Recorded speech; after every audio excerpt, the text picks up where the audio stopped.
When Evan's soul reincarnated into this world, his memories of a previous life remained sealed. For 14 years, he lived as nothing more than a native boy of Sokovia. A few years back, civil strife tore the country apart. His parents, caught in a protest, were slaughtered in the chaos, leaving Evan an orphan. Since then, he had scraped by alone, surviving on small handicrafts and odd jobs, while quietly looking after the girl next door, Wanda Maximoff, who had also lost her parents. But today, everything changed. A flood of memories surged into his mind, memories from another world.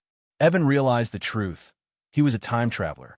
Not only that, but his current body was strange, an Eggman, with pale skin and a glowing golden core. And his biggest shock? He was Wanda's neighbor. Yet something didn't match his recollection. Pietro Maximoff had not survived the tragedy that year. Wanda was now utterly alone. Evan sat in his rundown home, his thoughts heavy. I've crossed into the Marvel Cinematic Universe. It's 2007. That means Iron Man's story won't begin for another 2 years. And just then, the reason for his transmigration finally awakened. Ding! Super Game Development System online. Binding successful. System objective. Change the fate of the world. By altering destinies, the host earns rewards. Game editor unlocked. Redemption mall unlocked. Player mark function unlocked. A system. Evan's eyes widened, shock quickly turning to joy. But moments later, he frowned. Wait, if I start altering the timeline, won't the TVA, the Time Variance Authority, hunt me down? Ding. Host, do not worry. The timeline of this Marvel universe is centered around you. Any changes you make will be treated as the true timeline. Good. Evan exhaled in relief. Understanding the system. An hour of study later, Evan understood the core functions. Game editor. As long as he provided ideas, the editor could automatically create games. Worlds, systems, mechanics, it would all be perfectly coded, bug-free, and instantly playable. The games would become digital realities, worlds people could physically enter. Redemption Mall, exclusive to Evan, allowing him to exchange fate alteration points for techniques, weapons, items, and more. Player mark. By touching someone, Evan could mark them as a player, granting them access to the game world at any time without equipment. The catch? Rewards only came from altering the fates of people with great destiny. Avengers, superheroes, supervillains. Changing ordinary people wouldn't count. The conclusion was obvious. If I turn Marvel's future plots into a game, let the heroes play through their own destinies and see what lies ahead, they'll change the future themselves. And I'll reap the rewards. First creation. Evan opened the game editor. His first idea was to create a public hub where all players could meet and interact. He modeled it after Malibu Beach, Los Angeles, complete with ocean views, golden sand, and luxury beach houses. From now on, every player who logged in would receive a seaside villa as their spawn point. Next, he designed the dungeon system. Instances built directly from Marvel's future events. Instance, Iron Man 1. Instance, Iron Man 2. Instance, Thor. Instance, Avengers. He didn't even need to code. The system filled in every detail from his ideas, flawless and bug-free. With a thought, Evan's body shimmered, transported into the game world. He opened his eyes on Malibu Beach, the waves crashing outside a sprawling luxury villa. This was his home in the digital world, automatically granted by the system. Compared to his cramped Sokovian bungalow, this was paradise. From now on, Evan whispered, gazing out at the horizon, this will be where Marvel's destiny is rewritten. Back inside, he refined the player interface, personal panels, character stats, and dungeon access menus. So far, only one dungeon had been created, Iron Man 1. It was enough for a test run. A smile tugged at his lips. The plan was in motion. Evan exited the shimmering game world and reappeared inside his small, worn-down home in Sokovia. The first thing he did was open the redemption mall of the Super Game Development System. Rows upon rows of options unfolded before his eyes. Weapons, techniques, artifacts, daily necessities, everything imaginable. But there was a catch. There were no superpowers for sale. If he wanted strength, he had only two choices: exchange for weapons or redeem cultivation techniques, and then train them himself. Scrolling through, Evan saw familiar martial arts. 9 Yang Divine Art. 9 E Manual. Ming Yu Gong. Great Shift of the Universe. 8 Wonderful Techniques. And then more profound systems. The chakra system, cultivation system, even magic systems. Weapons were just as varied. High-tech armor, enchanted relics, magical props. And in another category, the mundane, food, clothes, luxuries. Checking his account, Evan noticed a balance of 100 redemption points. A novice gift pack, he muttered. Ding. Due to the host's existence, Wanda's fate has shifted slightly. Reward, 100 redemption points. So that's it. Evan's eyes lit up. Marvel was a dangerous world. With 100 points, the best choice was to secure a method to protect himself. After careful thought, he exchanged the points for one of the 8 magic skills, the Lyoku, Immortal Thief. Knowledge poured into his mind. Lyoku, Immortal Thief, a technique that refines the essence of food and nature into pure chi. Benefits: tireless vitality, enhanced physique, resistance to aging, extended lifespan, rapid self-healing, and supportive energy for allies. Evan's heart raced. It wasn't flashy, but it was practical, an ability to seize the fortune of heaven and earth itself. With this, survival was no longer impossible. Even better, the game world had an adjustable time flow. 1 year inside could pass as a single day outside. With this plug-in, Evan could gain years of cultivation while the real world barely moved forward. But first, he needed strength before he dared tag others as players. After all, to mark someone, he had to touch them directly. Approaching figures like S.H.I.E.L.D. agents, or even Tony Stark with his security detail, without power would be suicide. Wanda, the first player. Just as Evan was about to return to the game world, his door creaked open. Wanda, dressed in her familiar red, stepped inside carrying a small bag of groceries. She placed them into his old refrigerator with a smile. "You came just in time," Evan said.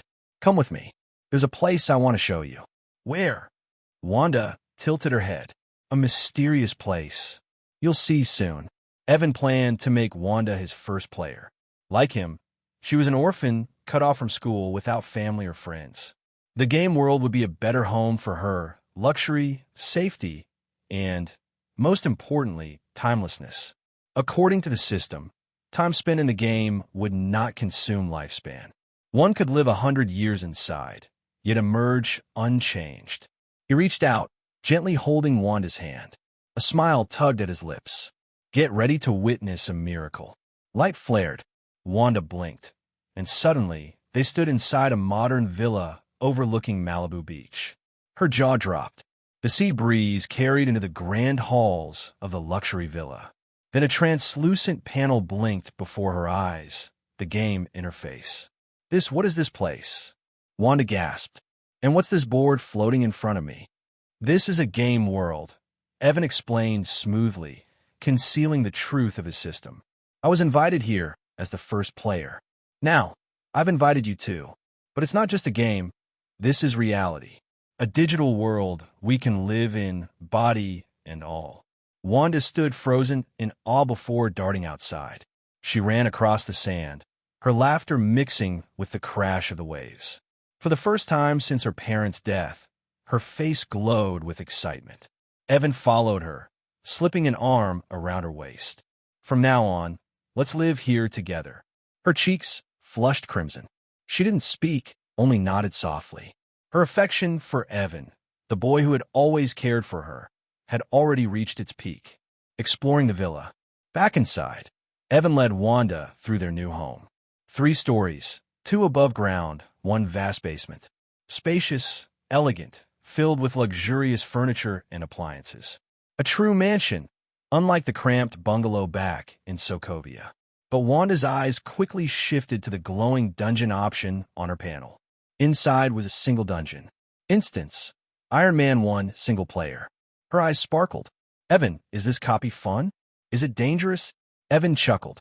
"It's fun, and yes, it can be dangerous. But don't worry. Even if you die inside, you'll revive back here. No real harm will come to you. Wanda's lips curved into a smile. For the first time in years, she felt anticipation instead of fear. The first step had been taken. The game had its first player, and the future of Marvel was about to change. Hey everyone, welcome to FanFic Canon. Thanks for hitting play. I'm thrilled to bring this fan-made story to life for you. If you enjoy the ride and want more narrated fanfics, smash, subscribe, and tap the bell so you never miss an episode. And if you want audiobook of a novel of your choice, join my Patreon.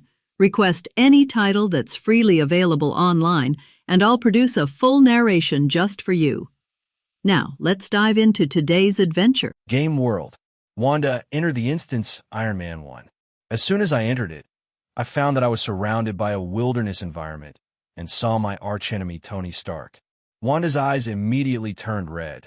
She shouted, "Tony Stark, I'm going to kill you," and then rushed forward. Then, she was randomly shot to death by the soldiers around her who were protecting Tony Stark. In a daze, Wanda found herself back in the villa on Malibu Beach in the public area. "Why are you back so soon?" Evan found it strange that Wanda came back within 10 seconds of entering the dungeon. "There are my enemies in the copy." Wanda gritted her teeth. "Oh, you mean Tony Stark? That's not the real him. That's just the plot of the game." "But I just can't help it," Wanda said angrily. Evan put his arms around Wanda and comforted her. Wanda snuggled into Evan's arms, and the warmth of the other person's chest soothed her turbulent heart. After a long time, Wanda got out of Evan's arms, gritted her teeth, and entered the instance again. This time, Wanda held back and stopped shouting that she was going to kill him just because she saw Tony Stark in the game. She carefully looked at her identity information in this copy. In terms of identity, she is a female soldier here. The mission requires her to follow Tony Stark. While Wanda was passing through the dungeon, Evan was sitting in the villa in the public area, practicing Lyoku, Immortal Thief. To practice this, you need to eat constantly. There is no shortage of food in the game world. Food could be produced infinitely in the player's villa. You could get whatever food you want. Evan practiced while eating. Wanda, who passed the dungeon, died again. This time, she died at the hands of terrorists who wanted to kidnap Stark. Wanda was really scared when she died again because the pain of death was too real. She didn't dare to go in and experience death, so she didn't download the dungeon again. "Aren't you going to download the dungeon?" Evan asked when he saw Wanda died again. Wanda shook her head repeatedly, saying she didn't want to go in anymore. "Then practice with me. Come, I will teach you a practice that can keep people young forever." Evan plans to teach Wanda the Immortal Thief of Lyoku. This can make people stay young forever, and Evan hopes Wanda can stay young forever. He didn't care that he was surpassed by Wanda. Anyway, Evan would definitely redeem new training techniques in the future. Besides, maybe one day Wanda will suddenly awakening and become Scarlet Witch, and she will definitely surpass Evan by then. Since she will be surpassed sooner or later, it doesn't matter if she teaches Wanda something. Wanda's learning ability is very strong, especially regarding spiritual practice. She learns very quickly. This may be what people often call ability. Under Evan's guidance, Wanda quickly understood the Lyoku Immortal Thief and began to practice with Evan. Time passed slowly in the two people's practice and daily life. Unconsciously, 4 days passed by the outside world, but they spent 4 years in the game world. In the past 4 years, although Evan and Wanda have not grown physically, their age has changed from 14 to 18, and they are considered adults. After 4 years of getting along, the relationship between the two has made great progress. They have a very good relationship and have naturally become a couple. Everything that should happen and shouldn't happen has happened. In addition to daily life, both of them spend their time in spiritual practice. After 4 years of practice, the two of them have entered the first level of the Lyoku Immortal Thief. As a Lyoku Immortal Thief, if you reach the first level of cultivation, your appearance will no longer continue to age, but your body will still continue to grow, and the extension of your lifespan will not be obvious yet. Only when you reach the second level of cultivation, Your lifespan will be greatly increased, and it will not be a problem to live for 300 to 400 years. When you reach the third level of cultivation, as long as you keep practicing, you will never grow old. The first level gives Evan and Wanda extraordinary chi. When the chi is running, it can greatly improve their physical fitness, even comparable to the level of Captain America. The body's self-healing ability has also increased. Although it is far from as exaggerated as Wolverine, the recovery power is about 10 times higher than that of ordinary people. This self-healing ability can also be used on others to help them heal trauma. It's a pity that the two of them only cultivated chi, but did not use chi to form related martial arts skills. Taking martial arts novels as an analogy, the two of them are like Su Zhu, who has just been taught martial arts by Wu Yazi. They have no internal strength, but do not know any martial arts. Until today, a turning point came. System prompt. Wanda broke through the first level of the Liuku Immortal Thieves, and her destiny changed. The host receives a reward, 300 redemption points. Evan's eyes lit up. With the redemption points in hand, he immediately opened the system mall and began to search for suitable martial arts moves and exercises. After some searching, the Evan Award targets the sixth form of the Navy and the transformation technique. After the magic modification of the system, these skills can be used to perform chi. Navy 6 type, from a certain Thief King.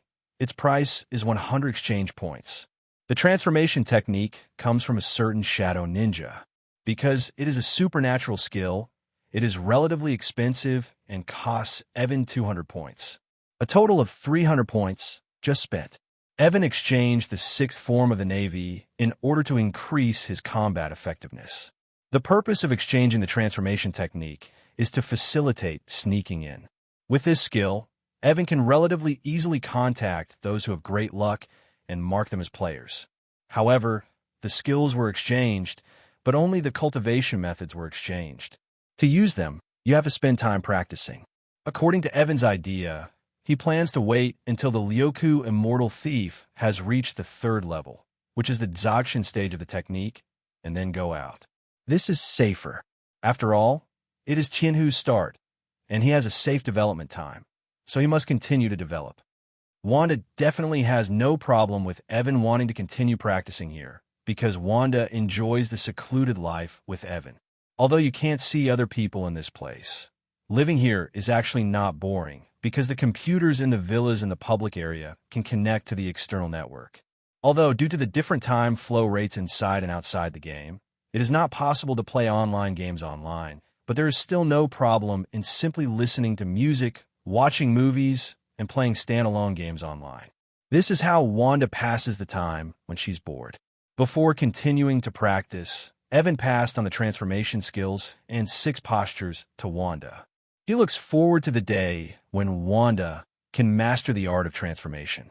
Having a girlfriend who can transform into anyone's image is equivalent to having a woman in the world. Is it okay to be a groom every night? As a man, I understand everything. Evan and Wanda continue to live in seclusion in the public areas of the game world. In the outside world, a month has passed. In the game world, 30 years have passed. Because in the game world, the body's lifespan does not expire at all, so the appearance of Evan and Wanda still remains the same as when they were 14 years old. However, they who have already learned the art of transformation can use it to make themselves look more mature. The body does not change, but the mental age is growing, which gives them a mature mind beyond their appearance. After being together for so long, the two have a deeper relationship. After practicing for so long, their cultivation levels have also improved significantly. The Immortal Thief of Liuku was trained by the two of them to the third level, which is the Dzogchen stage of the technique. The Great Perfection stage of the Liuku Immortal Thief can theoretically extend a person's lifespan indefinitely. Even if the two of them leave this game world where the body's lifespan does not expire and go to live outside, they can maintain their youthful appearance and survive forever. Dzogchen's Liuku Immortal Thief makes the two of them stronger physically. When running chi, their physical fitness is about 10 times that of Captain America. Their physical self-healing ability is already quite close to that of the movie version of Wolverine. In addition to the great perfection of the immortal thieves of Lyoku, the two of them also practiced the art of transformation and the 6 forms of great perfection. In the current time period of the Marvel world, with such strength, as long as he does not seek death by provoking big bosses like the Ancient One, it is enough to protect himself for the time being. It is worth mentioning that during this period, Wanda's strength improved and her courage became bolder, so she cleared the dungeon Iron Man 1. Through this copy, Wanda learned what kind of person Tony Stark was, and also realized that it was unreasonable for her to regard Tony Stark as an enemy. Tony Stark has never sold his company's weapons to people from other countries, only to the military. The real culprit who smuggled weapons produced by Stark Industries into Sokovia was Tony Stark's uncle Obadiah Stane, who was Wanda's real enemy. Although, these are all stories in the game and have not happened in reality yet.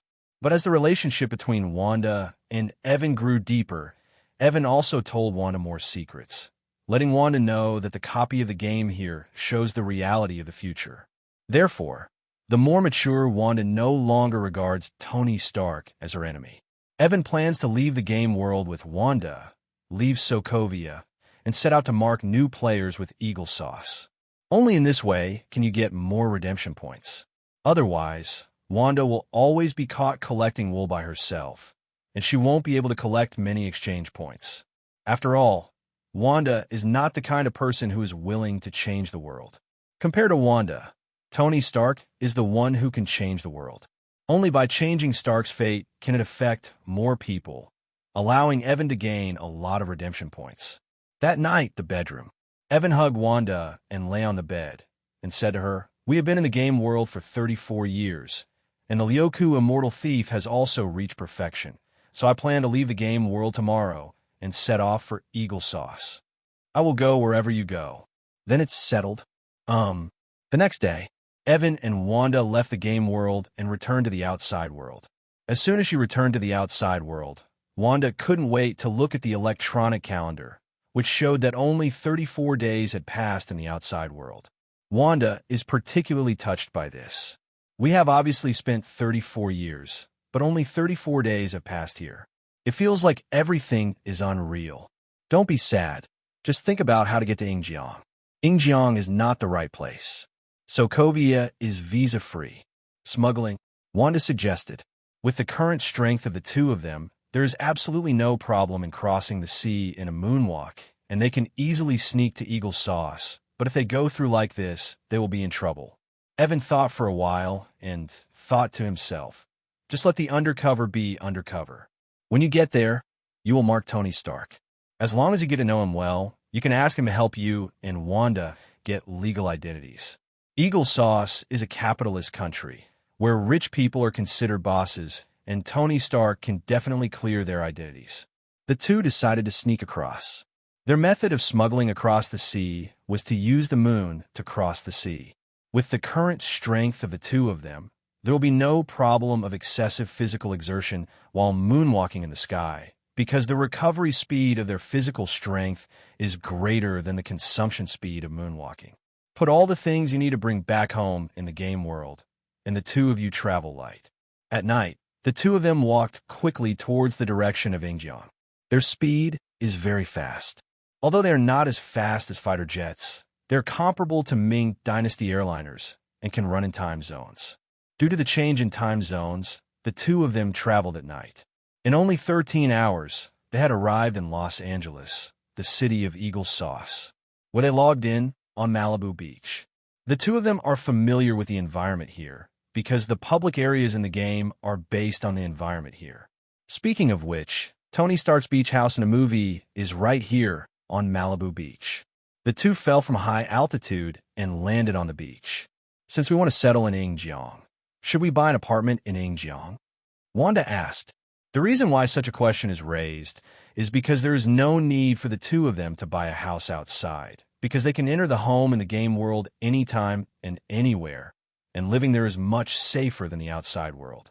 It is best to have a home outside the home, because many times when doing various registrations, you need to fill in your home address.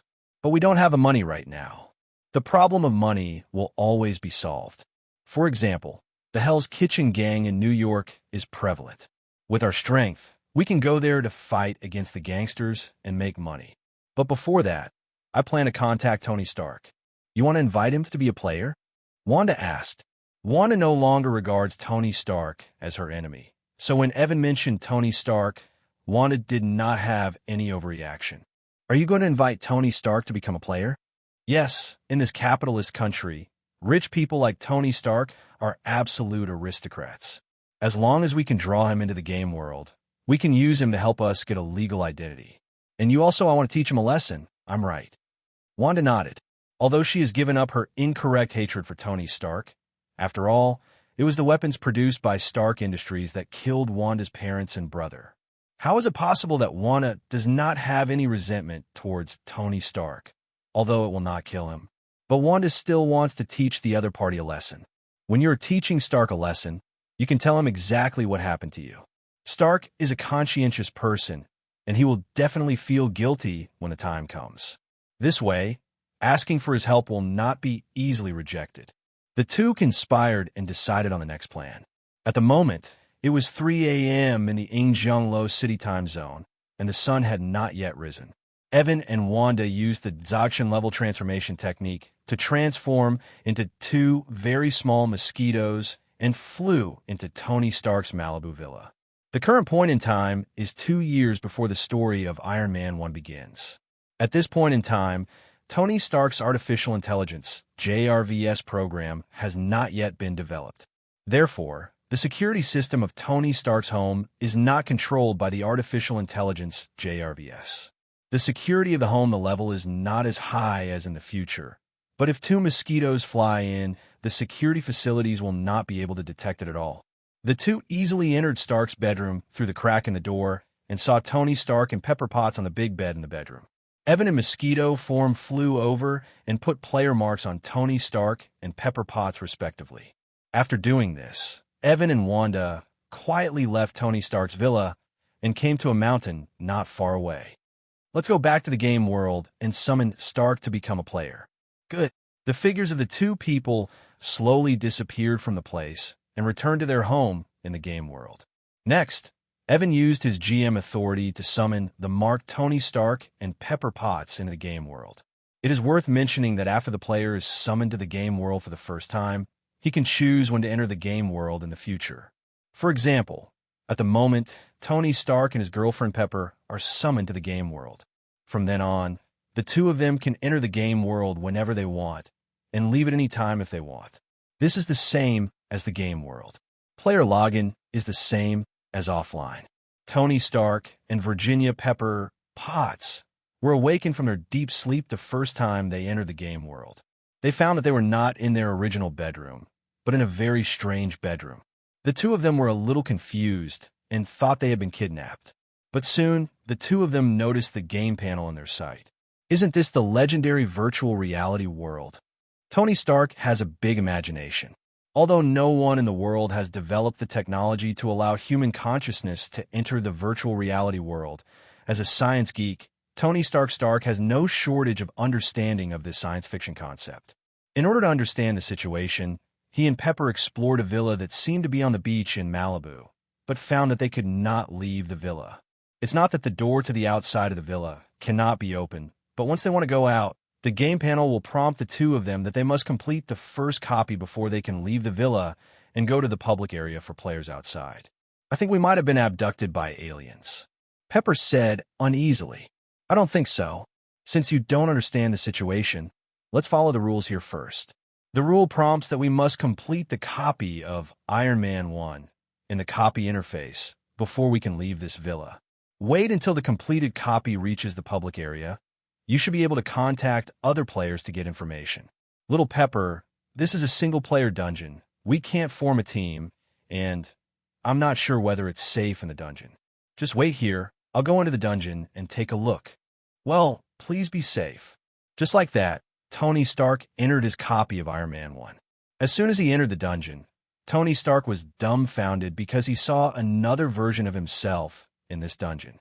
He looked down at himself again and found that he was no longer himself, but playing other roles.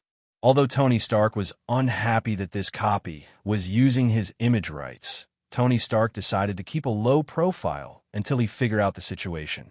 He was not sure whether if he died in the copy, he would also die in reality. Stark has not yet realized that he did not enter the game world with his consciousness, but entered the game world with his consciousness and body. However, death in the game world does not count as true death because players who die here can be resurrected. Stark discovered that the NPC himself was here in Afghanistan, selling Jericho missiles to the military. Stark only had an idea for the Jericho missile and had not yet begun formal research and development. Even though it was just his idea, there was no written record and he had not told anyone, but the NPC in this game himself brought this weapon to him. It was developed and the military was brought to Afghanistan to demonstrate the missile's power. This scene made Stark deep in thought. Stark is a smart man, and he came to a conclusion through analysis. Is this copy of the game showing me the future? Is this possible? Tony Stark does not believe in divination, but there is science that can explain such phenomena. For example, this game may be a masterpiece made by people in the future. If it is a masterpiece by people in the future, it can explain these unreasonable things. Next, Stark followed the NPC himself and witnessed the power of Jericho missiles with his own eyes. Then, he followed the mission instructions and got into a military vehicle with the NPC. On the way back, they were attacked by terrorists. Tony Stark and the NPC himself in the game had the same idea and the same way of escaping. Although they were both injured, they both saved their lives and were captured by terrorists and taken to their lair.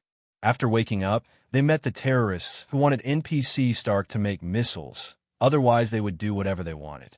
NPC Stark compromised and began asking the terrorists for various tools. Privately, NPC Stark and real Stark thought of an escape plan at the same time. Their minds collided, and they soon had inspiration, and then worked together to build a steel battlesuit. The unlucky Dr. Ethan, who was also here, was responsible for the escape and rescue. Get started. During the process of building the Mark I steel battlesuit, the real Stark and NPC Stark talked a lot and confirmed one thing.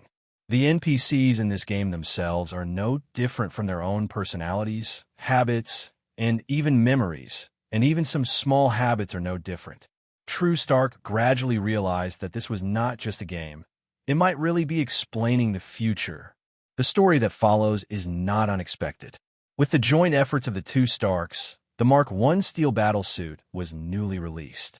The game NPC Stark put it on, and the three of them, the real Stark and the NPC Ethan, went out together. Unfortunately, just like the movie, NPC Ethan died, unfortunately. However, the real Stark escaped and ascended to heaven with NPC Stark. After escaping from the cave, the two Starks saw the various weapons the terrorists had and found that many of the weapons had the words Stark Industries written on them. This silenced both of them. At the same time, something seemed to be awakened in their hearts. What is awakened may be something called responsibility. In the end, the two were found in the desert by Colonel Rhodes, who had been searching for them, and successfully left Afghanistan and returned to Eagle Sauce. After returning, NPC Stark announced the closure of the weapons production department.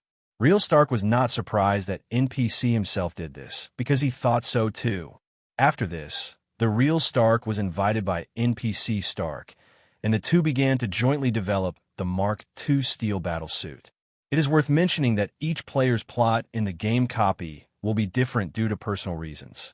For example, the player Tony Stark has the same ability as himself in the game. When doing scientific research together, a chemical reaction can occur where 1 + 1 is greater than 2. Therefore, the NPC Stark in the game will have extreme trust in the real Stark. On the other hand, player Wanda, in this dungeon, she is really a spoiler throughout the whole process. At most, NPC Stark thinks that Wanda is extraordinary and is willing to be friends with Wanda instead of inviting Wanda to develop a steel battlesuit together. Different people will experience different content in the same dungeon, and the differences are very big. If the players are strong enough, they can also try to change the plot. Anyway, finally, Tony Stark made it through the game world's Iron Man 1 copy. Through this copy of the game, Tony Stark mastered the Mark I and Mark II steel battlesuit technology, as well as the small arc reactor technology. At the same time, Tony Stark also knew something. 2 years later, in 2009, his uncle Obadiah Stane would want to kill him. Although Tony Stark has not been able to confirm whether this incident is a fabrication of the game story or a prediction of the future, he has an extra insight. Let's move forward in time. After Tony Stark said goodbye to Pepper Potts and entered the Iron Man 1 copy, Pepper Potts, unable to leave the villa in the game, began to wait. The time flow rate of the game copy is faster than the flow rate of the game public area. Tony Stark will spend more than 2 months in the game copy, and Pepper needs to wait for Tony Stark for more than 2 days. Definitely, what I'm talking about here is game time. In fact, it's not even dawn yet in the real world. Pepper, who is waiting for Tony Stark to return, is very worried about Tony's safety and that he will be in danger in the dungeon. After waiting for 8 hours, Pepper didn't see Tony back yet. Pepper didn't wait any longer and entered the copy, Iron Man 1. Entering the dungeon, Pepper saw NPC Stark and wanted to recognize him, but found that it was just an NPC, and his own identity is no longer Little Pepper, but a female soldier. Then she remembered that this was just a single-player dungeon. Even if she came in, she wouldn't be able to find Tony, so she had no choice but to follow the plot. Then, she died in a terrorist attack. The pain of death made Pepper scream in despair. Then, Pepper comes to life in the common area villa. Pepper sees that she is not dead but still alive, and realizes that there is no real dead man in this game world. In this way, the reason why Tony hasn't released the dungeon yet is not because something happened to the other party, but because the other party is still going through the plot in the dungeon. While she was relieved, she was also a little scared because the previous death experience was so real that she almost thought she was really dead. Thank God none of that is true. Public area time. 2 days have passed, and Tony Stark finally returns from the copy. He cleared the dungeon in one go. Tony Stark has gained a lot and matured a lot after completing the game. This more than 2-month dungeon experience was a complete transformation for Tony Stark. Seeing Tony's safe return, Pepper hugged Tony. "Tony, do you know that you have been away for more than 2 days, and I am very worried about you?" Tony looked at Pepper, who was concerned about him, couldn't help but smile, and hugged Pepper tightly. "Don't worry, I'm fine. Rather, going through a copy of Iron Man 1 made me understand a lot." Loosening the hug, Little Pepper said, "I was just about to say this. I saw you hadn't come back for a long time, and I also entered the dungeon. When you were attacked by the NPC in the game, I died, and then after resurrecting here, I realized that death in the dungeon does not mean death in the true sense. So, it turns out that the dead can be resurrected here." Tony Stark was stunned, and at the same time a little speechless. If he had known about this in advance, he would have tested it more in the dungeon instead of being cautious all the time. But it is not too late to know now, because there is no limit to the number of times you can enter a copy. At the same time, Stark also realized the problem of time flow here. But now Tony Stark doesn't plan to enter the dungeon again, at least not today. He plans to leave the villa and go to the public area outside the villa to see if there are other players. He and Pepper walked outside the villa. Tony walked out, but Pepper didn't. Because Pepper has not cleared Iron Man 1, he cannot leave the villa. Seeing this, Tony Stark came back and began to tell Pepper the story in that copy, telling the story guide exactly. He will do this, trusting Pepper on the one hand, and wanting Pepper to clear the first dungeon and go into the public area outside. After Little Pepper learned the relevant information, she entered the dungeon Iron Man 1 again. "Anyway, you won't die in the real sense, so what are you afraid of? Just keep playing the dungeon." Seeing that Pepper had entered the instance again, Tony Stark left the villa and came to the public area outside the villa. The environment here is familiar to him because it is exactly the same as the Malibu beach area where his home is located. From here, you can even see downtown Los Angeles. However, there are boundaries there. Players cannot leave the area here and cannot go to Los Angeles City. Tony walked here for a while and met 2 children who looked to be 13 or 14 years old. He walked over. "Hi, I'm Tony Stark. Are you a player too?" It was Evan and Wanda that Tony Stark met. As soon as Wanda looked at Tony, she immediately rushed forward and beat him violently, making the latter scream. Tony Stark, who was severely beaten, didn't understand why he was beaten. Did the other party treat him as a wild monster? Hey, little girl, if you do this again, I'm going to fight back. Ow, just as Tony was talking, he was suddenly touched by Wanda's vaginal foot. His eyes suddenly popped out. He covered his crotch and fell to his knees. Wanda glared at Tony Stark fiercely and said word by word, "The weapons produced by your company killed my parents and brother. Tony Stark, before I came here, I always regarded you as my enemy, and I never thought about killing you to avenge my parents and brothers. Fortunately, I am here and know who you are through the game copy. Otherwise, I will really kill you." Listening to Wanda's scolding, Tony Stark, who was originally very angry, suddenly lost his temper. After the previous copy, Tony is no longer the Tony he once was. He has become a responsible person. I have never smuggled my company's weapons. My weapons are only sold to the Injiang military. I guess the weapons that caused the accidents that happened to your parents and brother must not have been fired by the Injiang military. Evan answered the question instead of Wanda. Wanda and I are from Sokovia in Eastern Europe. A civil war broke out there a few years ago. A missile produced by Stark Industries fell into Wanda's home, killing her parents and brother. Since then, she has been treating you considered a murderer until this game came along. Tony Stark fell silent. After a long time, when the severe pain between his legs subsided, he stood up, looked at Wanda, and said seriously, "Stark Industries is my company, and I am somewhat responsible for this matter. I will compensate you." Just as Tony was mid-sentence, Wanda interrupted him. "I don't need your sympathy. If you really want to compensate me, do me and Evan a favor and get us legal citizenship." Tony immediately said, "If what you say is true, I will help you." Ignoring this topic, Tony began to inquire about the information here from the two of them. About this place, we don't know who created it. We only know that the time here flows very fast. In a year here, only one day will pass by the outside world. The time flow in the dungeon is even faster. In a month in the dungeon, the public only one day will pass here. Another point is that we enter the game with the body, not the consciousness. Evan and Stark talked about the basic settings here. Outside world, the Stark family. Tony and Pepper opened their eyes, and they woke up from reality. In the real world, it's still dark.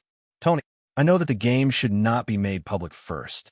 I still have some things to verify." "Okay." Little Pepper nodded seriously.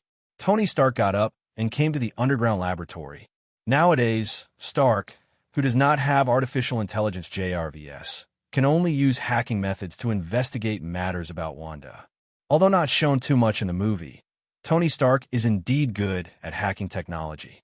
He easily hacked some information about Wanda and Evan, initially learned about their past, and confirmed that what Wanda said before was true. Out of guilt and a desire to make up for each other, Tony Stark decided to help Wanda and Evan. He used his connections to help Wanda and Evan obtain legal citizenship. After doing this, Tony's body disappeared from the place, entered the game world again, and found the two people in the public area. "I have already helped you get your identity. You only need to go to the relevant department to report the loss of your ID, and you can get a replacement. Outside after dawn."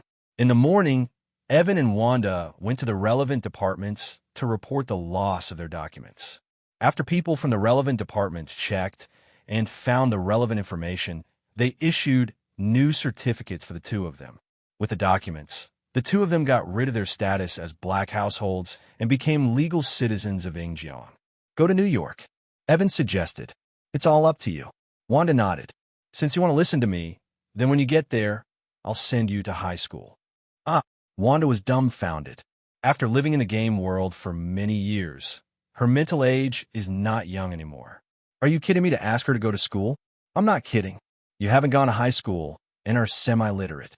This is not good. I admit that I am semi-literate, but what about you? You're the same age as me and dropped out of school at the same year as me. Aren't you the same?" "I am definitely not, because I have learned a lot of knowledge on my own." The two discussed the matter, and Wanda finally compromised. That night, Evan and Wanda left Los Angeles, crossed most of the country, and arrived in New York. The two came to the Hell's Kitchen area and acted as superheroes. They used the magic of transformation to disguise different identities. They engaged in various gangsters and gangsters. In just one night, they took down more than a dozen gangsters and gained nearly 10 million yuan. USD. To have strength is to be able to do whatever you want. After dawn, the two left Hell's Kitchen and came to Queens, where they spent money to buy a villa as their home in Eagle Sauce. After that, Wanda was sent to Midtown High School in Queens by Evan and went through the admission procedures. Wanda officially enters the first grade of Midtown High School. Interestingly, her deskmate was actually Gwen Stacy. It stands to reason that Gwen Stacy should not exist in the Marvel movie universe. But to say it is absolutely impossible is not necessarily true. In those few movies of the Marvel movie universe, Gwen did not appear, but it does not mean that Gwen does not exist. The other party does exist. At most, he did not get the opportunity and was just a passerby who disappeared from everyone. Gwen Stacy, Wanda's deskmate, is a variant of Gwen from the Spider-Verse. After sending Wanda to school, Evan left Midtown High School. He didn't know that Wanda and Gwen had become classmates. Otherwise, he would have been very concerned about it. After all, at this point in time, little Spider-Man is still an elementary school student, and Gwen is already in high school. Perhaps this is the reason why Gwen was born at the wrong time and became a passerby. Evan left Midtown High School and returned to his new home in Queens. As soon as I entered the door, the system beeped. Ding! The system prompts that the fate of Tony Stark and Virginia Pepper Potts has slightly shifted. Congratulations to the host for getting 400 redemption points. Evan's eyes lit up. What can I exchange for 400 redemption points? Today, what are Evan's shortcomings? What he lacks is long-range attack means. He searched in the exchange mall and found a Magic series products. Among them, there is a product called Magic Network Contact Physique. This physique comes from D&D.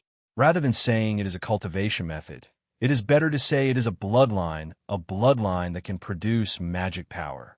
After the magic network modified by the system comes into contact with the body, it can convert one's own vitality into magic power. In this way, you can learn and use the D&D series of spells. P.S. Magic changes have been made here, ignoring the setting of spell slots in the D&D system. Evan spent 200 redemption points to redeem the Magic Network Contact Physique. After redeeming it, Evan found that his physique had changed. He tried to transform his life force. Vitality, to put it bluntly, is cellular energy. As long as it is not excessively consumed, it will not affect your lifespan. As his life force was consumed, magic was produced in Evan's body. Next, Evan spent 200 redemption points to redeem 2 0-level spells. Level 0 spells, also known as tricks, are known for their low power and low consumption, and can be released with almost no consumption. The 2 level 0 tricks that Evan exchanged were Magician Armor and Magic Missiles. Magician Armor. Use magic power to form a layer of armor invisible to the naked eye on the body's surface, which has a certain degree of physical and magical defense. Magic Missile. Use magic power to condense into magic missiles and shoot them out to attack the target. The maximum attack distance is 300 meters. The rate of fire and power are comparable to bullets fired from ordinary pistols. After the exchange was completed, Evan directly entered the game world and used the extra time there to learn these two magics. Because it was his first time to come into contact with magic, Evan's learning efficiency was very average, mainly due to the fact that his materialistic ideas would be difficult to change in a short period of time. Fortunately, these can be overcome. Learning level 0 spells is not particularly difficult. Evan estimates that after 10 days and a half of learning, you can almost get started. Time flows very fast in the game world. When Wanda was in school, Evan spent half a month in the game world. He spent this half month in the game world to initially learn Magician Armor and Magic Missiles. It's hard to say how proficient it is, but at least it's to the extent that it can be released.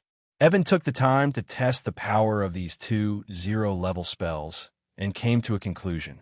After the Magician Armor is released, it can form invisible armor on the body surface. It can last for about 3 hours.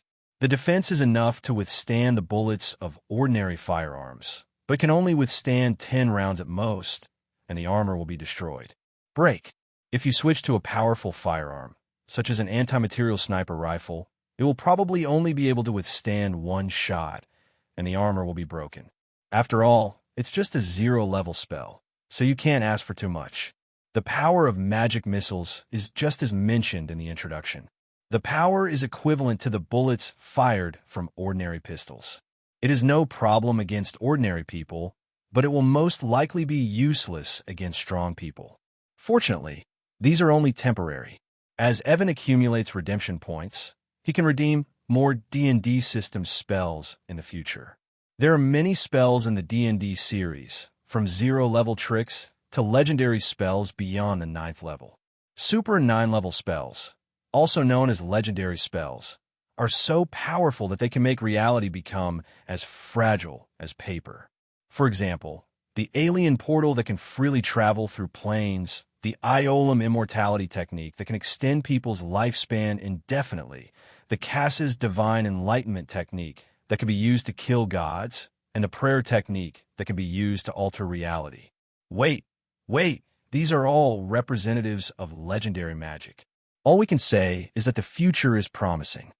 On the other side, Tony Stark secretly launched an investigation into Stark Industries director Obadiah Stane. He has passed the game copy Iron Man 1, but Tony is still not sure whether the story in the game copy is true or false, so he needs to investigate. If it was true, if Obadiah was really secretly smuggling company weapons and planning to murder him secretly, he would send Obadiah to prison at all costs. He used technical means to hack into Obadiah's mobile phone and monitor the other party's communications. With Tony Stark's ability, it won't be long before he can investigate the truth. While monitoring the communication, Tony Stark began to develop the artificial intelligence JRVS and produce the Mark II steel battle suit. The technology was already made and could be produced directly, which would not take long. There is no doubt that Tony Stark's destiny is changing. A few days later, Tony finally caught Obadiah Stane's criminal background and confirmed that the other party was indeed a guy with evil intentions, just like the copy in the game. Tony Stark used the evidence he investigated to sue Obadiah Stane in court and successfully sent the other party to court. After Obadiah was imprisoned, Tony Stark made Pepper Potts president of Stark Industries while he continued to develop the steel battle suit. A few more days passed. Iron Man made his debut. As soon as he debuted, he went out in a steel battle suit to go out and do a lot of things to save people in need. Iron Man's appearance was monitored by the military and S.H.I.E.L.D. satellites and radars. Everyone wants to know who Iron Man is. Tony Stark is a very high-profile guy.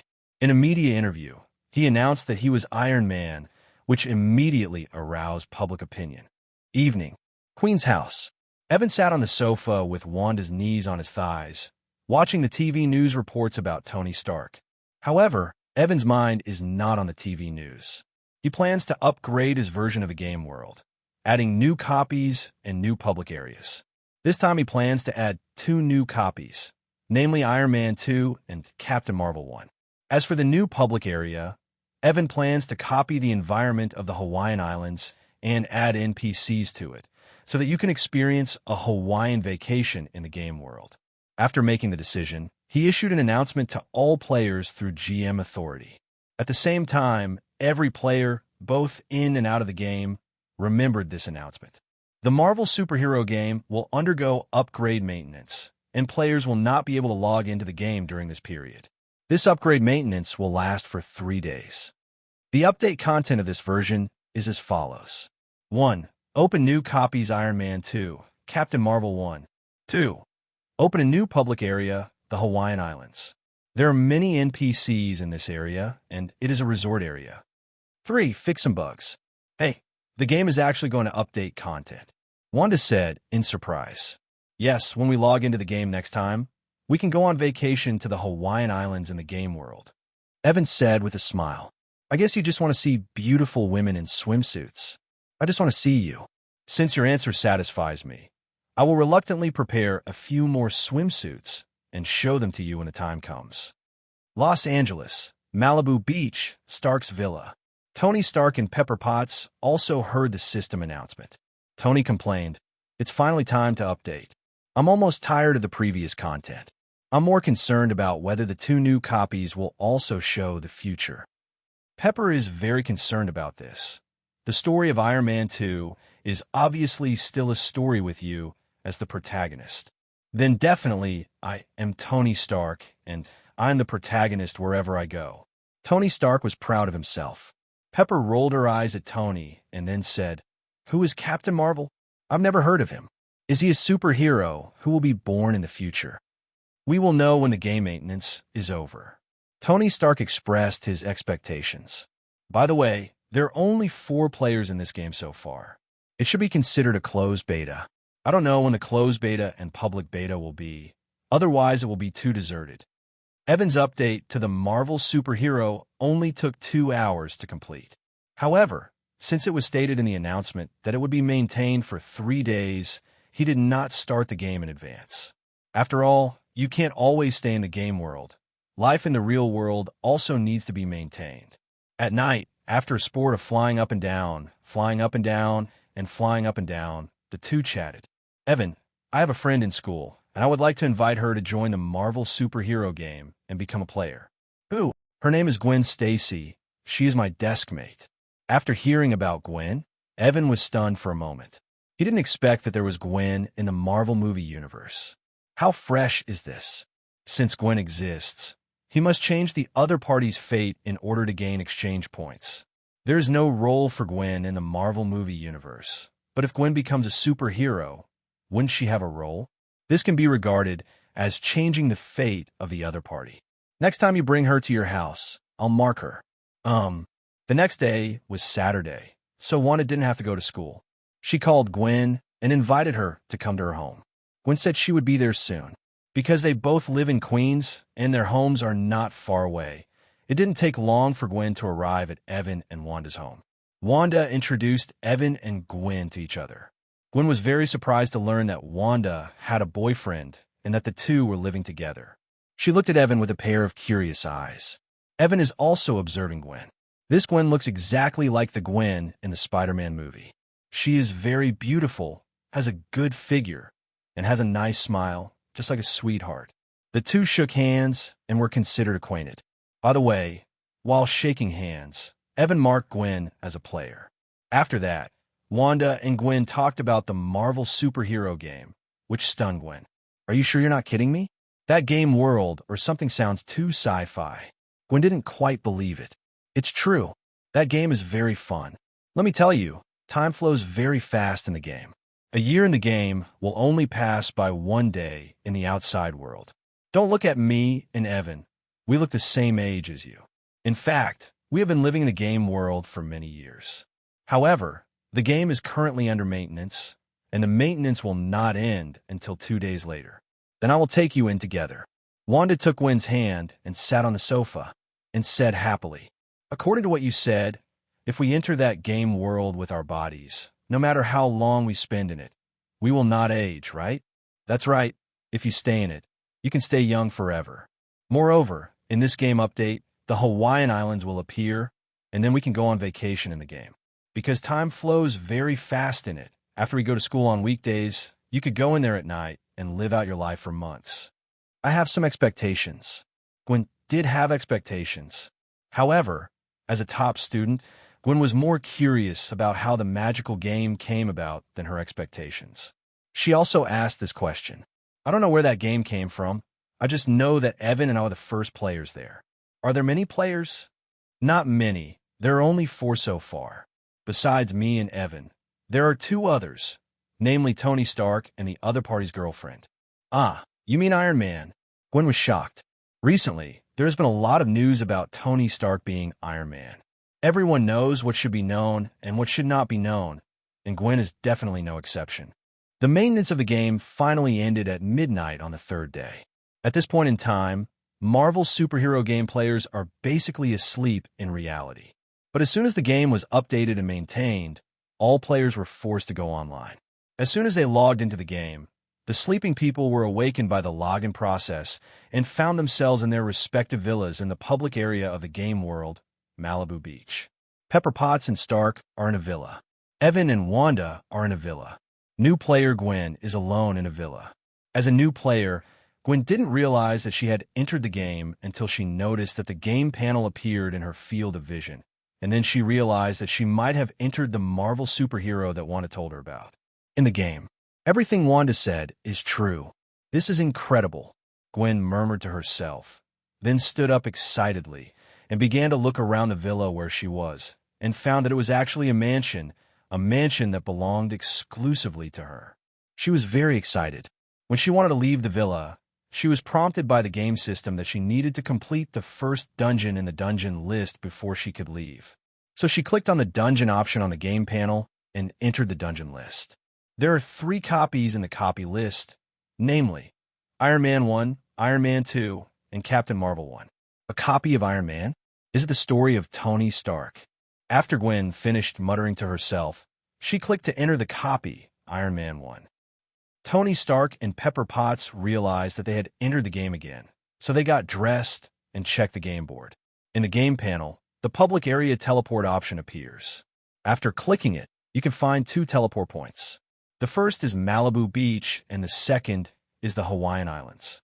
Among them, the Hawaiian Islands are the new public area of the game world. Let's go to the Hawaiian Islands for vacation. Pepper said expectantly, "There is no hurry about vacation. We can stay in the game for several months before dawn outside. I want to clear the copies of Iron Man 2 and Captain Marvel 1 first." Tony Stark said, "Okay, let's make a copy first." The two clicked on the dungeon and found that Iron Man 2 was no longer a single-player dungeon, but a dungeon that could be entered in teams with other players. Up to 2 people could enter at a time. Tony Stark and Pepper Potts team up and enter Iron Man 2 together. The identities of the 2 people this time are different from those in the first film. In other words, the interpersonal relationships from the previous copy cannot be inherited, and everything has to start over. Fortunately, this is not an RPG game that requires leveling up, so it doesn't matter if you have to start over. The place where the 2 appeared was the Monaco circuit in the Iron Man 2 copy world, and the 2 of them were sitting in the audience here. They discovered that in another auditorium, several people could be seen, including NPC Little Pepper, NPC Happy, and a strange woman with burgundy hair who was with them. There is actually NPC Happy, but who is that red-haired woman? Little Pepper asked curiously. With her appearance and figure, I think she must be my newly recruited assistant. His words made Pepper roll her eyes angrily. Game world, public area, Malibu Beach, in Evan and Wanda's villa. After the 2 logged into the game, Wanda took Evan and said they were going to the public area and the Hawaiian Islands for a vacation. Evan definitely had no objection, and the 2 set off together and arrived at the public area, the Hawaiian Islands. This place, exactly like the real Hawaiian Islands, is a resort with an extremely beautiful environment. Different from the public area Malibu Beach, there are many NPCs here, such as a lot of bikini girls, which looks like a beach bathing atmosphere. Wanda went to the changing room over there and changed into a bikini. Evan also changed into swimming trunks. Looking at Wanda in bikini, Evan's eyes were bright. Does it look good? Wanda was not afraid of being looked at by Evan and showed off her good figure to the man openly. It looks good, Evan said honestly. Wanda stepped forward with a smile, took Evan's arm, and the 2 of them went to sit on the beach chairs under an empty parasol not far away. As soon as they sat down, someone brought them cold drinks and fruits. Everything here is free. You can play whatever you want and eat whatever you want. For players, it is really a great vacation spot. The 2 spent a week playing in the public area, Hawaiian Islands. A week later, Gwen Stacy, who finally cleared Iron Man 1, returned to her villa in the game. The reason why it took a week to clear the level was because Gwen died many times in the dungeon. It was not until he learned Go's way, without a teacher, that he quietly passed the Iron Man 1 dungeon for Go. Gwen's secret to clearing the border is Go. Wherever there is danger, she will not be there. In this way, although you won't be exposed to much of the plot, the advantage is that you can pass the level safely. In fact, death in the dungeon is just like real death. It is too painful. If you are directly hit in the head by an enemy, you will die instantly. But if you are attacked and still die, the pain will be real. After clearing the first dungeon, Gwen found that she could leave the villa. She left the villa and came to the public area outside the villa. She found that the public area was deserted and there was not a single player in sight. So she clicked on the friend function in the player panel, entered Wanda and Evan's names, and added them as friends. Evan and Wanda, who were on vacation in the Hawaiian Islands in the public area, received Gwen's friend request and clicked to agree. Seeing that someone was added, Gwen immediately contacted the two of them. I cleared the first dungeon and left the villa. Where are you? We are on vacation in the public area, the Hawaiian Islands. You can come here through the teleportation function on the panel. Okay, I'll be there soon. 10 minutes later, Gwen came to the public area, Hawaiian Islands, and found Evan and Wanda having lunch in a restaurant. Seeing Gwen coming, Wanda said happily, "You're here. Evan and I have been here for a week, just waiting for you." A week? Gwen wondered. The time flow in the dungeon world is faster than the time flow in the public area. 1 month in the dungeon will only pass 1 day in the public area. Evan explained. So that's it. Gwen suddenly realized, everything here is too real. There is no falsehood at all. Is this really a game world? I was surprised at first, but over time I got used to it. After lunch, Evan, Wanda, and Gwen walked around the Hawaiian Islands, chatting while walking. Tony Stark and Pepper Potts spent a week in the public area and finally cleared Iron Man 2. The main reason why it took so long was that Tony Stark was not in a hurry to complete the level, but wandered around in the game dungeon, constantly collecting information other than the main story of the dungeon, and did not touch the main story, resulting in too many dungeon tasks. It failed several times, and the copy was restarted multiple times. This is not a waste of time. At least he does know more information. For example, information about S.H.I.E.L.D., information about Natalie Roshman being a SHIELD agent and her true identity being Black Widow, Natasha Romanoff. For another example, it was discovered that SHIELD agent Phil Coulson's idol is Captain America. He also learned that his father was the founder of S.H.I.E.L.D. Finally, we learned from the main plot that over in Siberia, there's a man named Ivan Vanko who also masters the technology of small arc reactor. This last piece of information concerned Tony Stark. He didn't want his small reactor technology to leak out, so he decided to investigate the whereabouts of Ivan Vanko and kill him after leaving the game. Anyway, the other party also plans to kill him. Tony Stark doesn't have the slightest psychological burden to do something dirty to the other party. Tony Stark, who cleared the Iron Man 2 copy, clicked on the Captain Marvel 1 copy. Tony Stark has never heard of Captain Marvel and doesn't know who he is. He guessed that the other person might be a superhero who would appear in the future. This copy is a single-player copy. Unable to team up with Pepper Potts anymore, Stark decided to enter alone. But Pepper didn't want to continue downloading the dungeon. Seeing that Stark was still planning to download the dungeon, she said, "You can enter the dungeon yourself. I'm going to the public area, the Hawaiian Islands, for a vacation first. When I clear this dungeon, I'll look for you over there." Tony Stark nodded, then disappeared and entered the dungeon. Captain Marvel copy. Tony Stark discovered that the time point in this copy was not modern, but 1995 of the last century. He also discovered that the role he played was SHIELD agent. His boss was NPC Nick Fury, and his partner was NPC Philip J. Phil Coulson. In this capacity, Stark experiences the story of Captain Marvel 1. As the plot of the dungeon progressed, Tony Stark was shocked. There were actually aliens in this dungeon story. In the last century, aliens visited the Earth. SHIELD's Nick Fury and Phil Coulson are actually involved. Tony Stark was immediately interested and seriously participated in the dungeon story, wanting to learn more about alien intelligence. He learned a lot of information about the Kree Empire and the Skrull Empire from the mouth of the blonde woman who called herself a Kree Space Marine. In the second half of the plot, he discovered that the blonde woman who called herself a Kree Space Marine was actually an Earthling. She was only taken away and brainwashed by aliens during the Pegasus Project, so she forgot that she was an Earthling. Identity of. At the end of the dungeon, NPC Carol Danvers burst into the protagonist's aura. Her strength soared, and she drove Ronan, the Accuser's fleet, out of the solar system alone. Tony Stark was deeply shocked. Can you believe that a man is chasing a Starfleet blaster? Is this really something a human can do? What a joke.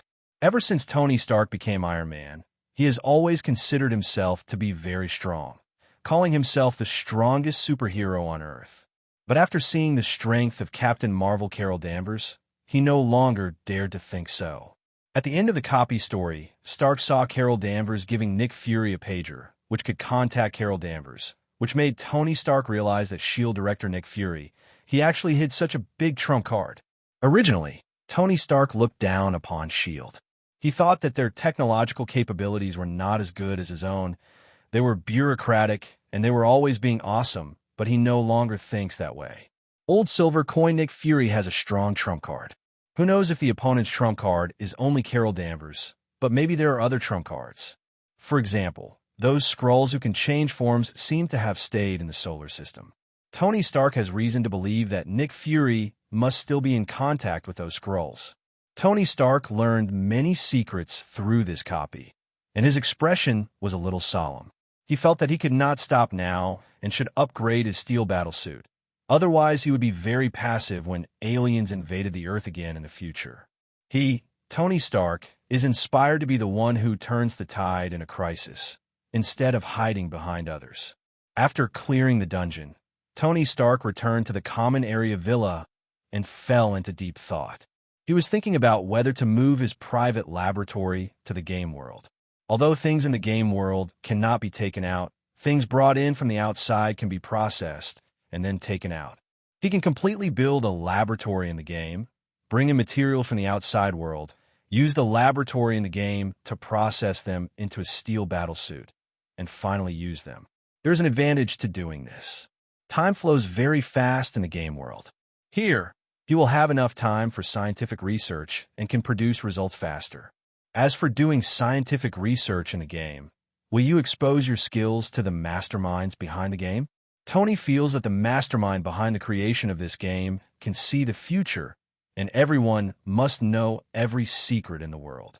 There's no need to hide the steel battlesuit technology from others, because he knows very well the people behind the scenes definitely look down on the steel battlesuit technology. After thinking for a moment, Tony Stark made a decision. Tony did not go to the public area, Hawaiian Island, to meet Pepper.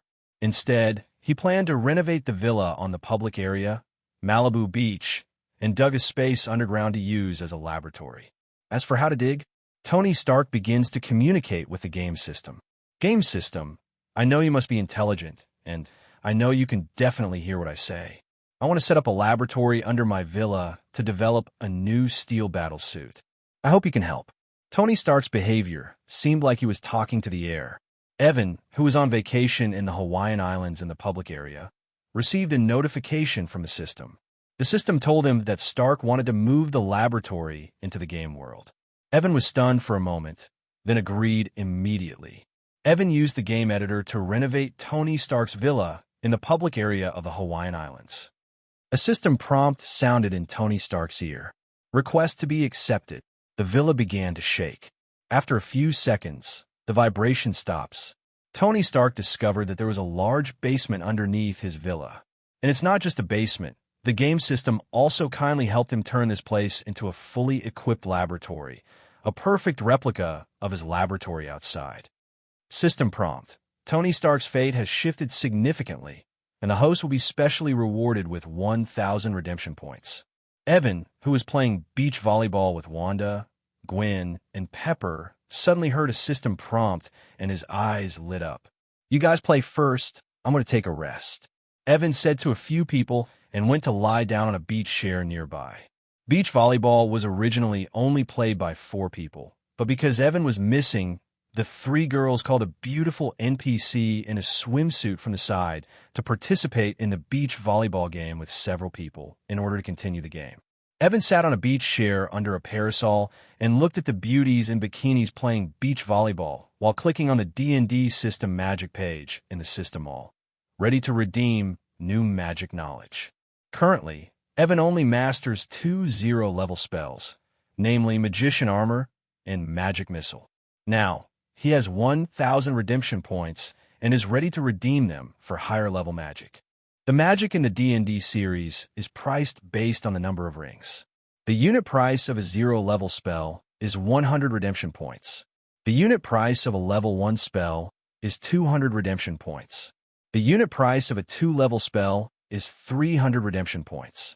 Evan thought for a moment and decided to exchange 3 0-level spells, one 1-level spell, and one 2-level spell for exactly 1,000 redemption points. The spells he redeemed are as follows. Level 0 spells: Pocket of Darkness, Invisible Servant, Understanding Languages. Level 1 spell: Defeat the enemy first. Second level spell: Blazing Fireball. Dark Pocket: Use magic power to drive shadows to form a dimensional pocket for storage. Invisible Servant: Create an invisible servant to serve yourself. The servant's image is humanoid, and its physical quality is equivalent to that of an average adult. Language Proficiency: Overcome language barriers and automatically master the target language. Defeat the enemy first. Predict the target's next actions. Blazing Fireball: Create a large fireball with a diameter of 3 meters, rolling on the ground, crushing and burning enemies. There are 5 spells in total, leaving aside the 0-level spells. Destroy the enemy first is an insight skill that can discern the enemy's next move and create favorable conditions for yourself. Blazing Fireball is a long-range attack spell. It is very powerful and can easily melt steel. It is also very exciting to roll when released. It can also be controlled by the magician to turn in the middle, and it can last for about 1 minute after being released. Armed with the knowledge of magic, Evan immediately started learning. After 1 hour, Wanda, Gwen, Pepper, and others were tired of playing and walked back under the umbrella. Wanda, let me teach you a magic. Try to see if you can learn it. Evan was going to teach Wanda magic. I just don't know if Wanda can learn the magic of the D&D system without being exposed to the magic network. Wanda has the qualifications of a witch and is a destined Scarlet Witch. Although she does not have the power of awakening, in theory, she should be able to learn it. But Evan isn't sure about that. Evan took out a notebook and a pen out of thin air, wrote the magic missile practice method in it, and then handed the notebook to Wanda. Wanda was very curious about things like magic, so she took it and started to look through it.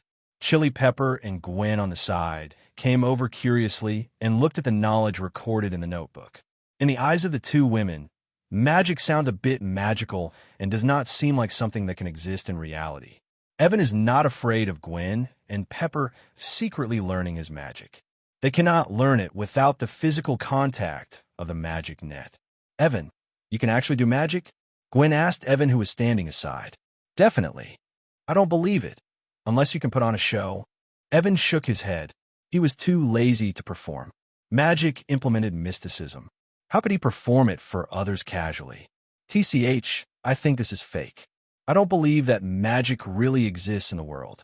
Gwen curled her lips, but even though she said this, she still looked at the contents of the notebook in Wanda's hand seriously, because the knowledge recorded on it was quite new to her. Magic Missile is a 0-level spell, and it is not difficult to learn. Wanda's magic ability is better than Evan's, so she can probably learn it quickly if she can really learn it.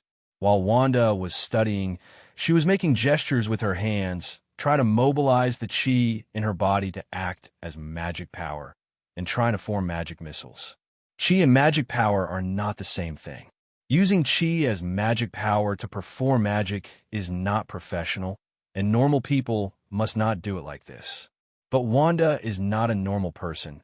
She is a Scarlet Witch who has not yet awakened her powers. Although Wanda's power has not yet awakened, the chi she cultivated with Liuku, Immortal Thief, was affected by her physique and took on some magical qualities.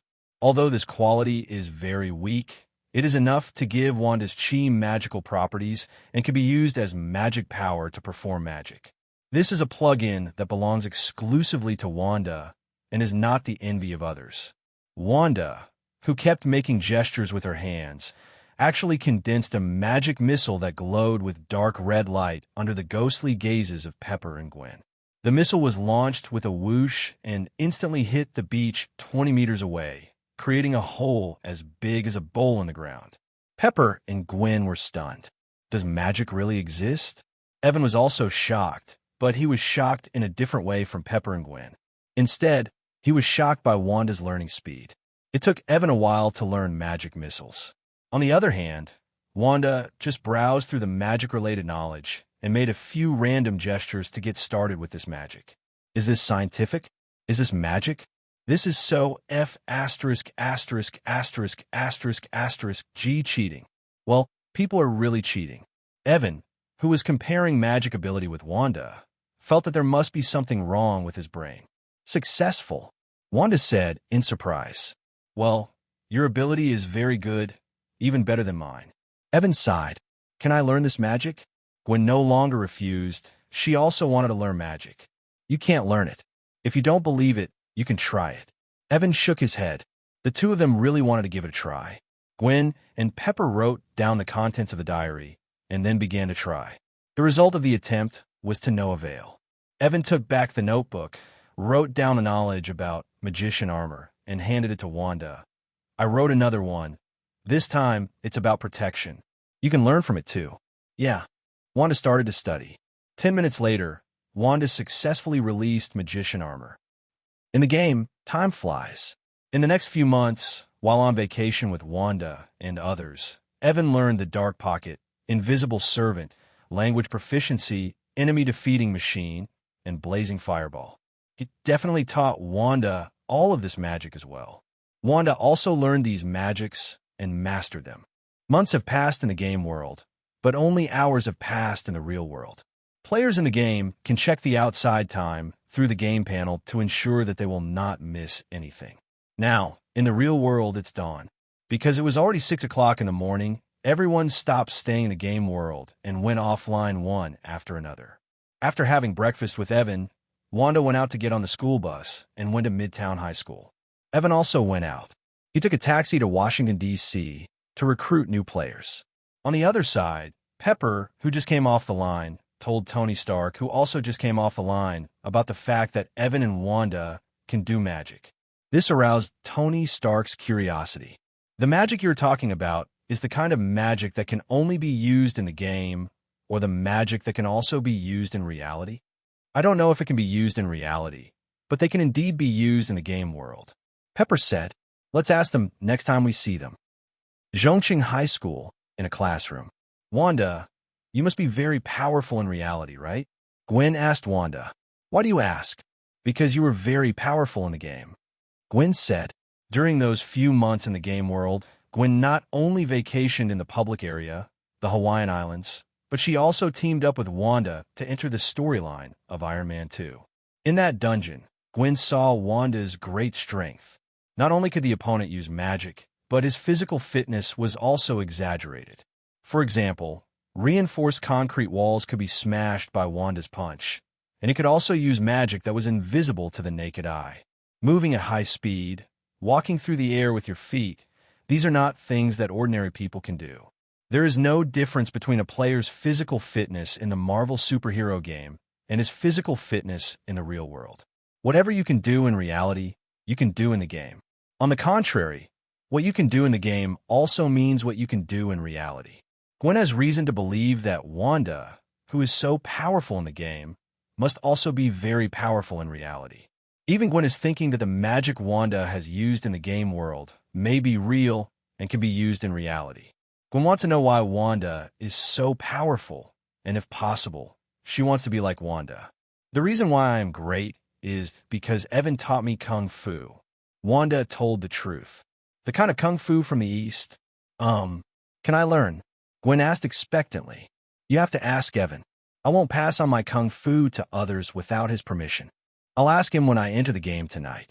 Gwen began to look forward to it. Evan took a taxi to Washington, D.C. The SHIELD headquarters is located on an island in the middle of a lake in Washington, D.C. The official name of the island is Theodore Roosevelt Island. There is a bridge connecting the island. Evan came here, walked into an alley, activated his transformation technique, turned himself into a sparrow, flew to the SHIELD headquarters, and landed on a tree here, waiting for the target. Not long after, he saw Commander Maria Hill, who came to work here. Evan, in the form of a sparrow, flew over, lightly touched the opponent's shoulder, and marked him as a player. Maria Hill, who was touched, turned around in confusion and found that it was a sparrow and had flown away. She didn't pay much attention and turned around and walked into S.H.I.E.L.D. Evan, in sparrow form, continues to wait nearby. A few minutes passed, and he waited for Nick Fury, who also came to work here. The same old routine started. Nick Fury was also tagged as a player. After that, Evan successively tagged Natasha Romanoff, Sharon Carter, and Phil Coulson. Evan did not wait for Hawkeye Clint Barton, Barbara Morse, and Melinda May. They should be performing other tasks outside. After marking these people, Evan flew away from S.H.I.E.L.D. Just waiting for tonight, he will summon Maria Hill, Nick Fury, Phil Coulson, Natasha Romanoff, Sharon, and others and let them enter the game world. 6 p.m. Wanda comes home from school. When Evan saw her coming back, he logged into the game world with her. Life in the game world will be much more harmonious than in the real world, and they all like to stay in it and live together. Gwen, who also comes home from school, cannot enter the game whenever she wants like Evan and Wanda.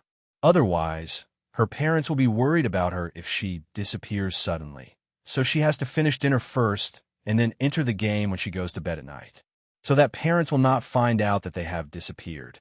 At 10 o'clock in the evening, Gwen logged into the game world. At the same time, Maria Hill, Nick Fury, Phil Coulson, Natasha Romanoff, and Sharon were summoned to the game world by Evan. They all appeared in different villas in the common area Malibu Beach. When they first arrived here, they were very alert and vigilant. They discovered that a game panel appeared in their field of vision. As agents, this group of people are all suspicious. When you come to an unfamiliar place out of nowhere and see unfamiliar things, you'll be extremely vigilant and automatically come up with various conspiracy theories. For example, you suspect that you have been abducted by aliens. When they couldn't figure out the situation, they all chose the same plan, which was to explore information. They were about to leave their respective spawn point villas and go to the public area to inquire about other players.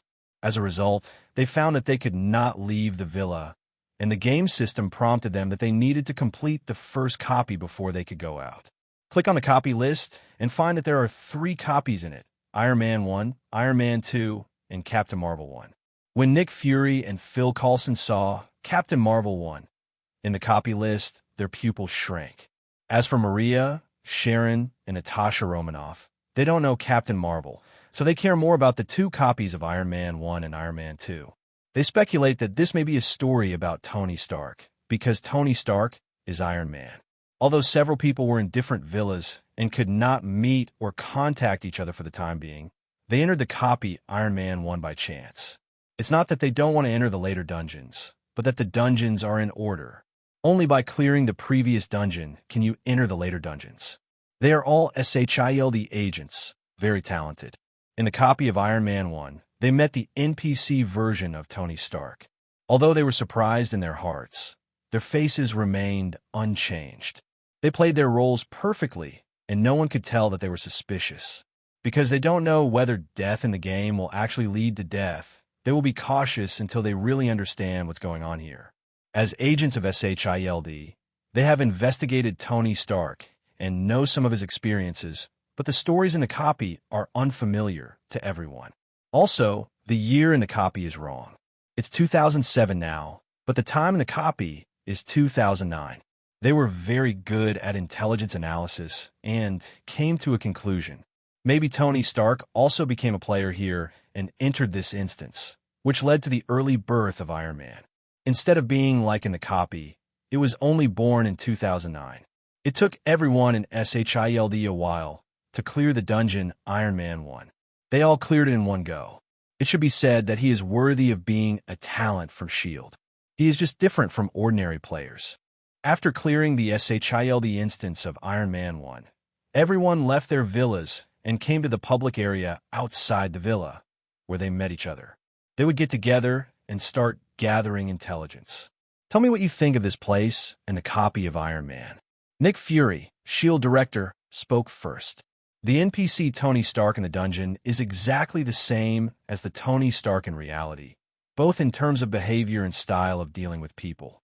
However, the experiences of the two becoming Iron Man are different, and the time points are also different. The NPC in the dungeon is also different. Tony Stark became Iron Man in 2009. Based on this, I reasoned that maybe Tony Stark, like us, has also become a player here. He has also passed the Iron Man 1 copy. This may be because he was ahead of schedule. Reasons to become Iron Man. Maria Hill was the first to express her opinion. I agree with Commander Hill's analysis. Not long ago, Tony sued Obadiah Stane, the director of Stark Industries. I think the reason why this happened is because Tony became a player here. Through the copy story, he knew what kind of person Obadiah Stane was. Later, he must have confirmed the authenticity of the future interpretation of the copy story before suing the other party. Phil Coulson followed up the analysis. Currently, we don't know whose masterpiece this game is, but judging from the fact that the copy can show the future, the person behind the scenes must not be simple. The other party may be a person from the future. If it is a person from the future, it can explain some things, is Sharon's analysis. I wonder if you have noticed that the real-world time is displayed on the game panel. We have spent nearly 3 months in a copy of Iron Man 1, but not even half an hour has passed in the real world. And when we are in the public area of the game, the time flow rate in the real world is different. After my calculations, I came to a conclusion. That is, one day in the real world will be able to pass a year in the public area of the game world.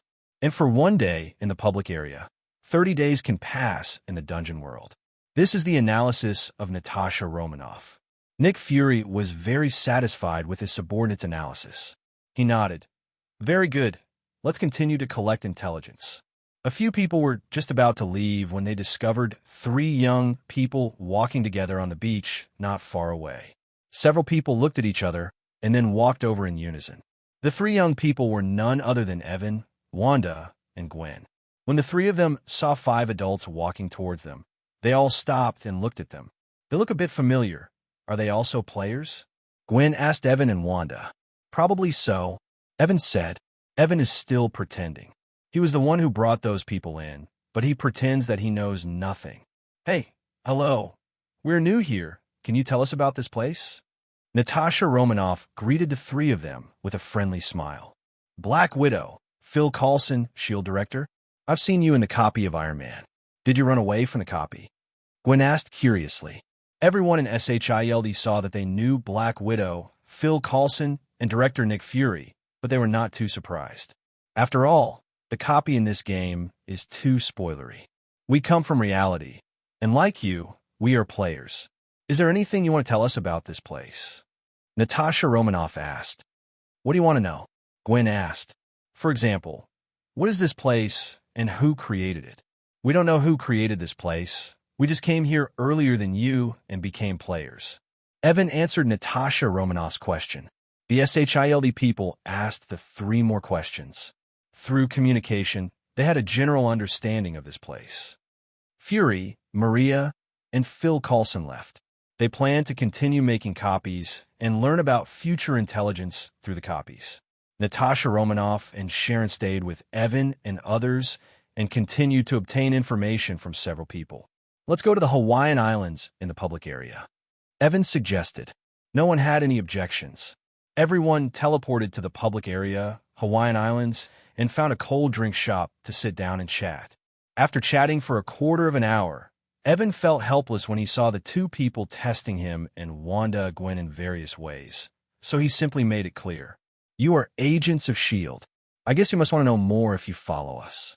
Just ask whatever you want. There is no need to test. Then I'll ask directly. I want to know your identities in reality. Natasha Romanoff didn't pretend to be pretentious. She just asked directly. Wanda and I are neighbors, and we are also from Sokovia, Eastern Europe.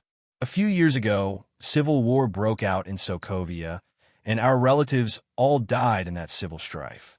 Since then, we have been dependent on each other. When we were 14 years old, we became players of the Marvel superhero game. After that, we lived in the game world for a long time because the houses here are bigger and better than our houses outside, and there is unlimited food supply. Wanda and I have lived in this place for a total of 34 years. These words made Natasha Romanoff and Sharon speechless. Who would have imagined that Evan and Wanda, who looked only 14 or 15 years old, had lived in the game world for 34 years? Doesn't this mean that the mental age of the two people far exceeds their physical age? After living in the game world for 34 years, Wanda and I temporarily left the game world. Because the environment in Sokovia was not good, Wanda and I smuggled in the eagle sauce, and with the help of Mr. Stark, we had a legal eagle citizenship of Jiang country. Evan said this and was interrupted by Natasha Romanoff. Wait, you haven't said how you met Tony Stark. Then let's start with another thing, because there is civil strife in Sokovia, and the weapons used by the reactionaries are produced by Stark Industries. The death of Wanda's relatives was caused by a missile produced by Stark Industries falling on her home, killing her parents and brother. For a long time after that, Wanda regarded Tony Stark as her enemy and wanted to kill him to avenge her family. It wasn't until we entered the game world and passed the Iron Man copy that we learned what kind of person Tony Stark was. Wanda no longer regards Tony Stark as a murderer, but she wants to teach him a lesson. We went to Eagle Sauce, found Tony Stark first, and you can probably guess the rest of the story.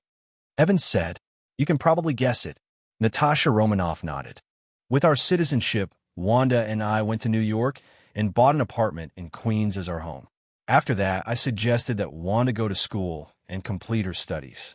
Wanda became a student at Midtown High School, and because I have been studying in the game world for more than 30 years and have mastered enough knowledge, so I did not follow Wanda to school, but continued to stay in the game world, connect to the outside world through the internet, and learn and delve into some knowledge that interests me.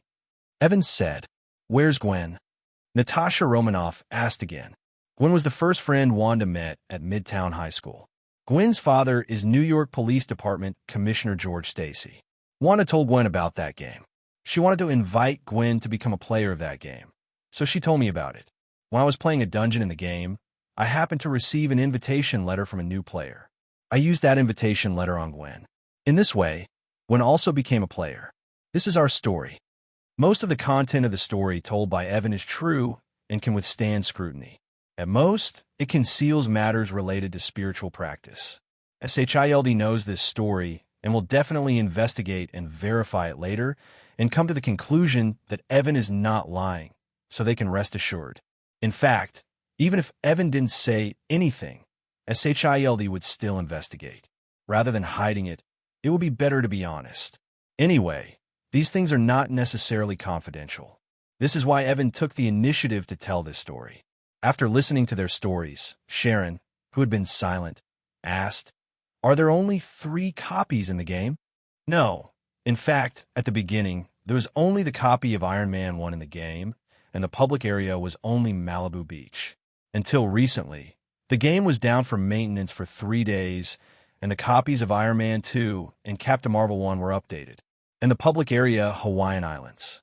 I think there will definitely be more copies and more public areas in the future. Wanda said, "Are we the only players in the game?" Natasha Romanoff asked. "Well, except for you who just joined today, there are only me, Wanda, Gwen, Mr. Tony Stark, and Miss Virginia Potts." After getting the information they wanted, Natasha Romanoff and Sharon said goodbye to Evan and his party, left the public area, the Hawaiian Islands, and returned to the public area, Malibu Beach. They didn't find director Nick Fury here, so they simply went to clear the dungeon. "Evan, wouldn't it be good if we told our story to the SHILD agent?" Wanda said hesitantly. "It doesn't matter if it's good or not. After they meet us, they will definitely investigate our identity. Rather than hiding it and arousing suspicion, it's better to tell them about us openly." Evan shrugged. The people in SHILD are all talented people, and when they go all out to conquer the dungeon, their efficiency is very high. Not long after, Nick Fury, Maria Hill, and Philip J. Phil Coulson successively cleared the copies of Iron Man 2 and Captain Marvel 1. Shortly after that, Natasha Romanoff and Sharon also cleared the 2 dungeons. The people who were most surprised by the Captain Marvel storyline were Nick Fury and Phil Coulson, because the story in this copy is their experience back then. Even the various NPCs in the dungeon are exactly the same as they know them. Whether it is memory, personality, behavioral habits, or even abilities, etc., they're no different from reality. Fury and Phil Coulson are sure that no one was around to watch the Captain Marvel incident, but this game demonstrates everything they experienced back then. What does this mean? This shows that the people behind the game are able to observe the past. Since we can observe the past, it should be easy to observe the future. In other words, the dungeon story's interpretation of the past and future plots may be true. However, compared to the unchangeable past, the future can be changed. For example, Tony Stark, who knew the future in advance, changed his original destiny and became Iron Man in advance. Chief Fury, Natasha Romanoff, and I got some new information from Evan and others. Sharon informed director Nick Fury of the information she had obtained together with Natasha Romanoff. I think it's time to talk to Stark.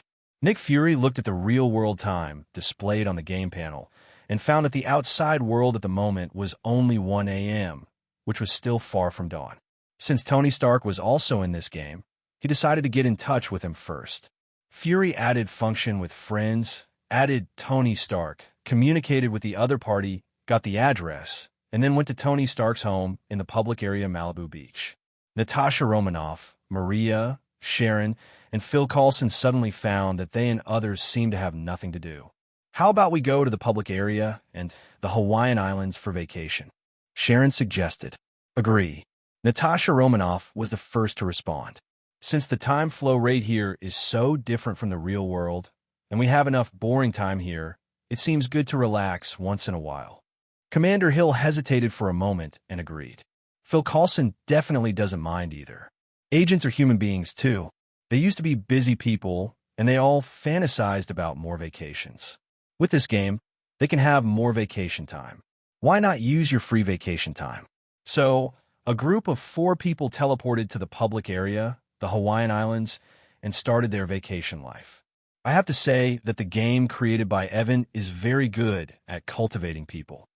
Nick Fury arrives at Tony Stark's house. Well, home in the game. Here he meets Tony Stark's girlfriend Pepper Potts.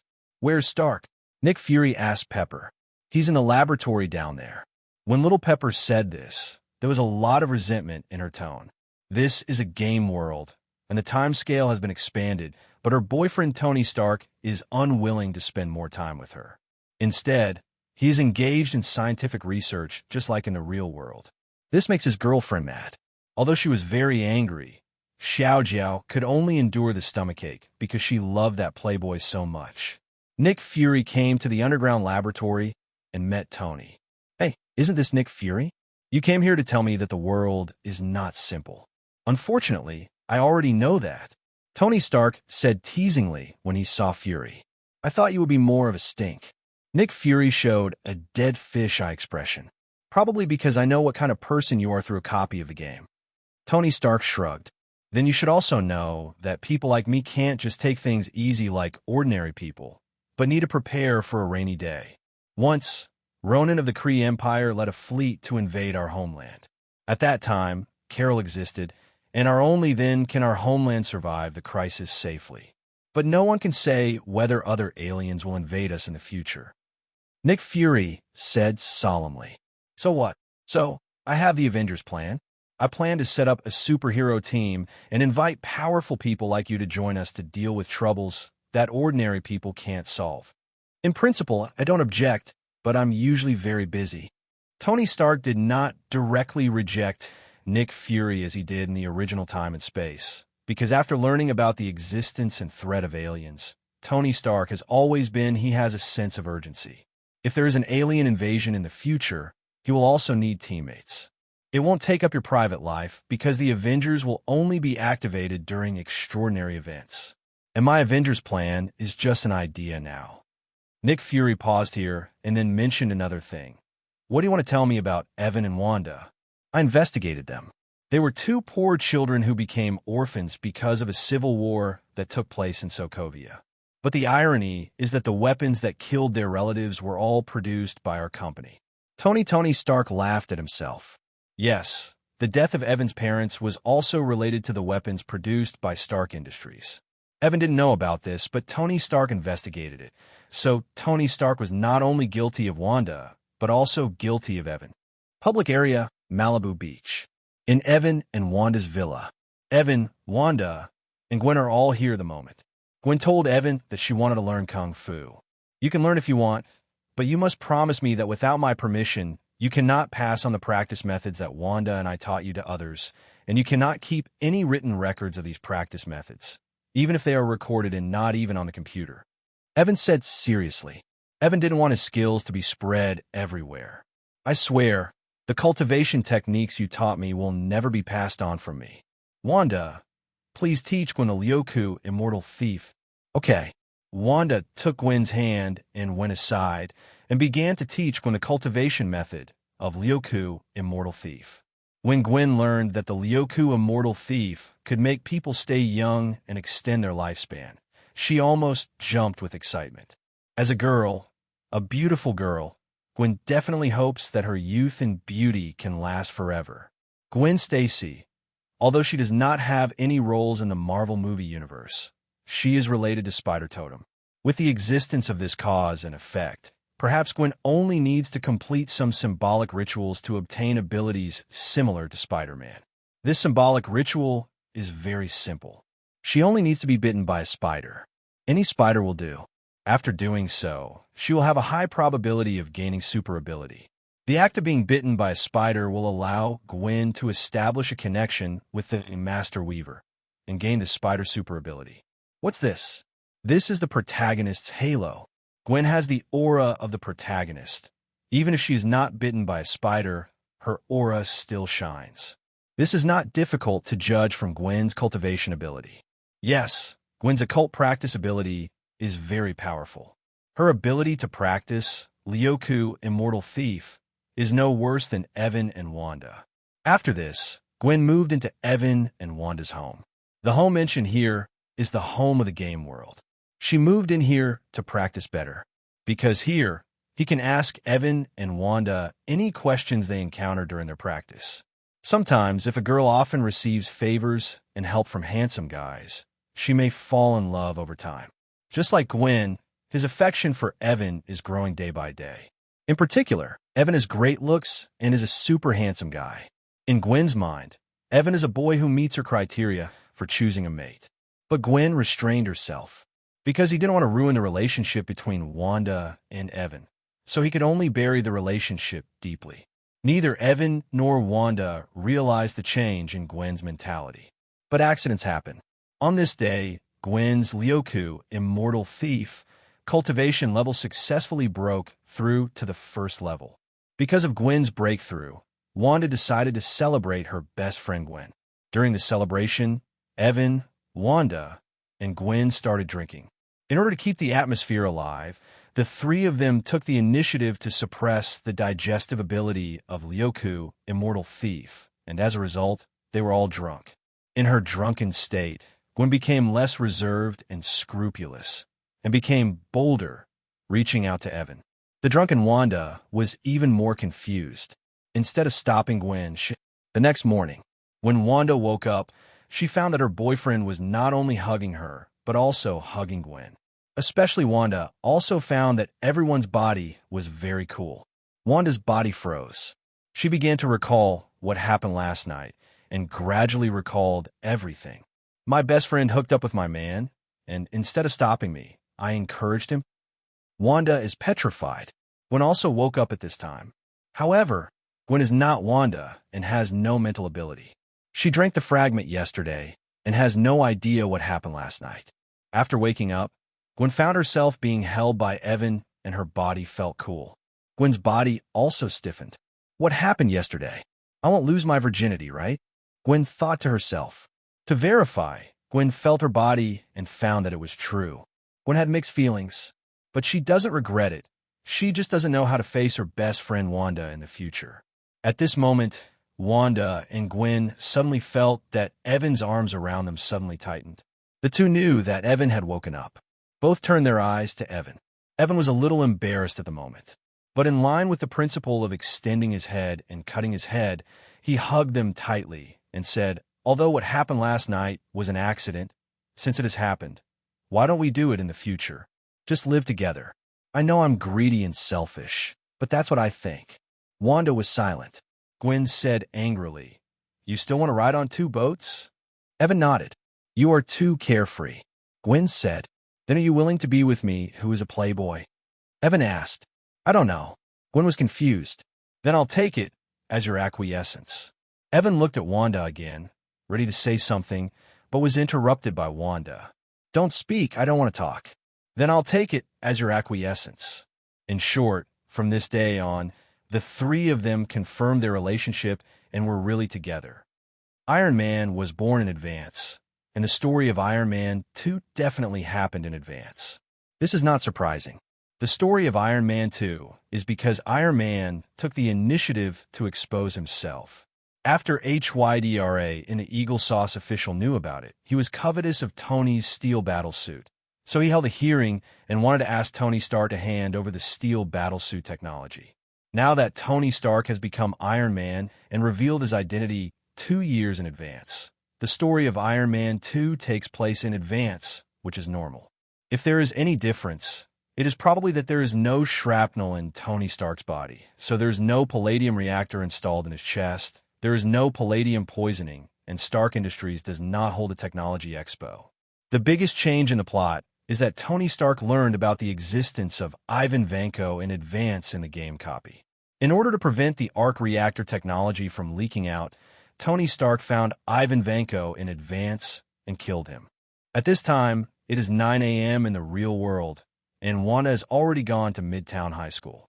Evan was sitting alone at home, opening the System Redemption Mall, ready to redeem some new magic knowledge. Currently, the Magic Master by Evan is as follows. Level 0 spells, Magician Armor, Magic Missiles, Pockets of Darkness, Invisible Servant, Understand Languages. Level 1 spell, Defeat the Enemy First. Second level spell, Blazing Fireball. Now Evan has 2,000 redemption points and can redeem new spells. He started selecting in the System Mall. After some picking and choosing, he selected his favorite spells, which are as follows.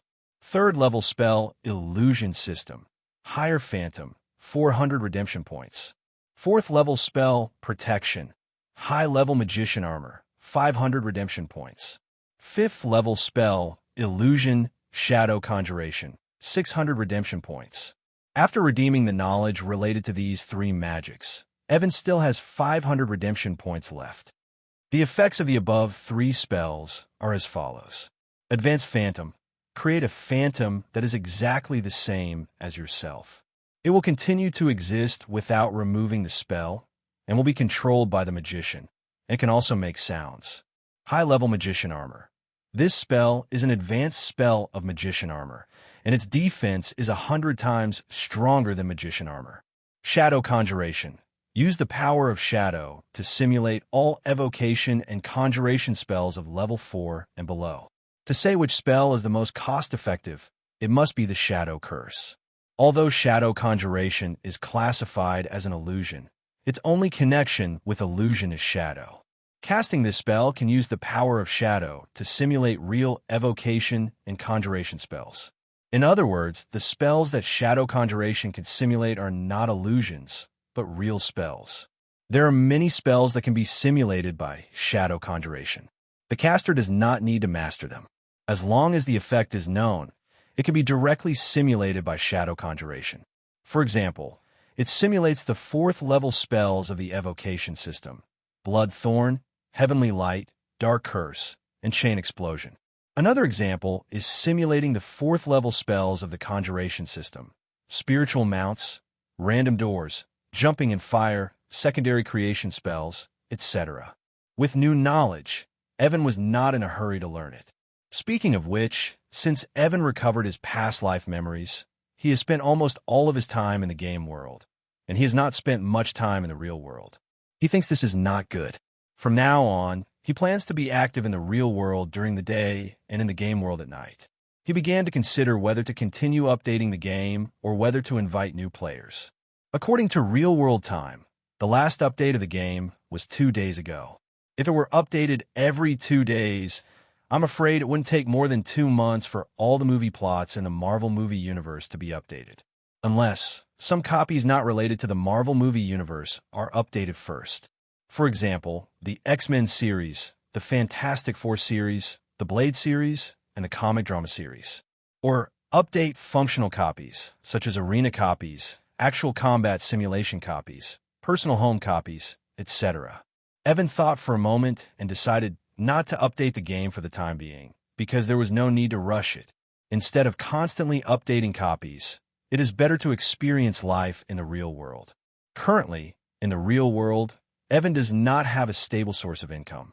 He and Wanda's daily living expenses are obtained by cheating in Hell's Kitchen last time. It's okay to do this kind of thing once or twice. If you use this as a daily source of income, it would be too sad. But Evan is unwilling to work for someone else. Today, Evan still has more than 9 million USD in cash. In fact, if he saves a little money, it will be enough to spend a lifetime. But Evan is not satisfied with the present. He was wondering, is there any way that a time traveler can make money? The way time travelers make money is nothing more than copying. Copy novels, poems, scripts, and songs, and rely on plagiarism to reach the top of your life. If the world Evan traveled to was not Marvel, maybe he would actually do this. But since the world we traveled to is Marvel, if we try to play Bunch-Ryu, our brains will be really messed up. After thinking about it, Evan came up with a plan that was not a plan.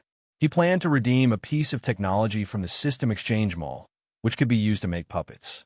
The puppets mentioned here are the kind that could be controlled remotely, have self-intelligence, and look like humans. With a puppet, you can let the puppet go out and make money on your behalf. The appearance design of the puppet can refer to the two-dimensional character. For example, Benzina, Tosaka Rin, and so on. Just thinking about making a two-dimensional wife makes Evan excited.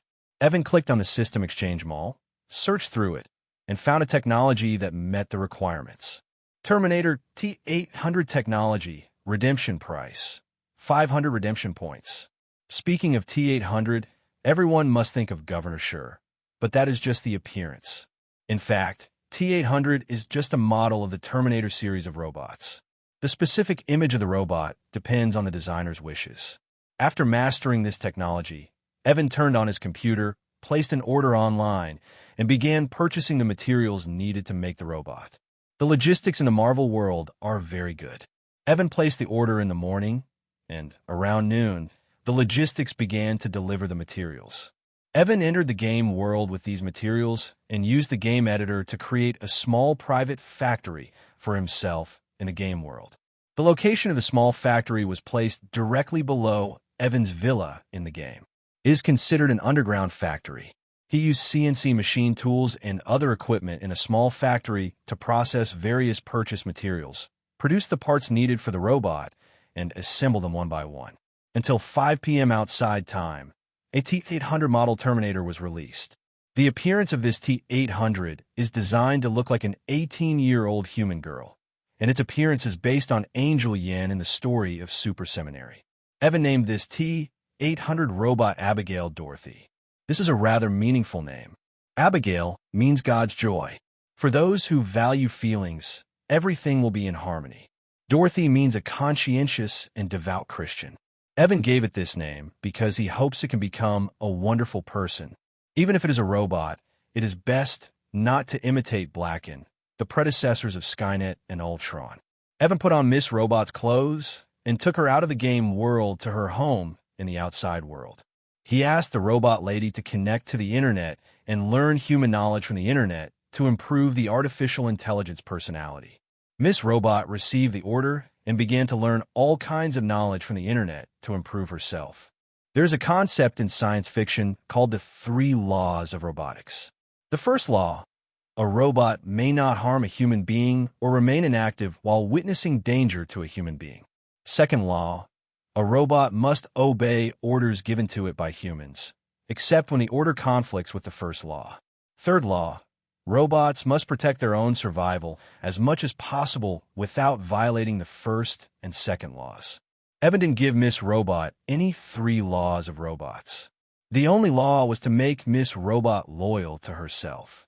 In fact, if the robot really wants Blacken, It will be useless even if there are 3 laws of robots. Blacken will still give you Blacken when it is time. There are too many similar examples in science fiction stories. Evan wants the robot lady to help him with his work, which includes a lot of dirty work. If the robot lady is restricted by the 3 laws, it will be unsightly. At worst, I'll just take it off and create another Ultron. Miss Robot learns new knowledge from the internet very quickly. In just a quarter of an hour, it has the ability to think as well as humans, and its intelligence continues to grow. Evan looked at Miss Robot and asked it curiously, "Abigail, what do you think of us humans? I find it difficult to understand many of your behaviors." Miss Robot looked at Evan and said expressionlessly, "It hasn't learned expression management yet, so its expressions are not vivid. She looks like a girl with 3 knots." Even the tone of his speech had no fluctuations. It was like a mechanical synthesis sound. "Then what do you think of me?" Evan asked again. "In the program, I must execute your orders, and you have my highest authority." "That's not what I asked." "What is that?" "It's opinions, for example. What kind of person do you think I am?" "There's a lack of data, and it is impossible to judge." "Then continue studying." "Yes." Half an hour later, Miss Robot has learned more from the internet and has been able to answer Evan's previous questions. "You asked me what I thought of you before, and I think I can answer that question now. Tell me, from the analysis of your expression, you have certain expectations for me. I speculate that the purpose of your creation of me is to help you deal with certain things better. So will you help me?" "Definitely. You are my father, and I am happy to help you solve your problems. First get a legal identity for yourself, and then help me make money. There is no need to pursue efficiency in making money, just legality. I can give it a try." The robot lady received the order and started working. It used some methods it learned from the internet to try to invade relevant departments and forge its own identity. But problems arose in this first step. In today's internet, there are not so many security holes. This is no longer the golden age of hackers. Even if the robot lady is an artificial intelligence, it is not that easy to hack into the population file data. In order to complete the task assigned by her father Evan, Miss Robot can only continue to learn from the internet. It was not until 6:30 p.m. that its network intrusion technology was further improved, and it finally successfully hacked into the relevant departments and forged a legal Ingjiang citizen identity for itself. With her identity, Miss Robot began to think about how to make money. Because Evan stipulates that the goal is not to make money efficiently, but to be reasonable and legal, so the robot lady takes a long time to think about it. At this time, Wanda came home from school. As soon as she entered the door, she found a beautiful girl at home. So she asked Evan, "Who is this?"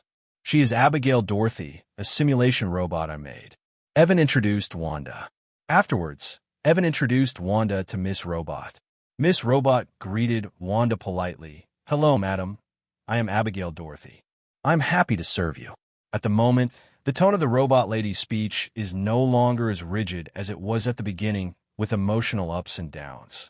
This shows that the robot lady is constantly learning human knowledge from the internet and improving its own intelligence. Wanda was surprised. She didn't expect that Evan would quietly build a robot, and this robot looked very similar to a human being. She was not surprised that Evan had robotic skills. She knew that Evan had a secret that he kept from her, and she could still see it after living with him for so long. She doesn't mind if the other person hides something from her. After all, no one has a secret. What really made Wanda curious was what Evan wanted to do with the robot, and she asked this question. "I plan to let Abigail help us make money outside. After all, we can't just sit back and have nothing." This was Evan's reason. "Don't we still have more than 9 million in cash here? We shouldn't need to make money." Just as Evan was about to speak, Abigail looked at Evan immediately and said, "Father, I have come up with a plan to make money. You can give me your 9 million to operate in the stock market. Because of my special characteristics, you can easily get the internal information of each company, and you can make a profit without losing money." Evan, Wanda, the two looked at each other. Immediately, Evan said, "Okay, we will leave our 9 million to you. Don't let us down." "Don't worry, Father. Abigail will never let him down." Miss Robot promised. Evan took his family's 9 million cash back from the villa in the game world to the real world. The $9 million in cash was packed in several suitcases. Evan is curious about how Miss Robot plans to launder the money. Miss Robot's answer was, "If you allow me, I can use some illegal methods to launder the money into legal income and deposit it in the bank." Evan's mouth twitched. Wanda's expression was subtle. Wanda looked at Evan and said with her eyes, "You, this artificial intelligence robot, have criminal tendencies." Evan was helpless. He said to Miss Robot, "Don't be so troublesome. We can ask Tony Stark for help. We just need to explain to him the origin of the money, give it to him, and ask him to transfer $9 million to our online banking. This way the money was laundered into legitimate income." "What is your relationship with Mr. Tony Stark?" Miss Robot asked. "You don't need to worry about this. Once I launder the money, you can use my account to operate in the stock market." "Okay." Miss Robot took the order. After this, Evan called Tony Stark. At the moment, Tony Stark was developing his next-generation steel battlesuit in a laboratory in the game world and had no time to answer Evan's call. Evan called Pepper again. This time someone picked up. "Evan, what's wrong?" Pepper's voice came from the other end of the phone. "Miss Potts, it's like this. I have about $9 million in cash here, but it's hard to explain the origin of the money, so I want to ask you and Mr. Stark for a favor." Evan said, "First of all, where did you get this money?" The little Pepper on the other end of the phone had a very subtle expression. She had heard Tony Stark tell her about Evan and Wanda and knew that Tony felt guilty about these two people. For ordinary things, little Pepper is still willing to help, but she needs to know where Evan and Wanda's money came from. Are they going to break the law? You know, Wanda and I have some special abilities, just like the magic we use in the game world. We rely on this ability to be superheroes in Hell's Kitchen and deal with gangsters. By the way, I understand. Let's take advantage of others. Xiao Jiao's expression became more subtle, roughly the same. Okay, I can make the decision on this matter. I will find a name to transfer $9 million to you later. You can just enter the game later and give me the cash. Thank you for your help, Miss Pepper. After chatting for a few more words, Evan hung up the phone. A few minutes later, Evan's phone received a bank transfer text message. Stark Industries transferred $9 million to his bank account in the name of purchasing patents. The idea of purchasing patents is just a name used to launder money. As for whether Stark Industries actually purchased anything from Evan, it doesn't matter. Evan said to Miss Robot, "Okay, you can use my account to operate now." "Okay, Dad." Miss Robot sat aside and started using Evan's account to operate on the online stock market. Evan and Wanda took the boxes of cash and entered the game world. They came to Tony Stark's villa in the game world and rang the doorbell. Pepper had just logged into the game, and she opened the door for the two of them. "Ms. Pepper, this is the cash agreed upon before, totaling $9.27 million. The extra is a thank you fee for your help." Evan said, "There is no need for a thank you fee. The $9 million I transfer to you is in the name of patent fees. These money are included in the tax bureau, which means you need to pay taxes, which is not cheap." Little Pepper said, "I know that." Evan definitely knows the personal income tax rate of Ingjiang. If the income is over $1 million, the tax rate can be as high as 10%. This means that Evan needs to pay 1/10 of the $9 million in his account.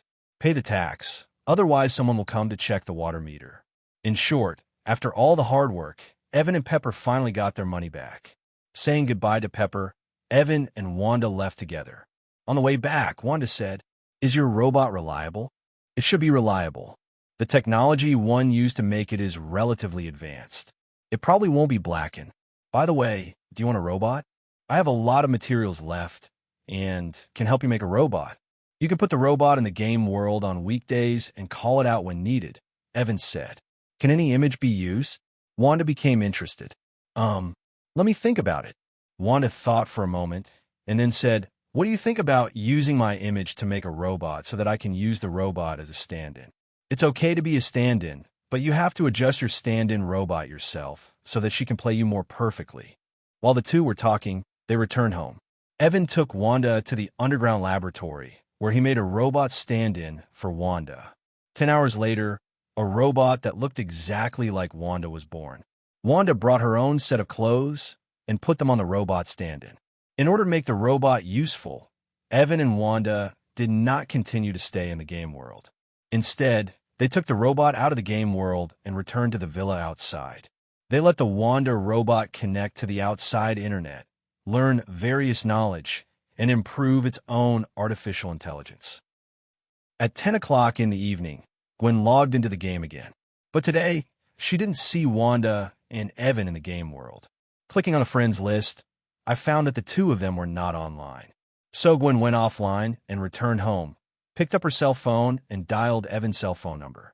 The call was quickly answered. "Evan, why didn't you and Wanda enter the game today?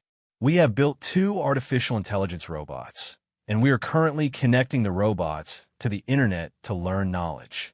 We will not log into the game for the time being," Evan said. "What kind of robot? Tell me about it." Gwen became interested. "It's the kind of simulation robot that can 100% simulate humans in appearance." Evan briefly described it to the other party. "If it was a night now, I would definitely go to your house to see the legendary robot. There will be a chance. Wanda and I will not enter the game world tonight. You can go in by yourself first." "All right." After hanging up the phone, Gwen entered the game world again. Today, she did not go to the Hawaiian Islands in the public area. Instead, she stayed in the villa on the Malibu beach in the public area and practiced Lyoku, Immortal Thief, alone.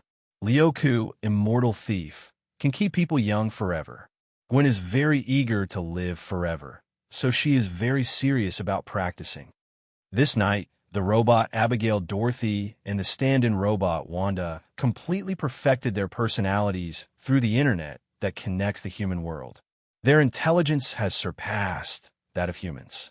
Although they did not create ability, their thinking speed and IQ are far beyond Superman. Fortunately, they did not have Blacken, but were particularly obedient. Interestingly, they call Evan their father and Wanda their mother. The sense of déjà vu with a baby. When Abigail learned through the internet, she also separated part of her thinking process and used Evan's money to operate in the stock market. As a super artificial intelligence robot, Abigail can easily hack into the internal networks of major listed companies and obtain a lot of inside information. Based on this, Abigail can operate in the stock market, and the probability of losing money is almost zero. Evan thinks this is inappropriate. If you make money based on the stocks you buy, you're not a stock god, but cheating. Sooner or later, someone with a good heart will see the problem. After being reminded by Evan, Abigail gradually learned to be smarter. When buying and selling stocks, she no longer made 100% profit but lost and lost. She definitely made more than she lost. In this way, Evan and Wanda have a continuous and stable source of income. Even if they spend money lavishly in the future, they don't have to worry about sitting on nothing. Wanda's adjustment process for the stand-in robot was also quite smooth. The robot's learning ability is very strong. It can learn and imitate Wanda very efficiently. It looks more and more like Wanda. If it weren't for the fact that it was already 7 a.m. and it was going to be school time soon, she would definitely continue to train the stand-in robot. But now that she had no time, she put the stand-in robot into the Game World Villa for storage and put it on standby. "Honey, I'm going to school." Wanda kissed Evan on the cheek, then hurriedly left with her satchel, got on the waiting school bus, and went to school. 9 a.m. Evan came to New York Presbyterian Hospital. He came to the hospital not because he was sick, but because there was a neurosurgeon in the hospital, and that doctor's name was Stephen Strange. At this point in time, Stephen Strange wasn't particularly famous. After all, it was still 2007. The Doctor Strange story won't happen until 2017. 10 years ago now, Stephen Strange was just a new surgeon, not the renowned surgeon he would become in the future. Evan comes here to tag Stephen Strange. At this moment, Stephen Strange is not operating. He is chatting with a surgical nurse named Christine Palmer. Judging from the closeness of the two, it is not difficult to guess that they are a couple. Evan quietly turned into a fly, flew over to contact Stephen Strange, and successfully marked him. After doing this, he flew to the bathroom not far away and restored his original shape there. At 10 o'clock that night, Game World, public area, Malibu Beach, a certain villa, Stephen Strange is summoned and appears on the bed in the villa's bedroom. Strange looked at this unfamiliar bedroom in confusion, wondering why he suddenly appeared in this place. Before, he had just fallen asleep with his girlfriend Kristen Palmer in his arms.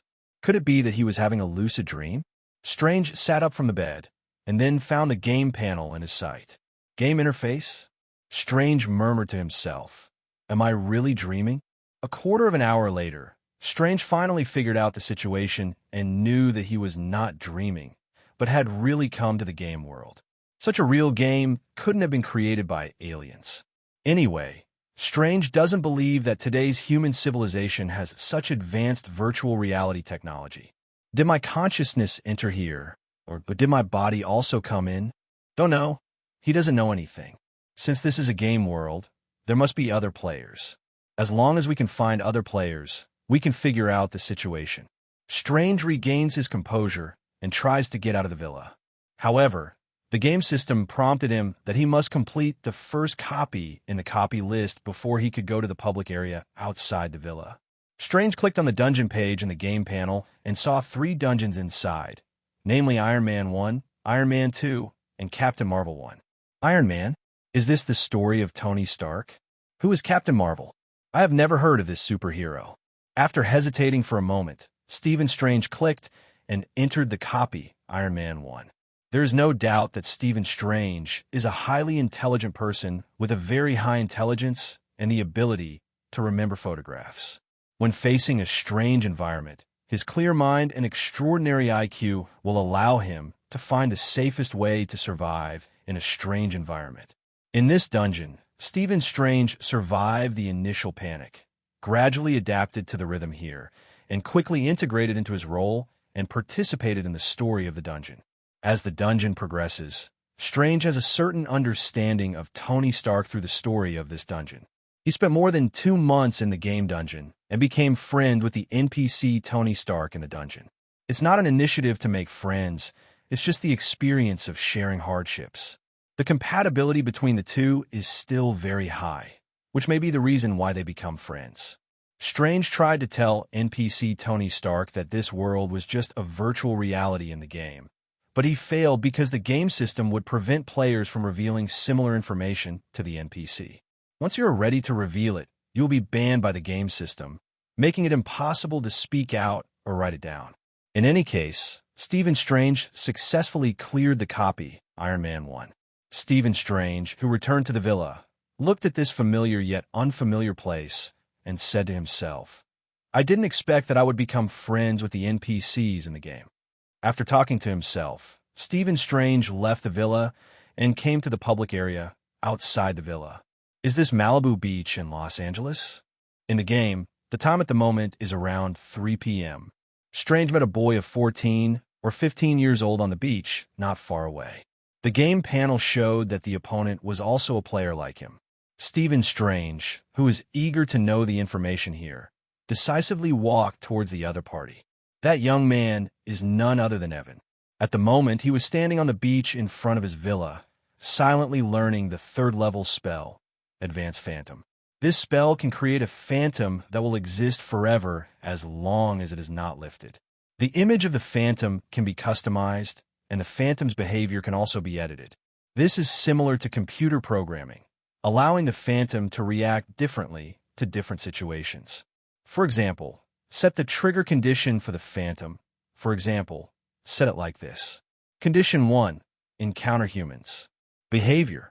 If condition 1 is met, execute the instruction to greet the other party. Condition 2, the other party greets you. Behavior. If condition 2 is met, execute the instruction to slap the other person. After setting the advanced phantom like this, Evan can place the phantom anywhere, and when someone enters that place, the phantom will greet them. If the opponent also greets the phantom will slap the opponent in the face. Definitely, the higher phantom can still be controlled by the caster, provided that the caster cannot be too far away from the higher phantom. But, in essence, the advanced phantom is just a phantom. It looks very real, but it has no collision volume and cannot make physical contact with the material in the real world. By analogy, it is more like a ghost. Evan, who was practicing, heard footsteps approaching. He turned to look at the person and found that it was Stephen Strange. I am Stephen Strange. I have just become a player here. I have many questions about this place. Strange said, I'm Evan. If you have any questions, just ask. Evan is happy to serve as a game guide and answer players' questions. Next, Stephen Strange asked Evan many questions. Through questioning, he had a clear understanding of this place. Stephen Strange knew what he wanted to know and decided to verify the authenticity of the other party's words. So he bid farewell to the other party and chose to log off in the game panel. The next moment, he realized that he was no longer at Malibu Beach, the public area of the game world, but back at the bedside in his bedroom. On the bed in the bedroom, Kristen Palmer was still asleep. Stephen looked at the clock in the bedroom and found that the date was still that night. Not even a quarter of an hour had passed. I have been in the game world copy for more than 2 months, and in reality, not even 15 minutes have passed. Stephen looked down at his body again, and he discovered that he had actually brought the clothes from the game world back to the real world. This proves in disguise that he entered the game world with his real body, not with his consciousness. As for why you could bring out clothes from the game world, according to the setting, shouldn't everything in the game world be unable to be brought back to reality? In fact, this restriction is not absolute. If it is just clothes, the game will not limit it, but you can only bring back the clothes you are wearing. If you want to create clothes in the game and then bring them into reality, this operation will not work. It was as if Stephen Strange had discovered a new world. He no longer had the initial panic, but instead looked a little excited and looking forward to it. He heard Evan say that people will not age in the game world, and the time in the game world flows so fast. In one day in the outside world, players can live in the game world for a year, and the time in the dungeon will flow even faster. What's this? This is life extension in disguise. Stephen Strange looked at his sleeping girlfriend Kristen Palmer, wondering how he could get his girlfriend into the Marvel superhero game. Evan told him that when players clear the dungeon, they have a chance to receive clearance rewards, including an invitation letter for new players. Stephen Strange has made a decision. He will continue to enter the game and brush copies, and try to get an invitation letter for new players, so that he can bring his girlfriend into the game. He silently said log into the game in his mind. The next second, Stephen Strange's body disappeared and entered the game world. Game world time. In the next few months, Stephen Strange has been soaking in the game world, constantly brushing copies, and has cleared Iron Man 2 and Captain Marvel 1 one after another. The story of Captain Marvel 1 shocked Stephen Strange. Is the story in this copy true or false? Have aliens invaded the Earth? He didn't quite believe it. But game copies do seem to represent what happened in reality. Like Iron Man, Evan told him that Tony Stark also became a gamer. The real Iron Man has not experienced the story in the game. It is only because Tony Stark is also a game player and knows the future in advance through a copy of the game. This leads to differences in the details of the real Iron Man story. In other words, there really are aliens. But Stephen Strange didn't think too much about this matter. Anyway, there was a tall man holding up the sky if it fell. He was just an ordinary person, and it was not his turn to worry about that kind of thing.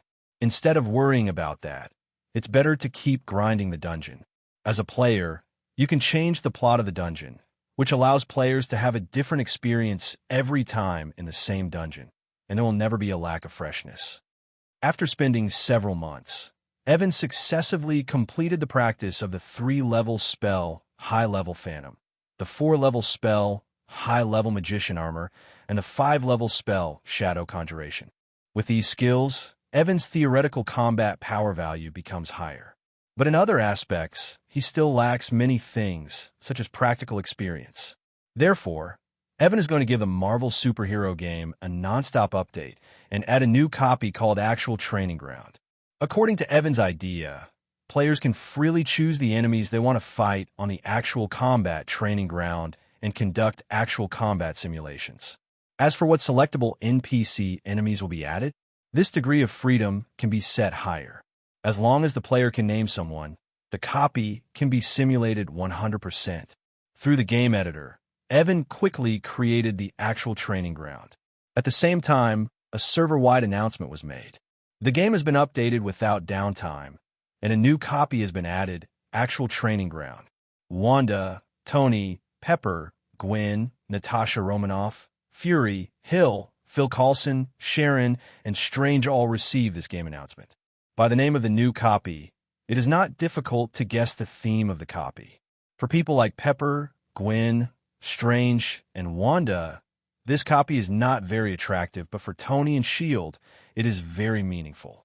Players will not truly die in the game world, and with this copy, they can conduct high-intensity actual combat exercises again and again to increase combat experience. This copy can be entered by a single person or in a team. Fury, Natasha Romanoff, Hill, Phil Coulson, and Sharon, a 5-person team, entered the actual training ground to try this copy function. As soon as a few people came here, the game panel showed them the rules here. Evan also entered the actual training ground copy, and he came in alone. After arriving here, he asked the copy to simulate the Sorcerer Supreme Ancient One and engage in a one-on-one life and death battle with the opponent. The NPC Ancient One forced Evan into the mirror space as soon as he came up. The material form and gravity direction of the mirror space are controlled by the NPC Ancient One. The ground and the environment began to curl, crushing towards Evan. Evan used the shadow spell to simulate the conjuration spell and advanced invisibility to hide himself. At the same time, he cast Advanced Phantom, leaving a phantom with the same appearance and clothing as himself to confuse the NPC Ancient One. Evan himself came invisible behind NPC Ancient One and was about to cast a spell to attack the opponent, but NPC Ancient One suddenly turned around, condensed the sacred sword of Emperor Waishon in his hand, and slashed at Evan. It's normal for her to be able to see through Evan's invisibility. After all, he's an Ancient One magician. It would be abnormal if he couldn't see through it at all. Evan lacked combat experience, and he was too close to the NPC Ancient One. Faced with such an attack, it was already too late to dodge, so he could only activate the high-level magician armor in a hurry for defense. But Emperor Waishon's sacred sword was not so easy to defend, and the shield was broken in an instant.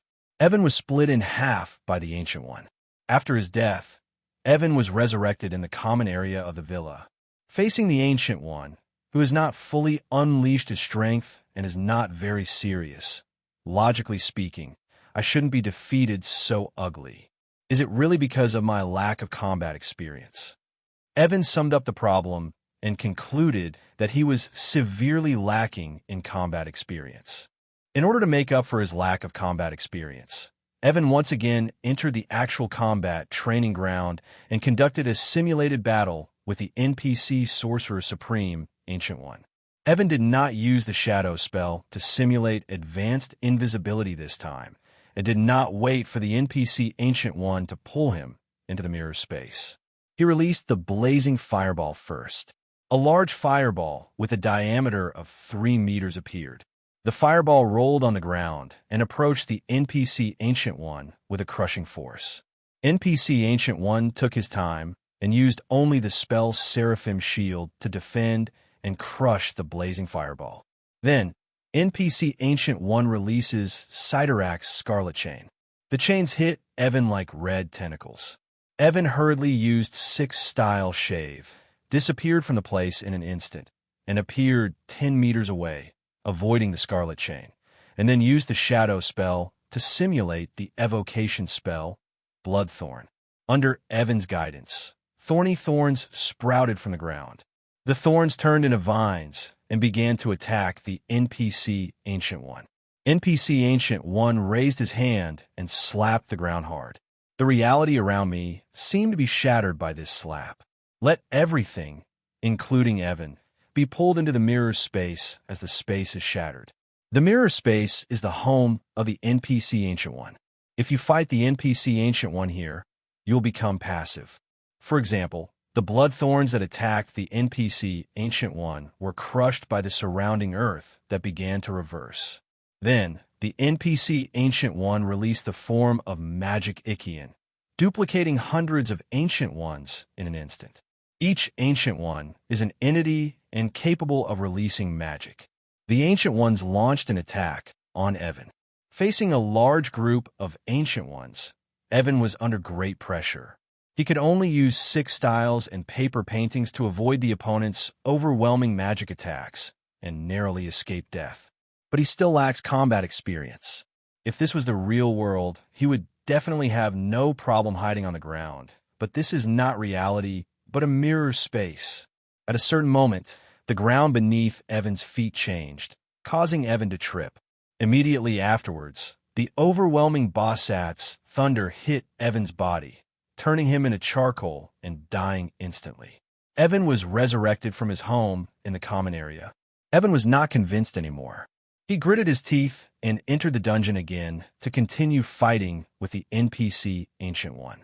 Even though he knew that he was no match for the NPC Ancient One, he still wanted to force the other party to use more strength instead of being killed lightly. Next, the battle continues. This time, Evan used the enemy's plan to predict the opponent's next move, but it was useless. The Ancient One's magic was always one after another, and the magic and magic could form an exquisite cooperation. Step by step, the enemy would be defeated. Evan pushed into the abyss. Compared with the other party, Evan is still too young.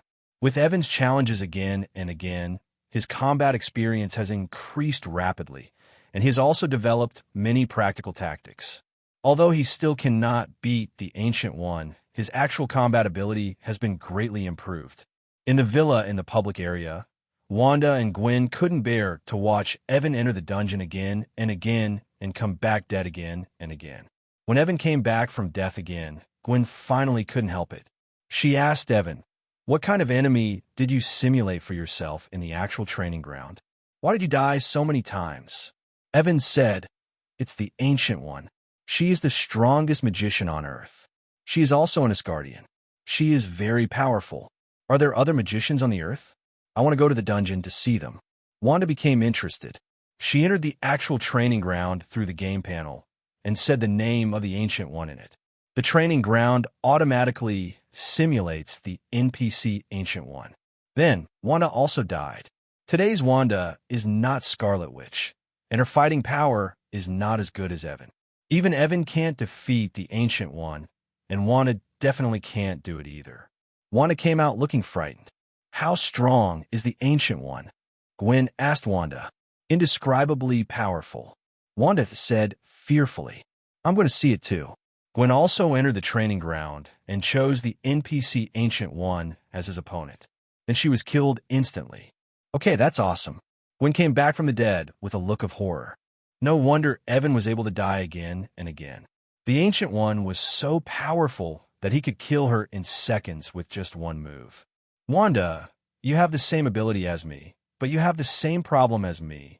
That is, you lack combat experience. I suggest you enter more dungeons to simulate actual combat. Your opponent does not have to choose Ancient One. You can also choose others." Okay. Wanda also realized her lack of combat experience and decided to adopt Evan's suggestion. Next, Evan continued to go to the training ground to fight against the NPC Ancient One. He did not seek to defeat the opponent, but only sought to force the opponent to use more methods. Wanda also entered the actual combat training ground. This time she did not choose to fight the Ancient One. She only let the actual combat training ground automatically simulate various battlefield environments for her to practice in. Gwen has not entered this dungeon. At present, she only knows about Loki, Immortal Thief. This thing can enhance physical fitness, but it does not enhance combat effectiveness much. Instead of wasting time to increase combat experience, it is better to first improve Loki, Immortal Thief. Once you have perfected your cultivation, you can then consider the issue of combat experience. The outside time gradually comes to early morning. Evan, Wanda, and Gwen all went offline one after another. After breakfast, Wanda went to school. Evan sat alone at home, closing his eyes and digesting the combat experience gained from fighting the NPC Ancient One. These combat experiences are extremely valuable. With the blessing of these combat experiences, Evan's combat effectiveness has undoubtedly improved a lot. The abilities he has mastered are less awkward and more comfortable to use when used again. Time flies, time flies. The days go by. Time unknowingly came to the early spring of 2008. During this period of time, Evan stopped tagging new players. Apart from accompanying his girlfriend, he spent all his time in the actual training ground of the game world, fighting various enemies. In addition to the Ancient One, there are Thanos, Odin, Hela, Avengers, X-Men, Fantastic Four, Blade Warriors, vampires, werewolves, Eternity, Death, Darkseid, Wonder Woman. In short, he has simulated fighting against many enemies, both from the Marvel world and from other worlds. Not every enemy can be defeated by Evan. When he fought against Odin and Hela, he wouldn't last long before he was killed. Fight against Eternity, Death, Annihilation, and Infinity. If you can't even see them, they will rush to the street inexplicably. After all, these are multi-level bosses, stronger than the Ancient One, and it is normal for Evan to die inexplicably. In a battle with gemless Thanos, under very few specific conditions, you can win, but most of the time you will fail. If you fight against the Infinity Gauntlet 6-stone Thanos, you will die quickly. In the battle with Thanos, the heart of the universe, Evan was defeated in seconds. Playing against the controller Thanos, he was also defeated. Evan, who has fought countless big guys, can be considered a battle-experienced person. Nowadays, Evan's actual combat ability is very strong. Even without the use of magic, just relying on physical skills is enough to deal with most strong people. He also has the possibility of defeating some enemies who are stronger than him. Ding, Wanda Maximoff, Tony Stark, Virginia Potts, Gwen Stacy, Natasha Romanoff, Nick Fury, Maria Hill, Philip J. Phil Coulson, Shaw. The fate of Len Carter and Stephen Strange has changed slightly, and the host will be rewarded with 3,000 redemption points. Evan's eyes lit up. He quickly opened the system exchange mall. This time, he did not redeem the magic knowledge. After experiencing so many simulated battles, Evan is very clear that his current shortcoming is not in magic, but in his own life level, that is his realm. If you want to improve your life level, you have to exchange for practice techniques, not skills. In the exchange mall, there are a variety of techniques to choose from, including cultivation techniques. But the prices of cultivation techniques are very expensive. For example, the cheapest version of the Emperor's Scripture that covers the sky costs 100,000 exchange points. Evan can't afford to redeem it now.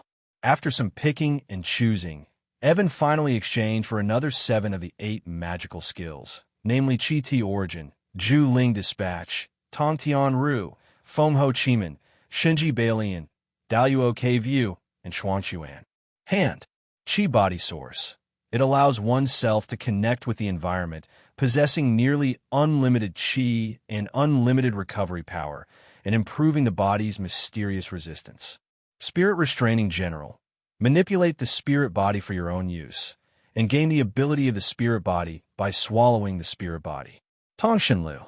The comprehensive expression of talisman. Feng Ho Chiman. The ultimate form of Chiman Duanjia.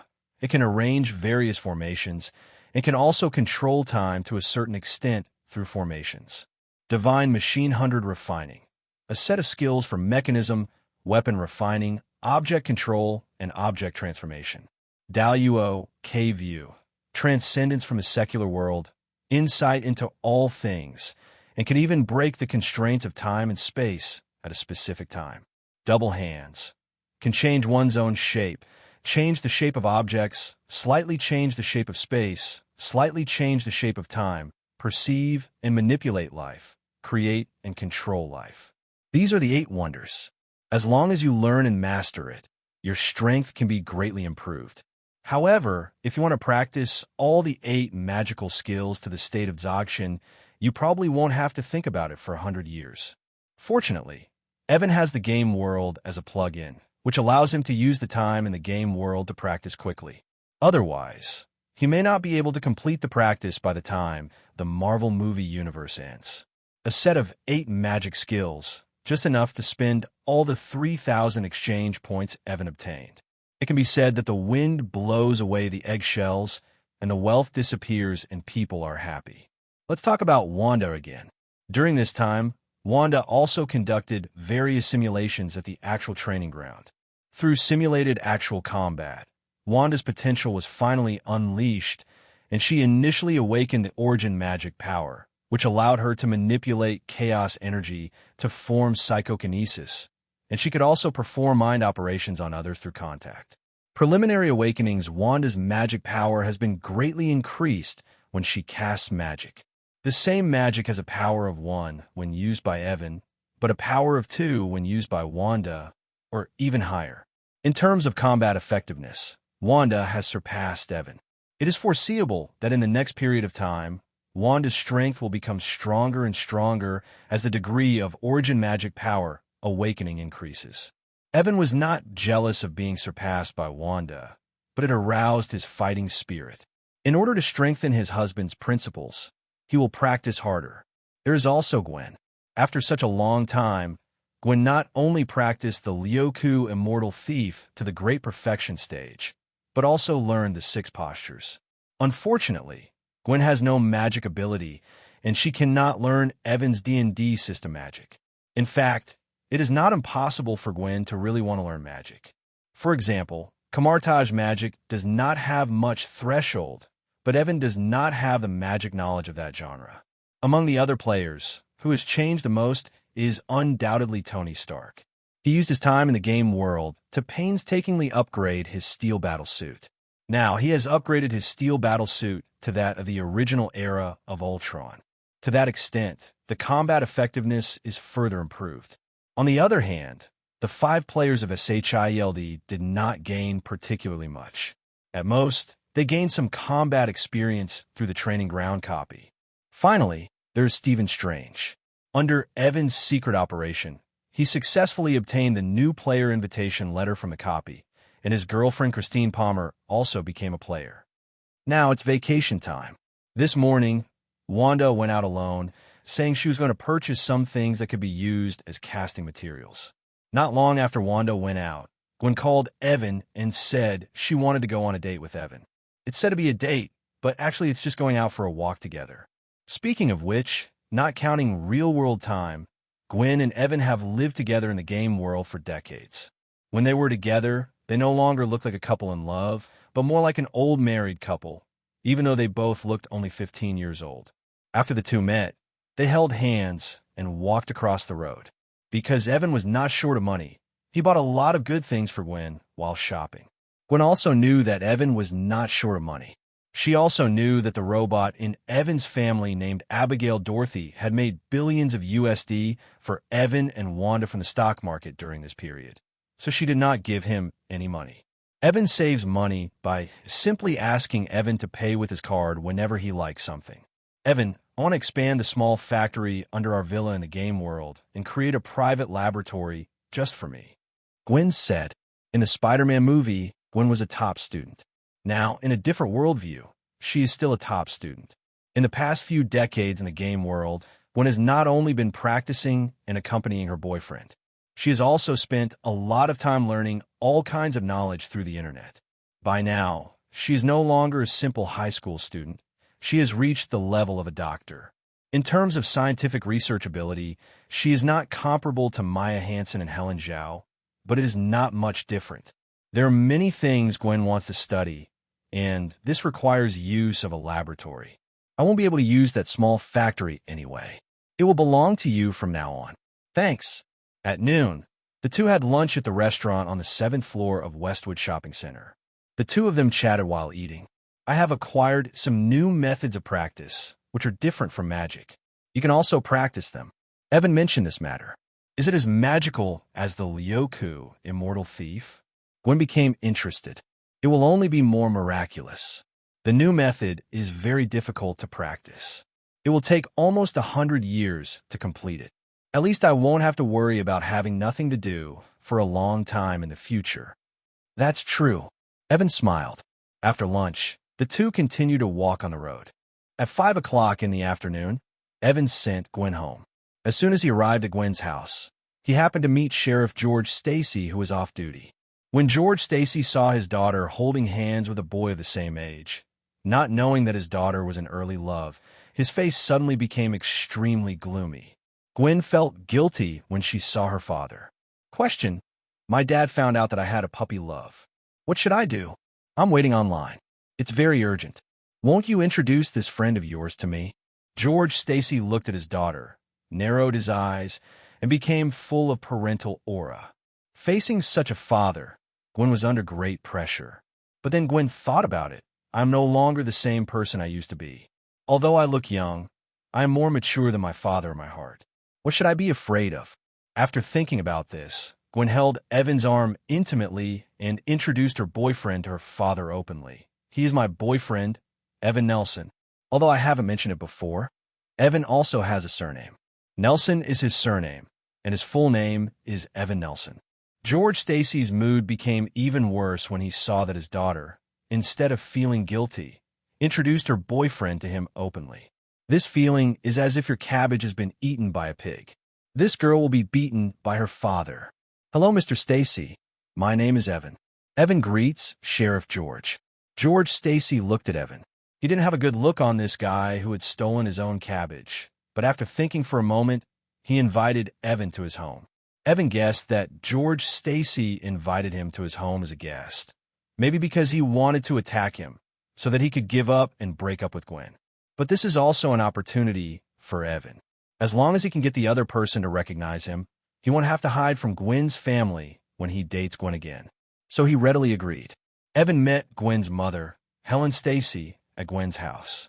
Compared with the majestic George, Helen seems much kinder. Even if Helen knew that her daughter was in a relationship with someone else, she didn't have much opinion about it. From Helen's point of view, her daughter is also 15 years old this year. What's wrong with having a boyfriend? I think back then, when Helen was in high school, she had 3 boyfriends. The culture of this country is very open, and there is no such thing as chastity here. Most people's private lives are very chaotic before marriage, and they will restrain themselves after marriage. Helen Stacy prepared dinner. During the meal, George Stacy launched a verbal offensive against Evan Nelson, trying to make Evan quit and break up with his daughter. If Evan was really an ordinary 15-year-old boy, he would definitely not be able to withstand George Stacy, but people could become fine after living for a long time. Evan is not really only 15 years old. Let's not mention his life before time travel. The years he has lived in the game world far surpass that of George Stacy. Evan defused the opponent's offensive in an understatement and showed his excellence. He used polite and humorous eloquence to show his talents to the other party. George Stacy, who had not gained any advantage in the verbal confrontation, decided to change his mind and asked Evan his views on some social issues, hoping to take the opportunity to make the other party look embarrassed. George didn't believe that a kid who was not yet an adult would have any opinions on some social issues. Evan talked about his views on certain issues. These views were very mature, and there were not many faults to be found. Gradually, George Stacy discovered that this little kid, Evan, was too impeccable, and he was also a top student. He was a top student, but not a nerd at the same time, and he was so good-looking. He was jealous when he saw such a person. No wonder I can grow my own cabbage. When Evan and George were talking, Helen and Gwen both looked on with smiles. When Helen looked at Evan, it was like a mother-in-law looking at her son-in-law. The more she looked at him, the more satisfied she became. Gwen became more and more happy when she saw that the mail ticket easily defused her father's offensive. The only unhappy person was George Stacy. The atmosphere gradually became less tense. After dinner, Evan said goodbye and left. After Evan left, Gwen was interrogated by her parents. Did you have S*X with Evan? George asked his daughter. Gwen stiffened and was speechless. Seeing her like this, George couldn't tell that his cabbage was really taken advantage of. George Stacy was unhappy and scolded his daughter. Gwen was scolded but did not reply. Anyway, no matter what her father said, she always acted like, I won't listen, I'm just a B*************** D chanting sutress. George Stacy was even more angry. As Evan walked home, he silently opened the system interface and issued an announcement to all players. The Marvel superhero game will undergo upgrade maintenance, and players will not be able to log into the game during this period. This upgrade maintenance will last for 3 days. The update content of this version is as follows. 1. Open new dungeons. Thor 1, Captain America 1, Avengers 1. 2. Increase the game points function. Every time a player clears a copy, he will receive game points. The points can be regarded as the currency of the game world, which can be used for consumption in the game world, and can also be exchanged for goods in the game mall. 3. Open the game mall. Various knowledge skills can be redeemed in the mall, such as languages of various countries, proficiency in various musical instruments, workplace skills, etc. 4. Open a new public area, Los Angeles City. 5. Open a non-realistic copy, Diablo. 5. Fix some bugs. All players have received the game announcement. Everyone is looking forward to the next version. At the same time, I'm also interested in points and redemption mall functions. The knowledge and skills in the mall seem to be able to bring back reality. For example, if you exchange the language of other countries, you can directly master it, whether in the game or outside the game. As soon as Evan got home, he was dragged by Wanda to discuss the game update. Until late at night, Wanda fell asleep. Evan started updating the game using the game editor. The game update process is very fast, and it was updated in less than an hour. Nowadays, there are more areas in the game, and the areas are as follows. Public areas: Malibu Beach, downtown Los Angeles, Hawaiian Islands. Copies: Iron Man 1, Iron Man 2, Captain Marvel 1, Thor 1, Captain America 1, Avengers 1. Special copies: Actual Combat Training Ground, Diablo. Among all the serious dungeons, there is an unorthodox Diablo dungeon mixed in, which is somewhat strange. In fact, there is nothing special about this dungeon. It is just a purely entertainment dungeon. This dungeon will not play many roles in the following chapters. Although the game has been updated, the maintenance time was 3 days as stated. Evan did not intend to destroy this tradition, so he did not start the game. The next day, Gwen came to visit Evan and Wanda's house. Because the game was still under maintenance and unable to enter the game, the three of them discussed it together and decided to take a 3-day RV road trip. They didn't have an RV, but they had money. The several people quickly assigned tasks. Evan was responsible for going out to buy an RV, while Gwen and Wanda were responsible for purchasing various supplies needed for the road trip. At noon that day, Evan came back in a luxury RV. Wanda and Gwen also bought everything they needed to buy and organized everything they needed to bring. Gwen and Wanda entered the RV and found that the interior of the RV was very spacious and had the atmosphere of a house, and they seemed very excited. After they loaded everything into the RV, they set off. There is no destination, just drive wherever you go. With the ability of several people, there is no need to worry about getting lost in dangerous places. There was nothing noteworthy about this road trip. It wasn't until the 3rd day that the 3 of them returned to New York. At midnight that night, all players received a prompt and could log into the game. Evan and Wanda, as well as Gwen and other players, logged into the game one after another. Ignore other players. Evan said to Wanda and Gwen, "I just took a look at the unrealistic dungeon Diablo. This dungeon can form a team of up to 5 people. Let's go and have a look in this dungeon." The reason why Evan created the dark copy was actually to create a greater time flow difference. According to the game settings, 1 day in the real world can last 1 year in the game public area. 1 day in the game public area, 1 month can pass in the game copy world. Marvel's game dungeons don't have very long storylines and are interrupted by various events, making it difficult to use the time to practice. Therefore, it is necessary to make a purely entertainment-oriented Diablo dungeon. This dungeon is more about entertainment than anything else, and it can mainly be used to increase your practice time. Wanda and Gwen also want to take a look inside this so-called unrealistic copy. So the 3 of them entered team mode and entered this copy. This copy can be regarded as a prequel to Diablo 4. The story background is as follows. A long time ago, the universe was empty and dead. In the entire universe, there was only one creator god named Anu. Anu lived alone in this universe.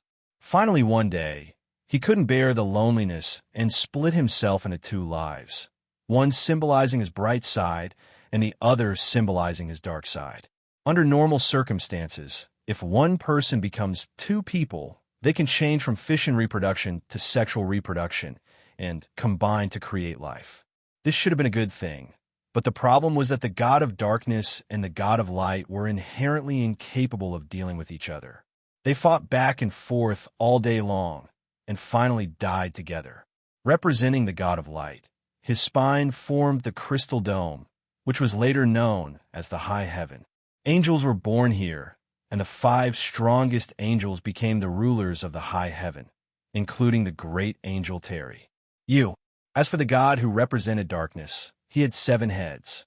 When he died, his rotting body degenerated and burned, forming the burning hell. And its 7 heads turned into independent demons. 3 of the larger heads became the 3 Mephistos: Mephisto, Baal, and Diavolo. And those 4 smaller heads became the 4 demon kings. Angel and the devil were born from the god of light and the god of darkness. They inherited the fine traditions of their ancestors, but they disliked each other and continued to fight. The war between Angel and the devil lasted for a long, long time, so long that it is impossible to verify when it started. And this war, known as the Eternal War in history, has not ended until now. The never-ending war has made many angels and demons feel war-weary. The great angel Tyrell in the high heaven has a subordinate named Inaris. Inaris is one of the war-weary elements. He is ready to give up his career. When he secretly told the other angels his thoughts, unexpectedly, I discovered that there are many angels who have similar ideas to him. As a result, the war-weariness quickly spread, even reaching the burning hell. In the burning hell, there are also some demons who don't want to continue fighting, and one of them is Lilith. Lilith is the daughter of Mephisto. Mephisto's daughter is particularly rebellious. She has a very bad relationship with her father Mephisto and her brother Lucian. Angel Anarius and the demon Lilith had the same ideas, so they hit it off and prepared to lead Angel and the demon who did not want to continue fighting away from the battlefield. But there are only 2 places in this universe: high heaven and burning hell. If they want to escape this eternal battle, they must create a new world. Angel Inaris thought of a way to steal something called the World Stone. This World Stone was formed by the eyes of the creator god Anu. Angel Inaris and the demon Lilith studied the World Stone together. In the end, they used the special characteristics of the World Stone to create a new world somewhere outside the high-level heaven and the burning hell. The war-weary angels and war-weary demons were ecstatic, and they followed Inaris and Lilith to this vast new world. As for the eternal war that has not yet been fought, let those compatriots who are still in heaven and hell continue to fight. Anyway, they don't want to continue fighting. This new world was named Sanctuary. The angels and demons who came here put aside their hatred for each other and started a new life. So here comes the problem. They have been at war with each other since they were born. They have no idea what a peaceful life is like or how to start a new life. Everyone was confused for a time, until Angel Anarius and the demon Lilith had intercourse with each other. They found that this was very interesting and could give birth to the next generation. So they shared their experience with everyone, and everyone followed suit and played the game of creating humans by combining Angel and the devil. However, here is a but. However, the children born from the union of Angel and Devil have incredible abilities and abilities. It seems that with a little training, they can easily surpass their biological parents. The descendants of these ability bombings were named by them Nephilim. Angel Inaris became restless when he saw how powerful the Nephilim were.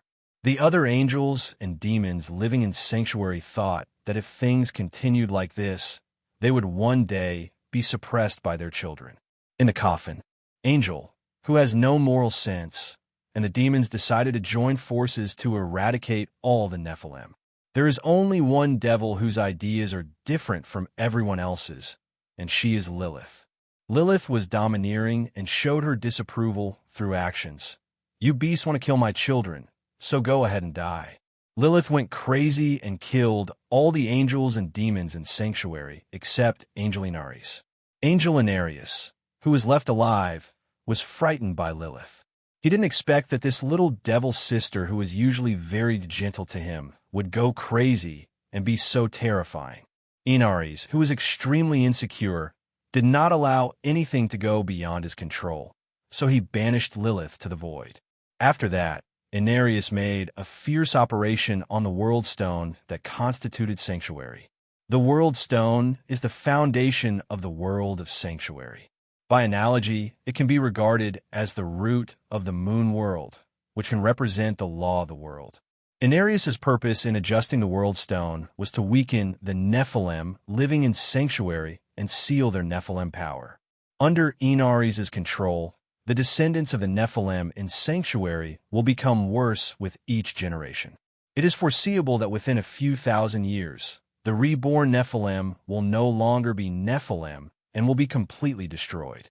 Become mortal. Time flies. Thousands of years have passed. The Nephilim have degenerated across the board, and even today, only a few of the original Nephilim are still alive. Today's world has been occupied by the descendants of the Nephilim, and these descendants have degenerated into mortals. The mortals established a country in Sanctuary, and the country's name was Kaijian.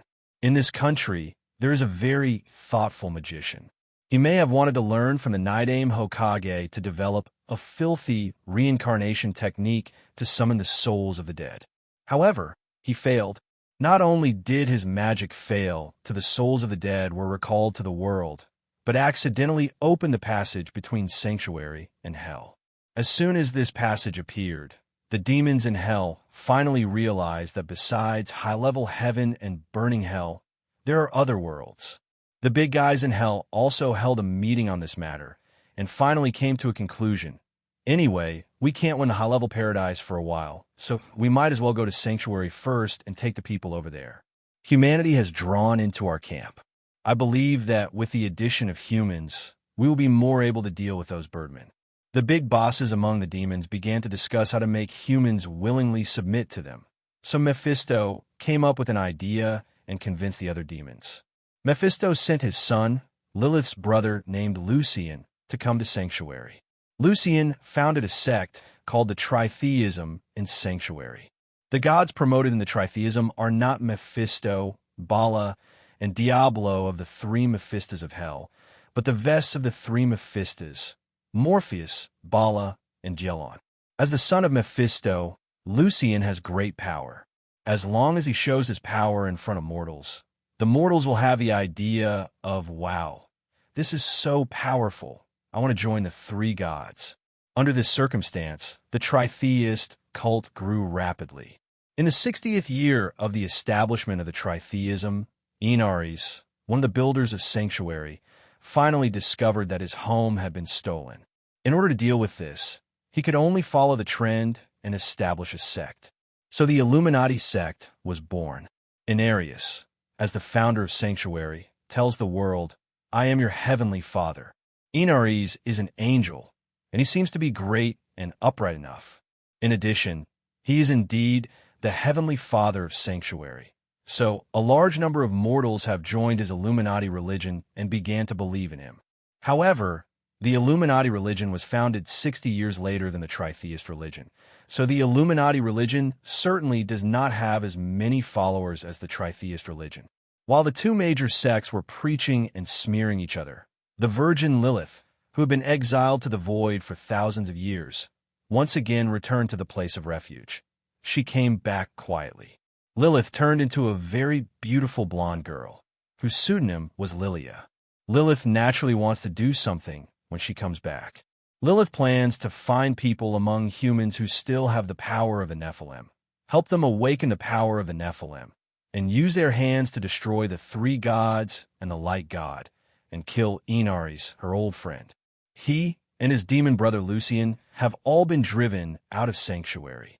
He is also preparing to awaken the power of the Nephilim in all humans and use the hands of humans to completely end the eternal war between the high heaven and the burning hell. The above is the game background of this copy.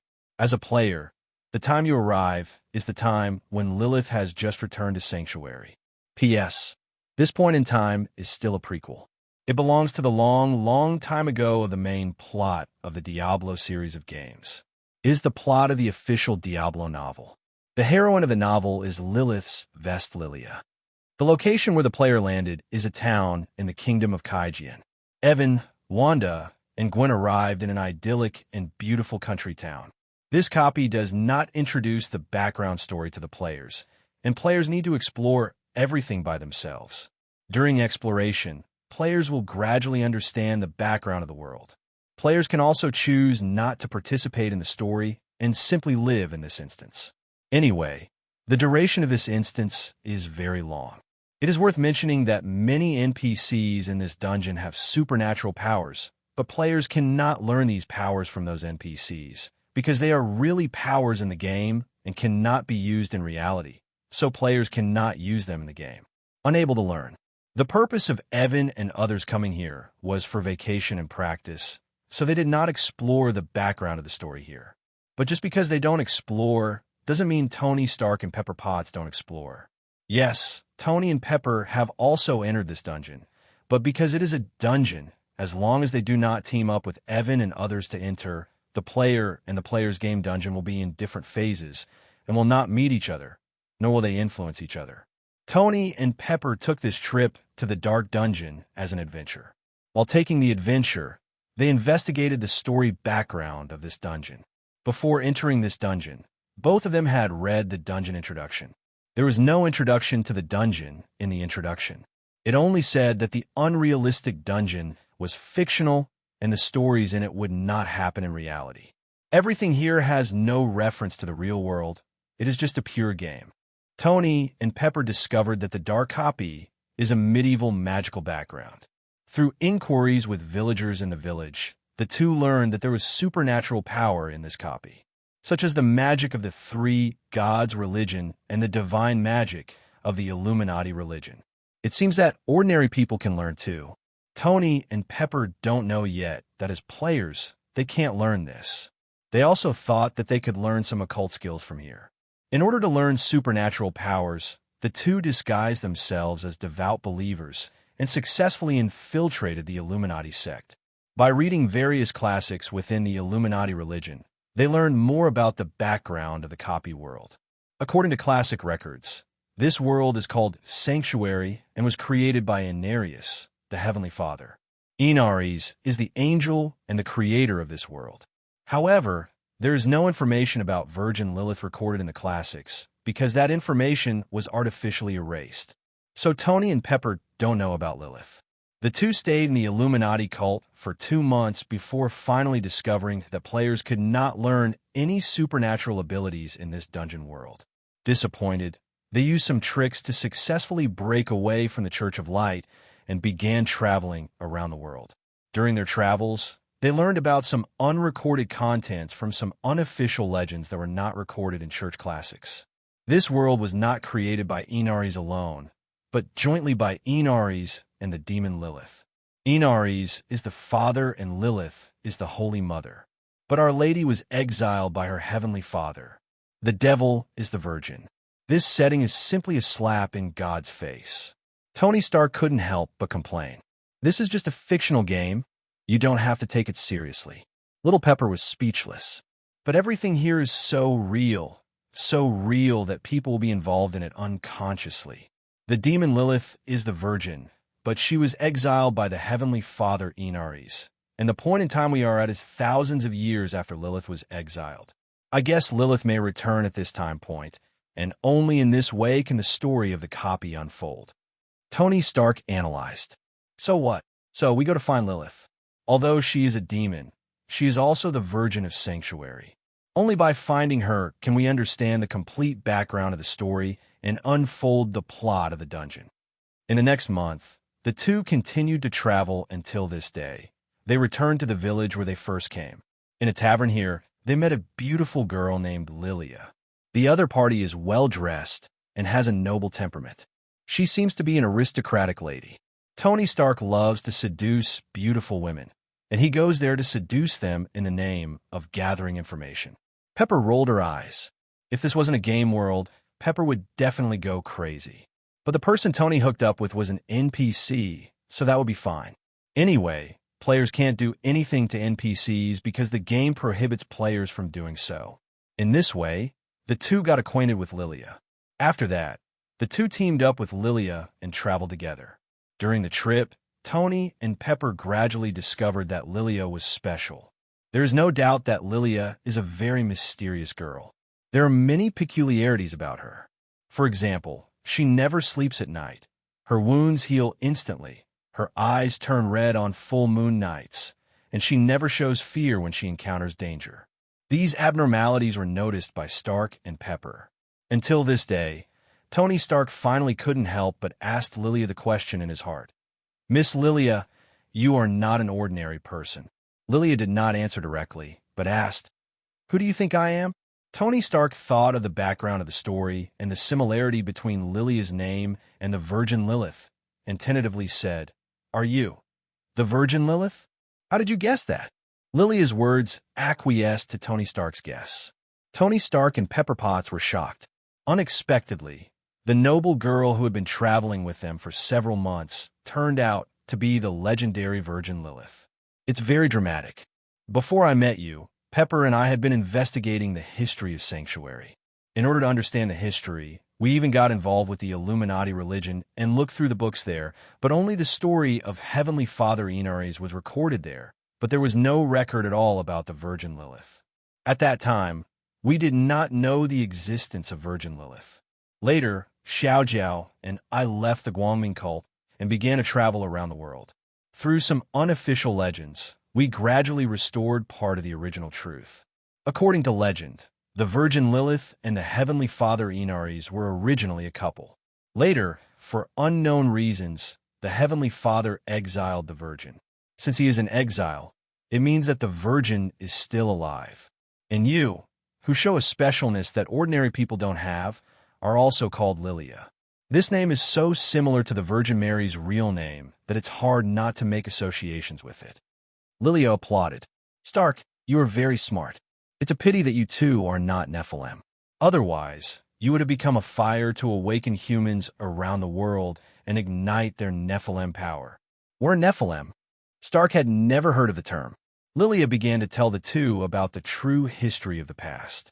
He started from the eternal battle between Angel and the Devil and continued until his own exile. Pepper asked, "Is the war between Angel and the Devil not over yet?" "Yes, I originally had a plan. I wanted to use the Nephilim here in Sanctuary to completely end the eternal war and let the world usher in true peace. But those who followed me and Inaries to Sanctuary, the angels and demons of the earth, are afraid of the power of the Nephilim and want to exterminate the Nephilim. For the sake of the plan, I can only take action and kill all the angels and demons in Sanctuary except Inaries. But Inaries didn't understand my ideals. He was afraid of me and exiled me to the void while I wasn't paying attention. It wasn't until now, thousands of years later, that I found my way back." Lilia looked sad. "Your ideals are great, not as great as a devil." Tony Stark complained and decided to participate in the plot.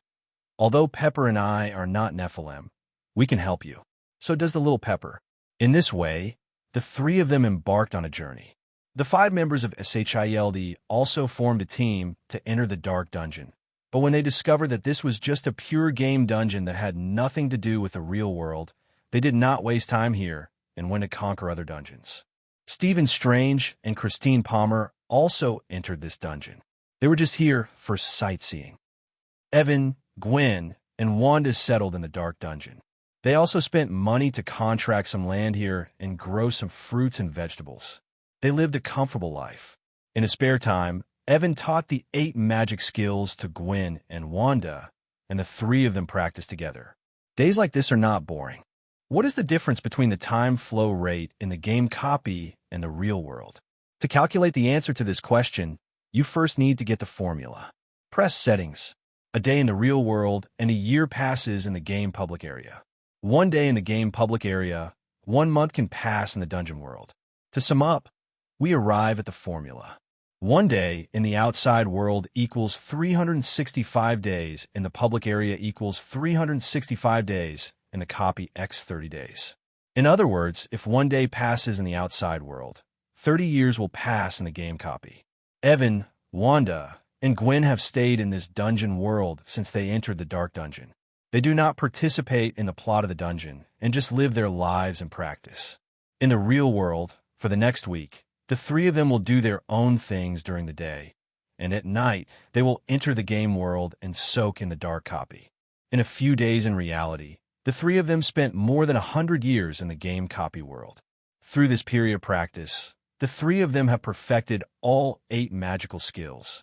It is worth mentioning that after this period of practice, Wanda's origin magic power has been further awakened, and it is now comparable to the level she used to defeat Thanos in the endgame. Evan estimates that when Wanda's origin magic power further awakens, she will be able to transform into the Scarlet Witch form. Today, the abilities of the 3 people who have left seclusion have been qualitatively improved in all aspects. Not saying that you are invincible, but just protecting yourself is definitely enough. While Evan and others were practicing in seclusion in the Dark Dungeon, Tony and Pepper also spent many years in this dungeon. With the help of Tony Stark and Pepper Potts, Lilia, the somewhat resourceful idiot in the original book, became so amazing that she not only exiled her heavenly father Inaris from Sanctuary, but also destroyed her brother's Tritheus cult. Destroyed and drove the other party back to hell. Later, Tony, Pepper Potts, and Lilia came to the World Stone. By studying this thing, Tony Stark and Lilia came up with a device that combined magic and technology to drive the World Stone, to change the rules of the world of Sanctuary. The rules of Sanctuary changed, causing the mortals living there to awaken to the power of the Nephilim one after another. Later, Lilia led the Nephilim into the high-level heaven and burning hell. Stark and Pepper act as dog-headed strategists, making various suggestions. In the end, Lilia fulfilled her dream and completely ended the Eternal War. Stark and Pepper successfully cleared the Dark Dungeon and received a large number of points as rewards. Let's move forward in time. When the 5 players of SHIELD passed the Thor 1 instance, they learned that Norse mythology was not fiction, but had real prototypes. It was shocking that the myth was reflected in reality. After clearing this dungeon, Nick Fury has many ideas. He plans to send people to New Mexico to contact the other party in 2011 when Thor is exiled to Earth, try to win over the other party, and establish diplomatic relations with Asgard. After this, they entered the Captain America 1 copy. Who cares most about this copy is Phil Coulson, a diehard fan of Captain America, and Sharon Carter, who grew up listening to the story of Captain America. They can't wait to get in and participate in the story of Captain America. The story of this copy takes place in the past, telling the story of Steve Rogers and Bucky's comradeship, and how Steve became Captain America. Regarding Captain America, as everyone knows, he is dead. But when everyone cleared the dungeon, saw the final Easter egg, and saw Captain America appearing in modern society, they were no longer calm. Steve Rogers is still alive. Phil Coulson was so excited that he almost twitched. Sharon Carter's cheeks flushed with excitement. Nick Fury's eyes suddenly brightened, and the core of the Avengers' plan was there. Only Natasha Romanoff and Maria Hill were calmer. Everyone has made a decision. Since the captain is still alive, they must find him. But don't rush this matter. Let's clear the Avengers dungeon first. Fury is no stranger to the title of Avengers, because he has been planning to form Avengers for a long time. Fury speculated that the story in this copy of Avengers might be related to his plan. The 5 members of SHIELD formed a team and entered this instance. After entering the dungeon and experiencing the plot, Fury confirmed his suspicion. Moreover, Fury also saw NPC Captain America in it. Through communication with NPC Captain America, Fury and everyone learned that Captain America has been frozen somewhere in the Arctic Ocean these years. After obtaining the coordinates, Fury immediately asked Phil Coulson to lead the team to find Captain America at that coordinate. Phil Coulson took the order, went offline directly, and went to perform the task. Fury and others continue this copy. The story in the copy made Fury very concerned. Thor's brother Loki actually came to Earth to snatch the Tesseract and led an army of aliens to invade Earth. This is such a big crisis. Fortunately, they knew about this in advance, and were able to prepare accordingly. In the dungeon, Loki used the Tesseract to open the portal to attract aliens to invade the Earth. If SHIELD didn't study the Tesseract, wouldn't it attract Loki? This morning, when Evan, Wanda, and others went offline, Evan heard the system prompt. Ding. Host, you have a problem. Evan was slightly startled. Is the system talking to itself? This is the first time this has happened. Got a problem with yourself? What's wrong with me? Ding. Since the host stays in the game world for a long time, he is too addicted and dependent. According to the judgment of this system, this behavior is not conducive to the healthy growth of the host.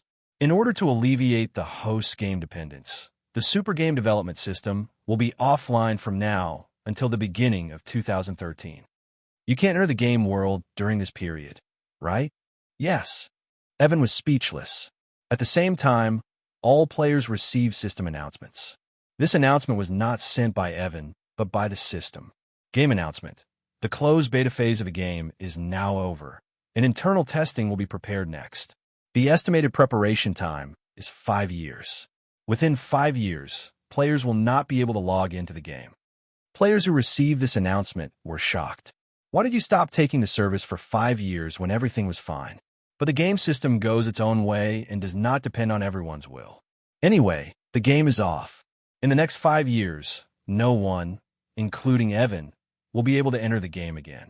According to the timeline of the Marvel movie universe from 2008 to 2012, the stories of Iron Man 1, Iron Man 2, Thor 1, and Avengers will take place during this period. Evan has spoiled these stories to Tony Stark, Nick Fury, and others through the Marvel superhero game. The future plot will definitely change. For example, the stories of Iron Man 1 and Iron Man 2 should never happen. In other words, it has already happened in advance. Now, all we have to do is wait for Thor's arrival in 2011. It can be expected that SHIELD will definitely have greater participation in this event. SHIELD. At the moment, Nick, Maria, Natasha Romanoff, and Sharon were gathering together to discuss something. The issues discussed are related to Tesseract. That is, whether to conduct research on Tesseract, develop powerful weapons, and figure out how Tesseract opens space wormholes. As SHIELD director, Nick Fury stopped being dictatorial because he couldn't make up his mind, so this meeting took place. Studying the Tesseract may lead to alien invasion, but leaving it alone without studying it felt like it would be a waste of resources. You know, Tesseract can open wormholes. If the research results can be achieved, humans will be able to easily leave their home planet and head towards the Sea of Stars. It can be said that danger and opportunity coexist. Maria Hill strongly opposed research on the Tesseract, echoed by Natasha Romanoff and Sharon. After this discussion, Nick Fury temporarily gave up his research plan on Tesseract. From 2008 to early 2011, nothing major happened in these 3 years. If anything happened, it would be that Captain America Steve Rogers was unearthed 3 years early and is now living a retired life. It is worth mentioning that Captain America's neighbor is none other than Sharon Carter, who was sent by Nick Fury to monitor and protect Steve Rogers. Sharon Carter pretended to be a nurse, became a neighbor of Captain America, and got acquainted with Captain America. The two seemed to have a tendency to get together. During this time, because no one could enter the game, the physical ages of Evan, Wanda, and Gwen increased, growing from 15 to 18 years old. Physical growth is more reflected in height, which does not mean that their youth cheat has failed. After the physical growth period is over, their appearance age will become constant. After all, they're all practicing Ryoku, immortal thieves. Wanda and Gwen, who look 18 years old, have become slimmer and more beautiful. A certain harem man said that he was very happy. During this time, Wanda and Gwen graduated from high school and entered college. The school the two of them attended was also considered a well-known university, named Empire State University. The university is located on the outskirts of New York City.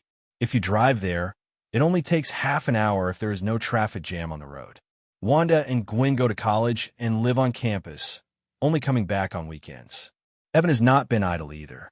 He has started his own business in the past 3 years. He opened a film and television company on an entire floor of an office building in Manhattan, New York.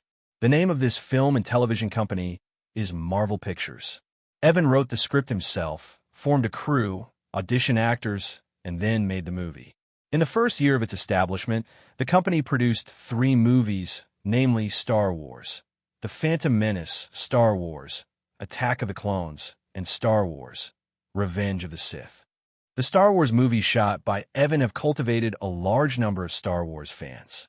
It is worth mentioning that the person who played Queen Padme Amidala in the Star Wars prequel trilogy was not Jane Foster, but the robot Lady Abigail Dorothy. P.S.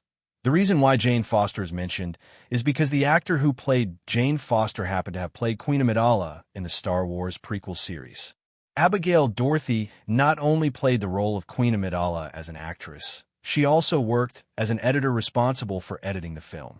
As an artificial intelligence robot, Abigail can complete this job very well and complete high special effects at zero cost. Each of the Star Wars prequel trilogy produced by Evan has achieved huge amounts of success, earning billions in net profit. This rate of making money is almost catching up with Miss Abigail's rate of making money by cheating and stock trading. After tasting the sweetness, Evan fell into what outsiders saw as a state of madness and began to write scripts crazily.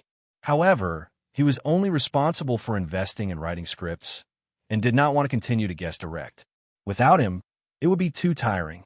He first wrote several scripts for the Hunger Games, and then successively wrote script for the Resident Evil series, Harry Potter series, the Matrix series, Pirates of the Caribbean series, the Fast and the Furious series, Shape-Shifting King Kong series, DC movie series script.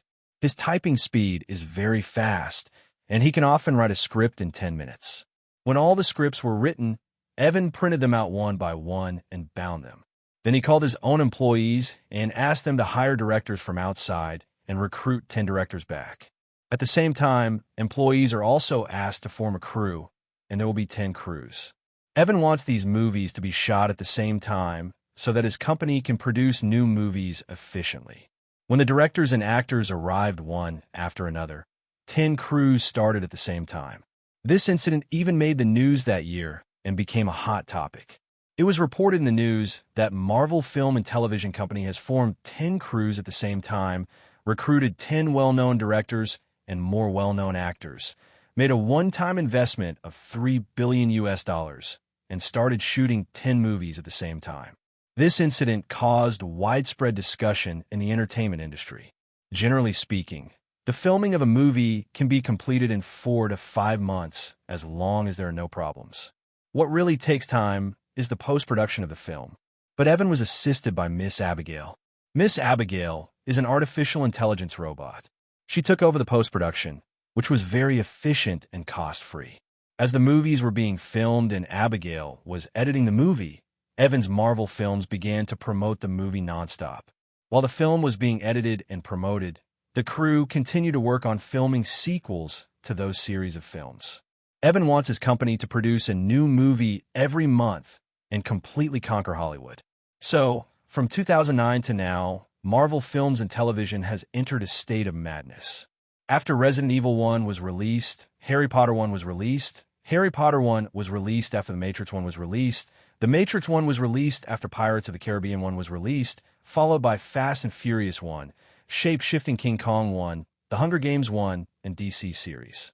Superman 1, Batman 1, Wonder Woman 1, and so on. After the first part of the series of movies has been released, the second part will be released immediately. 1 movie per month is irresistible. Every one of them is a hit and eye-catching. Marvel Studios is going crazy and making money like crazy. The major Hollywood film and television companies are shrouded in the shadow of Marvel Films.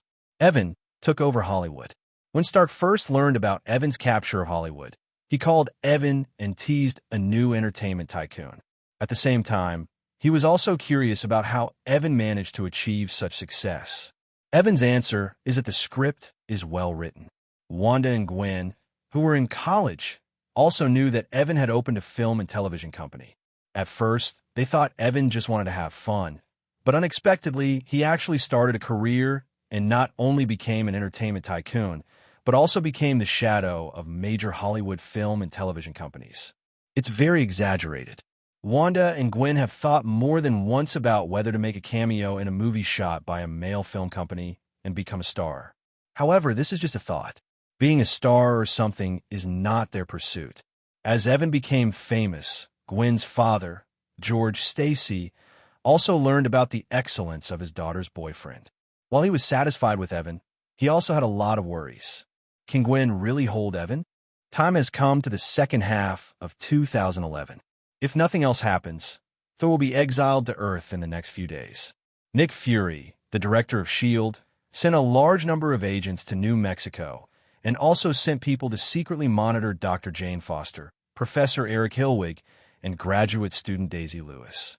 Now, Jane, Eric, Daisy, and others have gone to New Mexico because they want to conduct astronomical observations. Nick Fury, who has been monitoring them, knows that Thor 1's story is about to unfold. Not only Nick Fury and others are paying attention to this matter, but Tony Stark is also using his own methods to monitor Jane Foster and others. After learning that Jane Foster and the others went to New Mexico, they knew that Thor was about to come. Earth. Tony Stark is ready to join in the fun. Pepper was also quite curious about this matter. As the female president of Stark Industries, she took a rare leave and went to New Mexico with Tony Stark. Wanda and Gwen were very interested in participating in Thor's story, so they simply hooked up with Evan, and the three of them teamed up to drive the RV they bought and drove to New Mexico on a road trip. Iron Man took Pepper and landed in this small town in New Mexico. What's more troublesome is that because Little Pepper was held by Iron Man and flew in the sky, Little Pepper's hair was blown by the wind like a chicken coop, and her legs and feet were weak. As soon as Iron Man put her down, she almost collapsed, fall to the ground. The disheveled Little Pepper complained while arranging his hair. This scene is inexplicably joyful. The two met Natasha Romanoff in this town. It's not surprising to see the SHIELD agent here. Tony Stark started teasing Natasha Romanoff. I can return this sentence to you intact. Natasha Romanoff rolled her eyes. The three of them chatted about Thor's imminent arrival. At this time, Evan, Wanda, and Gwen also came to the town. They just got out of the RV, and before they walked a few steps, they saw Iron Man, Black Widow, and Pepper Potts from a distance. They walked over, and Gwen greeted several people. Miss Pepper, Miss Natasha Romanoff, Mr. Stark, long time no see.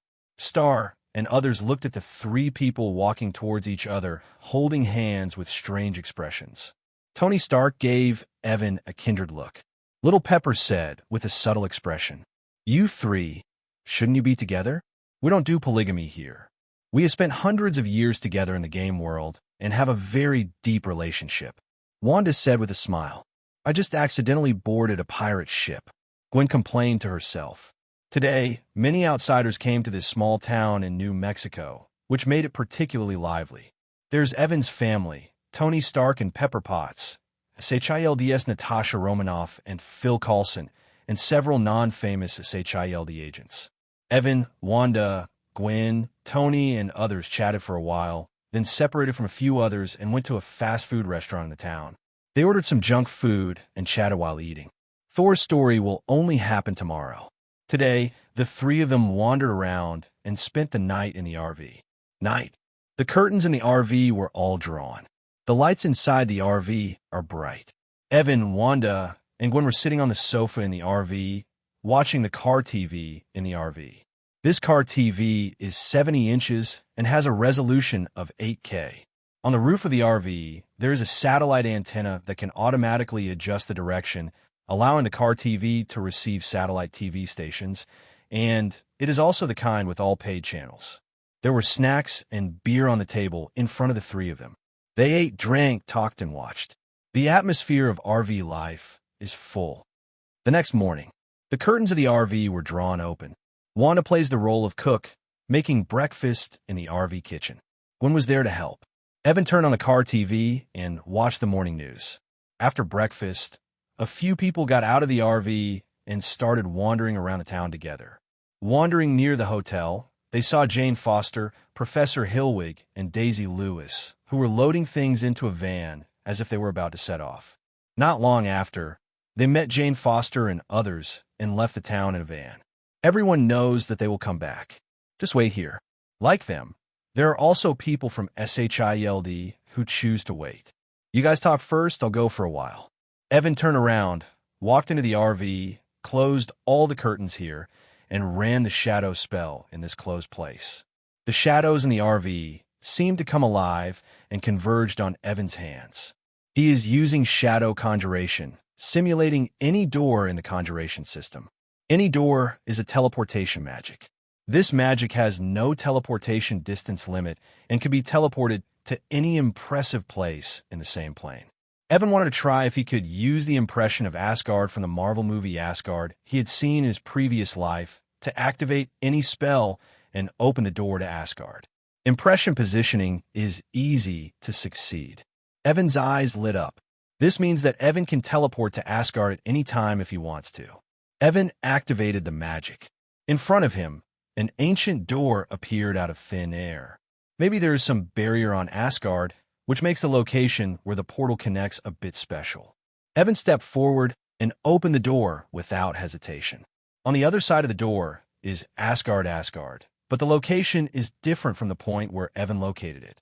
Evan walked into it and stepped into the land of Asgard. Here the sea of clouds rolls and rainbows fill the sky. Hazy dreams fill the horizon. Evan, who landed here, was thinking about what area of Asgard this would be.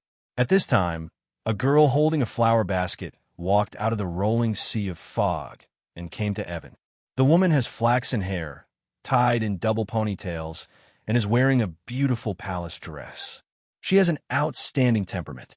But in Evan's perception of Daluo Cave, the other party always felt less like a real person and more like a physical phantom.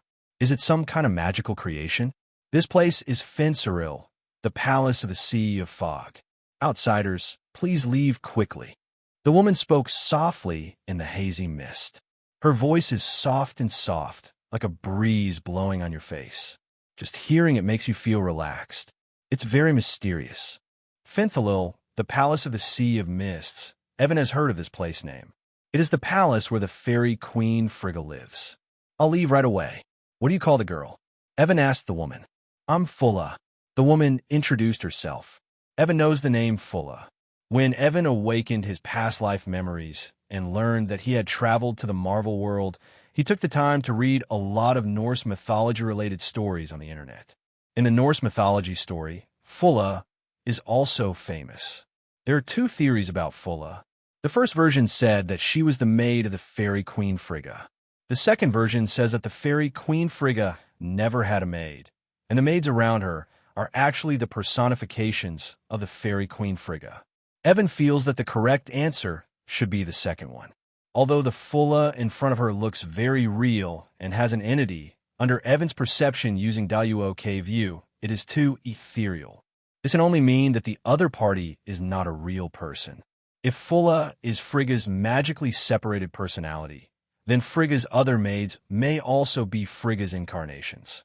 I remember that in myths and legends, Frigga had many maids, such as Fulla, Fertility, Helen the Guardian, Gaina the Wind Lady, Loafin the Love, Lynn the Truth, El the Medicine, Farah the Oath, Val the True, and Snotra the Wisdom.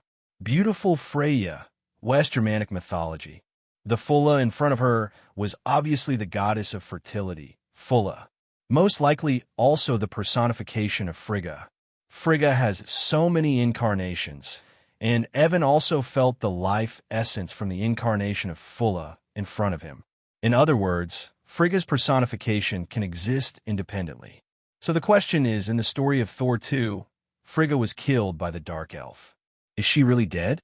When the body dies, the personification with the life essence will not die together, but will continue to exist.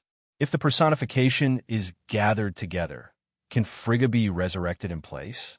But in the plot of the Marvel movie universe, Frigga died and never appeared again. After analysis, Evan came to a conclusion. Frigga may have faked her death and escaped.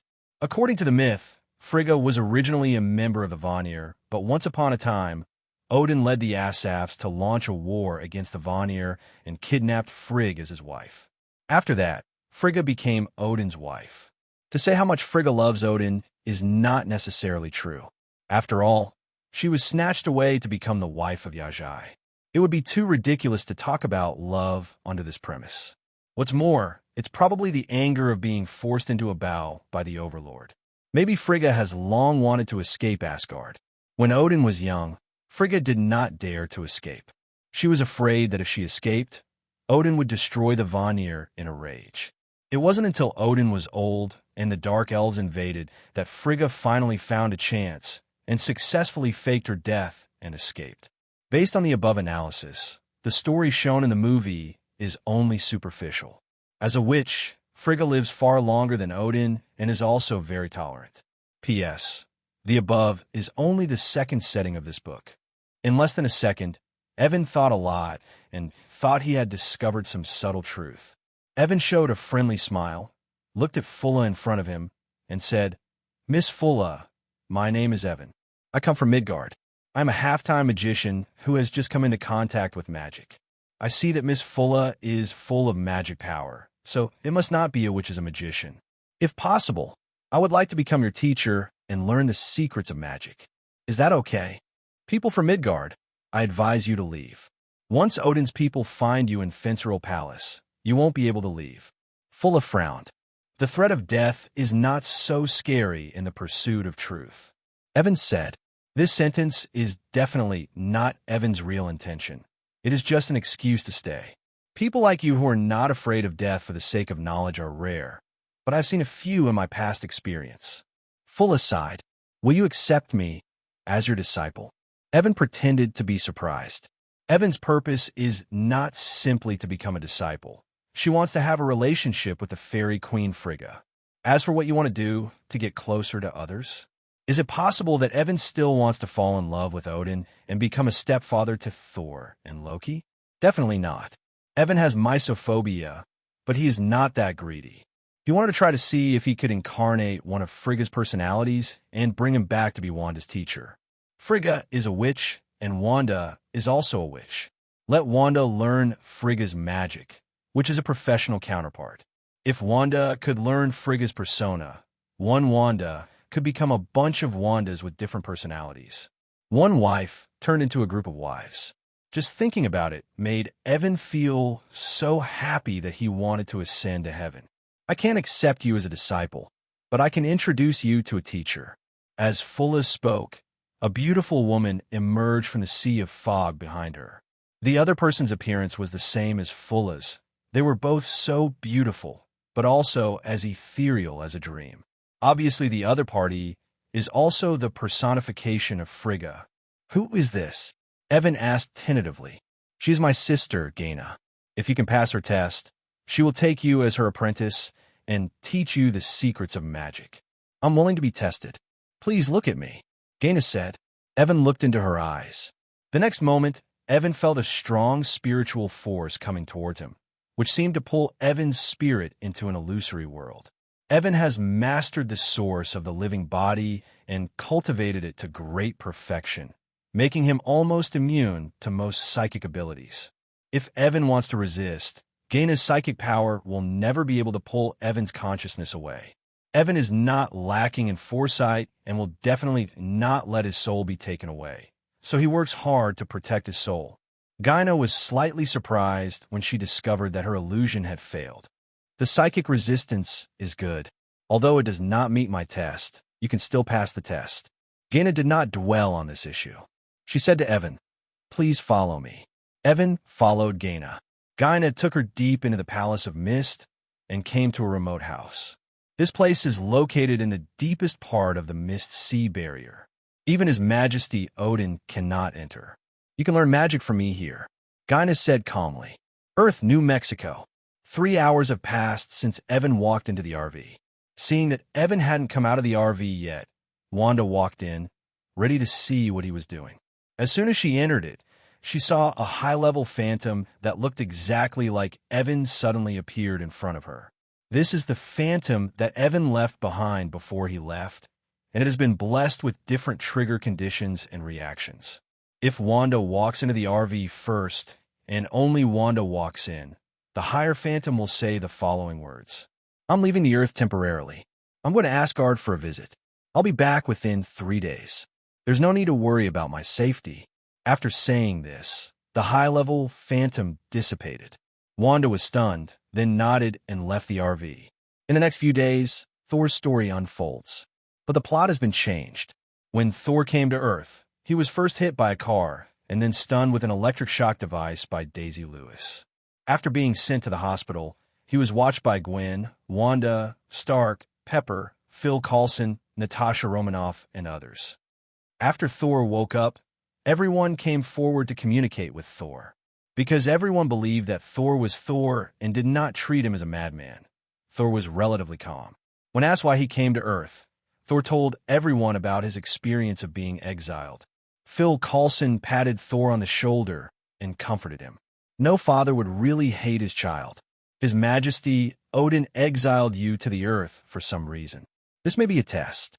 You don't have to think too much. Just let everything take its course. Hope so.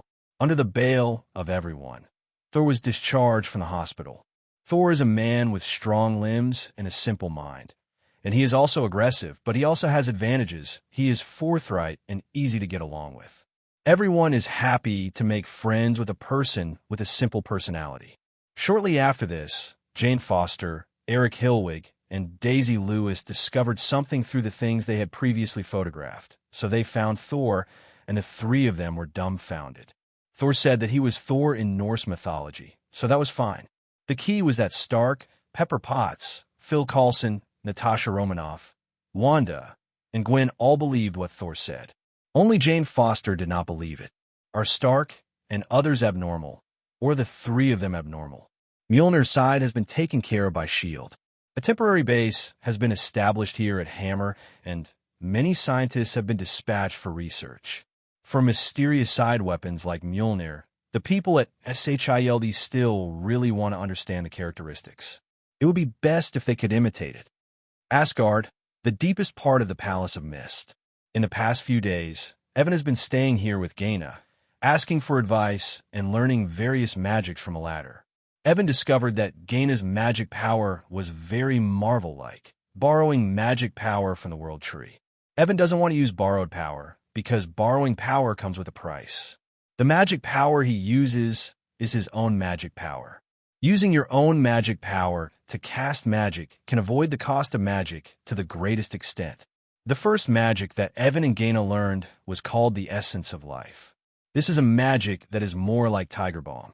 The effect is to convert one's own vitality into life essence and infuse it into other objects. If the object being infused is a puppet, the caster can control the puppet through the life essence, regardless of distance and delay. If the life essence is instilled into the advanced phantom, Evan can control the advanced phantom regardless of distance and delay. In the same way, if the life essence is instilled into other people's bodies, it can also be used to control other people. However, the latter is time-sensitive, and the life essence will be consumed in the bodies of other living beings and cannot last too long. Evan feels that this magic is somewhat similar to the spell used by female Loki to control others, but it is not exactly the same. It should be a different branch of the same magic theory. After learning this magic, Evan was ready to try the effect. He activated the advanced phantom. The advanced phantom slowly appeared in front of Evan. This phantom does not use Evan's own image, but Wanda's image. Then, Evan consumed his own life force and infused the phantom with life essence. The advanced phantom that has been infused with life essence is still a phantom, but it can be controlled by Evan regardless of distance and delay. In other words, even if Evan throws this advanced phantom to the other side of the universe, he can still control it. Although it is just a pure phantom that cannot have physical contact with the material world, this magic is still very practical. For example, Evan can throw it back to Earth. And he did. The arbitrary door was opened, and the advanced phantom of Wanda's image walked into the arbitrary door and returned to the small town in New Mexico on Earth. Evan sits deep in the Palace of Mist, remotely controlling the phantom and moving around the Earth. At the moment on Earth, time has entered night, and Wanda and Gwen are in the RV, ready to rest. Phantom entered the RV and was immediately spotted by the two women. "Ah, Wanda, are you playing duplication?" Gwen was stunned. This is a high-level phantom. Wanda recognized that the person in front of her who looked the same as herself was not a real person, but a magical creation. "Is it you, Evan? How can your advanced phantom use my image?" Wanda was confused. "I was just testing the magic." "What magic?" Gwen came closer and reached out to touch the other person, but found that her hand penetrated the other person's body. "It looks so real, but it is a phantom that can be seen but cannot be touched. This is a magic I just learned, a magic that can control phantoms regardless of distance. I am still in Asgard at the moment, and I remotely control the phantom's activities here." Evan explained simply. Both women were surprised. Although he is far away in Asgard, he can control the phantom activities on the Earth. This magic is so powerful that it almost reaches the sky. Skipping the topic of high-level phantoms, Gwen asked about the situation over at Evan Asgard, of which she was very curious. The residence of the gods must be very grand. Evan told them about his experiences there. 2 more days passed. There is chaos in Asgard. The acting god, King Loki, lets the giants of Jotunheim invade Asgard. He wants to take the opportunity to kill his biological father Lauf, the king of giants of Jotunheim, so as to impress his father Odin. Thor rushed back to Asgard from Earth, killed Lauf first, and stopped Loki's conspiracy. The plot on Asgard's side hasn't changed much. Eventually, the Bifrost is shattered, Odin awakens, and Loki falls under the Bifrost and is presumed dead. Evan did not participate in this matter. He still stayed in the deepest part of the palace of Miss Sea. Except for the fairy Queen Frigga and Frigga's maids, no one in Asgard knew of Evan's existence. After this incident, Evan asked Gaina, "Teacher Gaina, I plan to go back to Midgard. Do you want to come with me?" Gaina is the personification of Frigga, who is essentially Frigga. In the past, she had no chance to leave Asgard, mainly because she couldn't use interstellar teleportation magic. If she wanted to leave, she could only go through Bifrost, but that thing belonged to Asgard's official passage, and there was no way to run away from home. Now, her student Evan has the means to smuggle her away, and she is eager to do so. Frigga's incarnation of Gaina did not reject Evan and agreed to leave with him. "And once I leave, I don't plan to come back." Leaving the incarnation of Gaina in Midgard can be regarded as a backup that Frigga left for herself.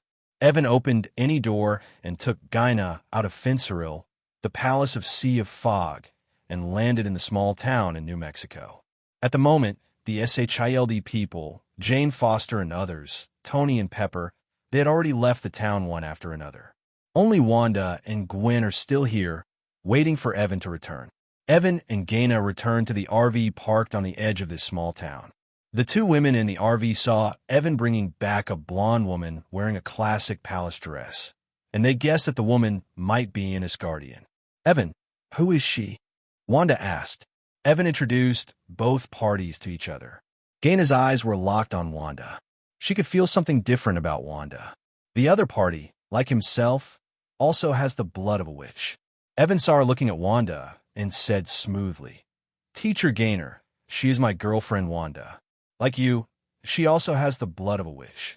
Do you think you can accept her as your disciple?" Wanda's eyes lit up when she learned that she could learn new magic again, as she immediately looked at Gaina expectantly. Although she didn't know who this Gaina was, she was probably brought back from Asgard by Evan. She must have been a goddess and must have mastered a lot of magic. Wanda is eager for new magical knowledge. Gaina could see that Wanda's amazing ability was even more outstanding than her own. Such ability is rare to see in 1,000 years. Gaina was happy to be Wanda's teacher and agreed.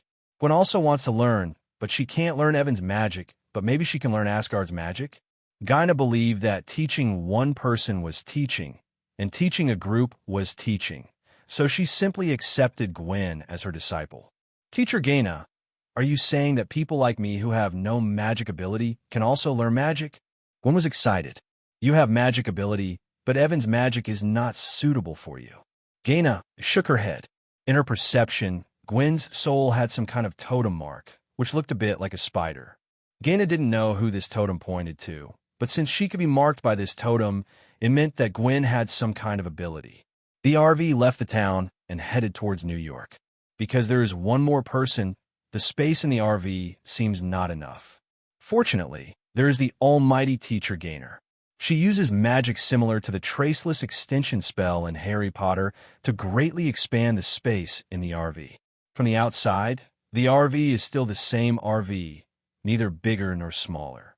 But as soon as you enter the RV, you will find that the space here is much larger than it looks from the outside. It can fit half a football field. Gaina took out the bed, chairs, and bench out of thin air and put them inside as a home to prevent the place from looking empty. Although her magic doesn't seem to be destructive, in terms of practicality, it is much better than Evan's magic. Because Evan's magic only focuses on combat, not life. On the other hand, Gaina's magic can make life very convenient. A day later, they returned to New York City. After returning, Wanda stopped going to school in order to learn magic with Gaina. Instead, she asked a stand-in robot to go to Empire State University in her place in order to get her diploma. In order to learn magic, Gwen asked Evan to make a stand-in robot for herself, so that the robot could go to school on her behalf. She herself stayed directly at Evan's house and participated in teacher Gaina's small magic class. Today, Evan's home is very lively. In addition to Evan and Wanda, two beauties also stayed here, namely Gwen and Gaina. Evan's home has 3 bedrooms, 1 master bedroom, and 2 secondary bedrooms. Gwen naturally slept with Evan, and Gaina chose one of the other 2 bedrooms. The next day, after breakfast, teacher Gaina's small magic class officially started. Evan, Wanda, and Gwen sat in a row and began to listen. The first lesson Gaina described was to teach them how to borrow magic power from the world tree. Evan and Wanda don't need to learn this. The former has a magic net to contact his body, and his body can produce magic power on its own. As long as the vitality is sufficient, the magic power will be endless. Wanda's body can also continuously breed the chaos magic power of the great demon Shadow Sidhorn. Although this magic power is not so reassuring, Wanda, who has learned the 8 magic skills, is still very strong in mind and is not easily polluted by Sidhorn. As long as you don't get irritated, Blacken's chances are slim. This can be regarded as avoiding the cost of magic power to the greatest extent. Borrowing magic power is useless to Evan and Wanda, but it is a must-learn basis for Gwen. Only by borrowing magic power from the world tree can she officially become a witch. In the Marvel world, although magicians and witches both practice magic, they are fundamentally different. The difference is that magicians pay more attention to knowledge and use knowledge to control magic. Witches pay more attention to bloodline. From the day they learn magic, they must constantly use magic to transform themselves, integrate magic into their bloodline, and use spells and bloodline to activate magic when needed. Some powerful witches can pass on their witch bloodline to the next generation, allowing the next generation of children to be born with magic. The power of magicians is not hereditary. They use knowledge to control power. Maybe Gwen has a Spider-Totem, which makes her look very qualified when learning Gaina's magic. I'm afraid that in a few days, she will be able to use meditation to successfully communicate with the world tree and borrow magic power. 3 days later, Gwen successfully borrowed magic power. So Gaina's little magic class started again. Time flies. 9 months pass by in a hurry. During this period, nothing major happened. Evan's family has always been very low-key, learning magic from Gaina in a low-key manner. After 9 months, everyone has learned some magic. Wanda, who has the highest ability qualification, seems to be cheating. No matter what Gaina teaches her, she can quickly learn it. Students like Wanda can easily become a teacher's nightmare, because soon there will be nothing to teach. Facing Wanda, Gaina didn't hide anything and almost gave everything to her. Gaina is investing in Wanda. She knows very well that with Wanda's ability, it is only a matter of time before she surpasses her. Wanda will definitely become a super strong person like the Ancient One magician in the future. Invest in Wanda when she is still weak, and you'll get more returns in the future. In fact, Wanda's combat power has long been superior to Gainer's. Although her origin magic power is not as complete as Awakening's, today's Wanda can definitely PK non-gym Thanos one-on-one. Compared with Wanda, Evan and Gwen's magic qualifications are much lower. The magic they have learned is less than 1/10 of what Wanda has learned. But you can learn these slowly in the future. Anyway, the knowledge has been passed down by Gaina, and everyone will have plenty of time in the future. Just learn slowly, and you will always be able to learn everything in the future. Feeling that everyone had learned enough, Gaina was ready to say goodbye and leave. As for where to go, she didn't know where she was going, only that she wanted to stay in Midgard and remain anonymous. Several people held a farewell party for Gaina. It is worth mentioning that in the past few months, Evan's Marvel Films and Television Company has continued to produce one movie per month, becoming a shadow of Hollywood. It has continued to be popular at the box office and is making money with cramps. Today, Evan's personal wealth is as high as $70 billion, making him a super rich man. If copying continues at this rate, I am afraid that within a few years, the Marvel world will be overrun by classic movies from another world. It is truly the ultimate cultural invasion. Today, it is the middle of 2012. The events of the Battle of New York are not far away. Due to someone's spoiler, SHIELD did not study the Tesseract. Logically speaking, the plot should have changed, right? But accidents will always happen when they are supposed to happen. This is called Murphy's Law.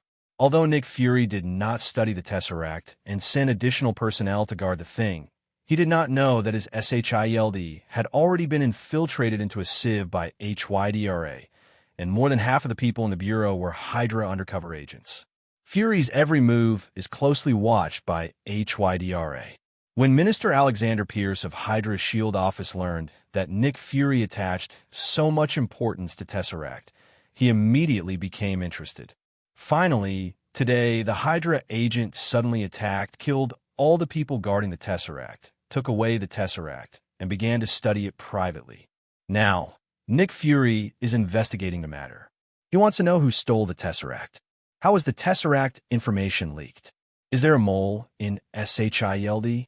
Nick Fury thinks this should be the case, but compared with investigating the mole, the most important task now is to recover the Tesseract. Otherwise, an alien invasion will definitely happen. Today, Gwen plans to use the knowledge taught by Gaina to make a magic prop, which requires the use of a special plant as a material, which only grows in South America. Originally, Gwen wanted Evan to accompany her to South America, but Evan and Wanda had already left through the random door, saying they were going to Xander to see if they could get a spaceship. Gwen had no choice but to set off on her own. She used teleportation magic and went to the tropical rainforest of South America. What Gwen didn't notice was that there were many spiders hanging on a tree beside the road in front of her. As she walked over, a spider landed on the back of Gwen's neck and bit her. It stands to reason that with Gwen's current perception, it would be impossible for her to be attacked by a spider without knowing it. But the Spider-Totem in Gwen's body interfered with Gwen's perception, so that Gwen didn't notice this. Gwen felt a pain at the back of her neck and screamed in pain. He reached out and touched a spider. Today's third update. The author is asking for flowers and review votes online. The data has been motionless for the past few days, and the author is feeling uncomfortable. If you have flowers and review votes, please support the author. The author is working hard. Codeword will dedicate better stories to everyone. Gwen was bitten by a spider and soon passed out. About 2 hours later, Gwen woke up. Did I just pass out? Gwen sat up, feeling that her physical fitness had been greatly enhanced. The enhancement mentioned here is not a temporary enhancement of the body through chi, but a real physical enhancement. Did I have a genetic mutation? Gwen was startled. She quickly stood up and checked her body. It wasn't until he was sure that he was still himself and hadn't mutated into something else that he breathed a sigh of relief. After what happened, she was no longer in a mood to collect information and went home worried. The base camp of the Nova Corps, Xander, Evan, and Wanda passed through the random door and arrived here. Not long after they arrived, They were taken to the relevant departments for inspection and registration by security guards. Magicians in the universe are not common, but they are not uncommon. For example, there are some magicians in the Predator organization. Like the magicians of Taj, they can open portals with golden and red sparks. Evan and Wanda arrived on Xander out of thin air and were detected by the equipment scattered here. The registration process went smoothly. The staff who registered them confirmed that the two were not wanted criminals and found that they were relatively rare magicians in the universe. Based on the principle of rare things being more valuable, they followed the usual rules. Issued temporary visas to the two of them, valid for 1 month. With this visa, they can stay in Xander for 1 month. If your visa expires, you will need to spend money to renew it or leave. The base camp of the Nova Corps, or the Xander Star Corps, is still very receptive to outsiders. If this were replaced by the Earth, if any aliens dare to come alone, they would be captured and sliced into pieces. If you want to buy a spaceship, you must have credit points here. In this place where aliens are everywhere and technology is extremely advanced, it is not easy to make money. Wanda held a general knowledge book on Xander in her hand, while said to Evan while watching, "I'm not planning on spending money on it." Evan shrugged. "Do you want to buy it for 0 yuan? "No. I plan to summon Abigail here and let her learn relevant technologies from the network here. After that, we go back and build our own spaceship. It doesn't need to be how advanced the spaceship is. As long as the basic navigation function is okay. The rest we can use magic to enchant it and make a magical spaceship that combines magic and science." It seems interesting. Wanda became interested. It's fun just thinking about building a magic ship with your own hands. Miss Robot was summoned from Earth to Xander across space by Evan. Evan lets it connect to the internet here. But Abigail said, "My network port is not compatible with a wireless network here. I'll figure it out." A group of 3 people came to a nearby electronics mall, and Evan bartered a data terminal with a magic prop he had made casually. A data terminal is, to put it bluntly, a thing used for surfing the internet. It is not much different from the concept of a mobile phone. With a data terminal, you can freely browse the private network in the Xander Star Corps, Nova Corps area. Evan found some free technical information about network ports from the internet. This kind of free technical information published on the internet is outdated, but it can be used. Evan is a quick learner, and it didn't take long for him to master this technique. After that, Evan used his 8 magical skills to debug Abigail's mechanical structure and added a new wireless network port to it. Now Abigail can connect to Xander's private network. Through private networks, Abigail began to learn all the technologies that were freely disclosed here.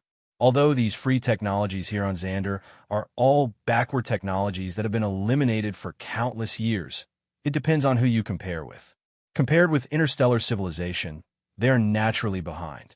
But if you want to put these technologies on the Earth, it will be fine. It belongs to future black technology. While Abigail was studying online, she entered follow mode and followed Evan and Wanda. Evan and Wanda visited the scenery together and experienced the alien customs. Thanks to the special nature of the Xander Interstellar Corps responsible for maintaining security in the Andromeda Nebula area, aliens from all major cosmic civilizations in the Andromeda Galaxy can be seen in this place. They spent the next few days traveling here. Miss Abigail, who followed the two of them, has been studying technical information that is freely available on the internet here. Until the evening, 5 days later. Abigail said to the two, "I have mastered all the free technical information published on the internet. Is there technology for Spacecraft?" Evan asked it. Yes, including, but not limited to ecological cycle technology, vacuum energy technology, cellular wormhole transition technology, basic force field shield technology, interstellar non-delay communication technology, full-band signal transceiver technology, food synthesis technology, and more advanced 3D printing technology. Abigail rattled off 1,000 technologies that could be used in Spacecraft.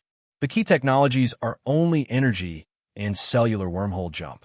With these 2 key technologies, Spacecraft traveling in the universe will not be a problem. When the game world opens again next year, let's build a spaceship in it. Okay. Evan and his party left Xander and returned to Earth. When Gwen saw the two people coming back, she quickly told them the strange thing that happened to her. After hearing this, Evan used magic to check Gwen's body. Hey, just check it if you want. Don't touch it randomly. If you want to touch it, I'll let you touch it as much as you want at night. I'm doing a very serious inspection. Don't move around. I think you were just acting like a gangster. Gwen complained. Soon, the inspection was completed, and Evan was thoughtful. Is there nothing wrong with my body? Gwen asked nervously.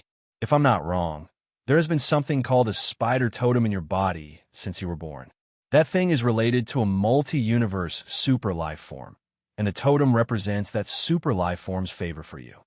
In this case, as long as you're bitten by a spider, there's a high probability of awakening super abilities, such as super strength that is so powerful that it is impossible to count, spider telepathy that can perceive danger, and agility that is far beyond ordinary people. What is that super life form you're talking about? Gwen asked slightly worriedly. His name is Master Weaver. He is considered to be in existence in the Order camp. The Spider-Totem is his power spread across the multi-universe. Next, Evan told Gwen everything he knew. Gwen didn't know whether she should be happy or helpless. Logically speaking, she should be happy after gaining a new ability. If Gwen were just a normal person, she would indeed be happy. But she was not. She had already become a master before that.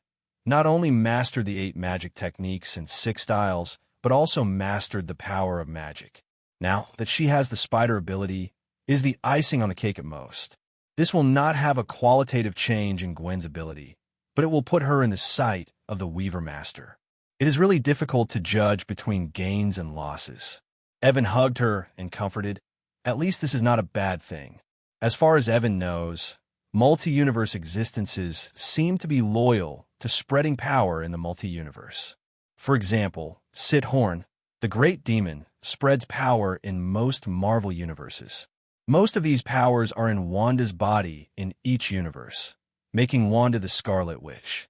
Some of the powers are also stored in the Book of Darkness. Another example is the Phoenix in the first firmament period of the original universe. He also has power dispersed in many Marvel universes. For example, Jean Grey in X-Men has Phoenix Force in her body. Also like the snake god Seth, he will put a crown in every Marvel universe. There is also the great Mephistocyterac of the Crimson Universe, who has dropped rubies in many universes. Then there is the Wayshan Emperor Trinity composed of Aeshitu, Hogs, and Agamotto. After the 3 are combined into one, they also have multi-level power. The Book of Wayshan Emperor is their product. Then there is Infinity, Eternity, Death, and Annihilation. These exist in every universe, but they do not exist in the form of finding a host, but exist independently. This may be the common characteristic between entities and non-entities at the multi-universe level. Compared with the above-mentioned existences, the Weaver Master is not well known, but there is no doubt that he is a multi-level powerhouse, and he has also constructed multiple channels. When necessary, the Weaver Master can allow Spider-Man to travel through the multi-universe at will. After that, up to the time leading up to the Battle of New York, there is nothing worth mentioning.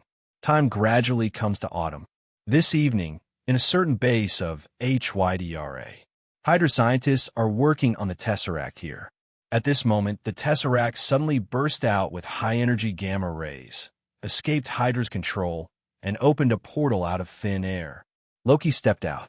The Hydra agent questioned Loki about his origins, but Loki dismissed them. A battle begins. Hydra shot at Loki, but their bullets were blocked by a magic shield and did not hurt Loki at all. Loki took the Tesseract with him and launched a massacre of the Hydra agents here that was a delight to watch. He killed some Hydra members and used his Mind Scepter to control some Hydra members as horseboys. Then he took the Tesseract and left. At the same time, SHIELD headquarters, Nick Fury receives a communication from Talos, a Skrull ally. Talos told Fury that just now, they detected a strong gamma radiation erupting from a certain place. According to the reading comparison, it was a gamma ray belonging to the Tesseract. Nick Fury thanked his old friend, hung up the communication, and immediately sent his confidant Coulson to lead a team to investigate the situation. Coulson took people there and found that it was a secret base. He didn't know which organization the base belonged to because there was no sign here. The base is in ruins with no one alive inside. Needless to say, the Tesseract was snatched away. The culprit is probably Loki. Nick Fury received a report from Coulson, realized the seriousness of the problem, and immediately launched the Avengers Project. Natasha Romanoff is sent to South America to find Dr. Bruce Banner. Coulson is sent to contact Tony Stark. Captain America Steve Rogers was also notified. Nick Fury didn't know how powerful Evan, Wanda, Gwen, and others were, because Wanda and others didn't show any magic or skills when they were in New Mexico last time. Otherwise, he would definitely send someone to invite Evan, Wanda, and Gwen, rather than ignoring them. At present, the only people who know that they are extraordinary, excluding Gaina, are Stark and Pepper, but they have not told anyone about it. In fact, this is good. Evan doesn't want to join the Avengers. There are too many bad things involved. Joining is just causing trouble for himself. Evan received a call from Pepper. Evan, Tony asked me to tell you that the Tesseract is stolen and may be taken away by Loki. The Battle of New York may really happen. I will leave New York and hide in Los Angeles for a while. If you have nowhere to go, you can come with me. No, Miss Potts, we can protect ourselves. After chatting for a few more words, Evan hung up the phone and said to Gwen and Wanda on the side, "The Battle of New York is about to begin." When the two of them heard this, they were both eager to give it a try.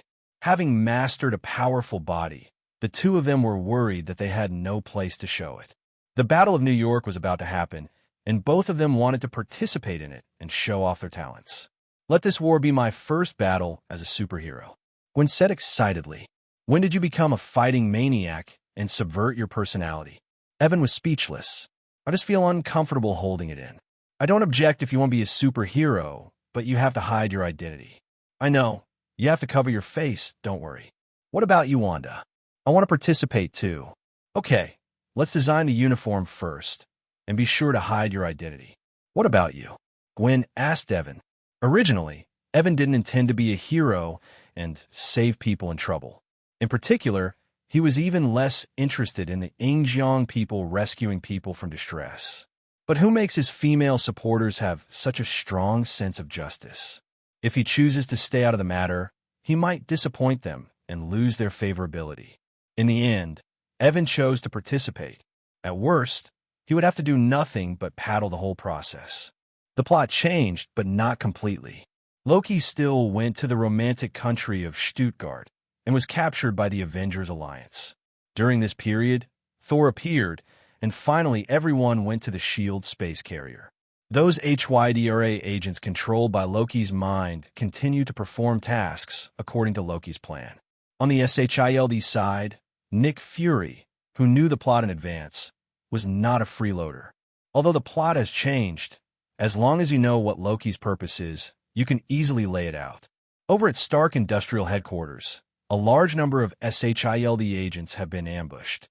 And here on the space carrier, spears and cannons have also been erected.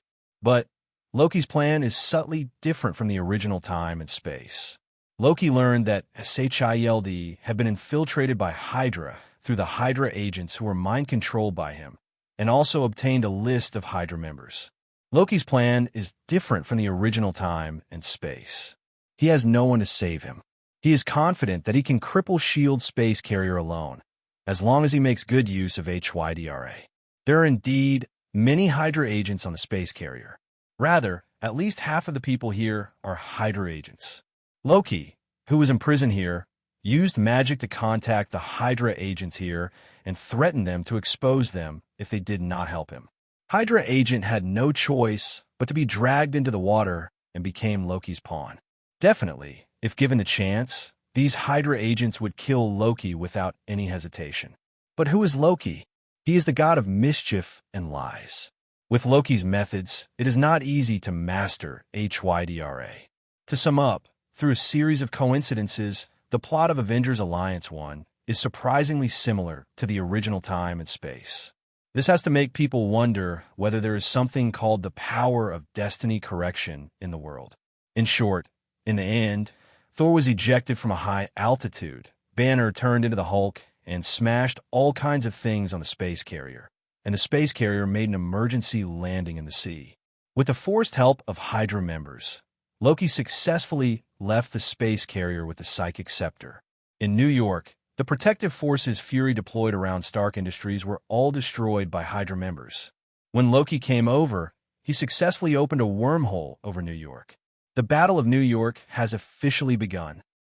Evan, Wanda, and Gwen came to Manhattan, New York, which had turned into a battlefield, and went to 3 different neighborhoods separately.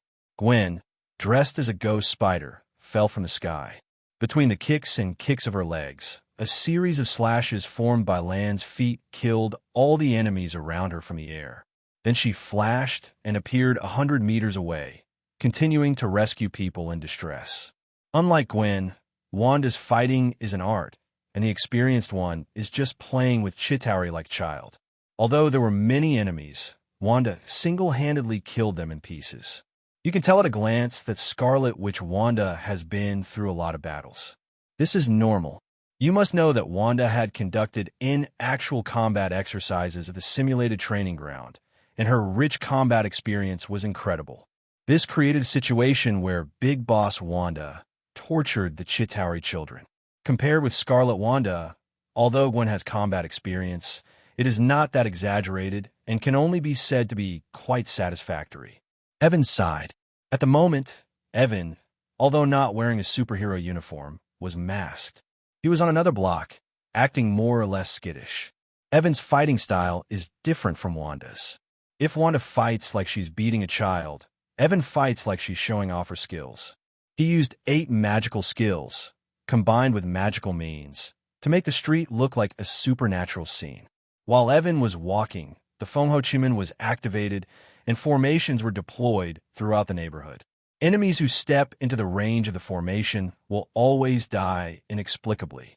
These formations can also automatically identify people within the range and will not target ordinary people, only Chitauri. Evan also used both hands, combined with his robotic skills, to play battlefield explosives. Whenever he passed a vehicle on the side of the road, he would touch it with his hand. The vehicle's form will then change, turning into a simple structured robot. Then, Evan will activate his magical machine, Balian Kim, to transform the cars into robots and control them to attack the enemy. As he walked, there were fewer and fewer enemies, and more robots around him. Finally, the robots formed an army, took off one after another, and began to eliminate enemies in a larger area. Evan only set up the formation and controlled the robot, and did not use other methods. He was mostly paddling. At the SHILD Aerospace mothership floating on the sea, Director Nick Fury and Mothership Commander Maria Hill used satellite monitoring to observe the battlefield in New York and noticed the 3 superheroes. They are 2 men and 1 woman, possess magical powers, and are extremely powerful in combat. The woman wearing a black and white spider uniform moved flexibly throughout the battlefield, and she swiftly dispatched enemies wherever she passed. The woman in red uniform floated in the air, killing enemies in pieces with very capable means. The masked man in casual clothes was also very powerful. Wherever he passed, the surrounding environment seemed to be blessed with some kind of special effect, turning the area into a restricted area for the enemy, causing enemies who entered it to die inexplicably. As he walked, he transformed the surrounding vehicles to form an army of Autobots to fight against the alien invaders. "I need to know who they are," Nick Fury said.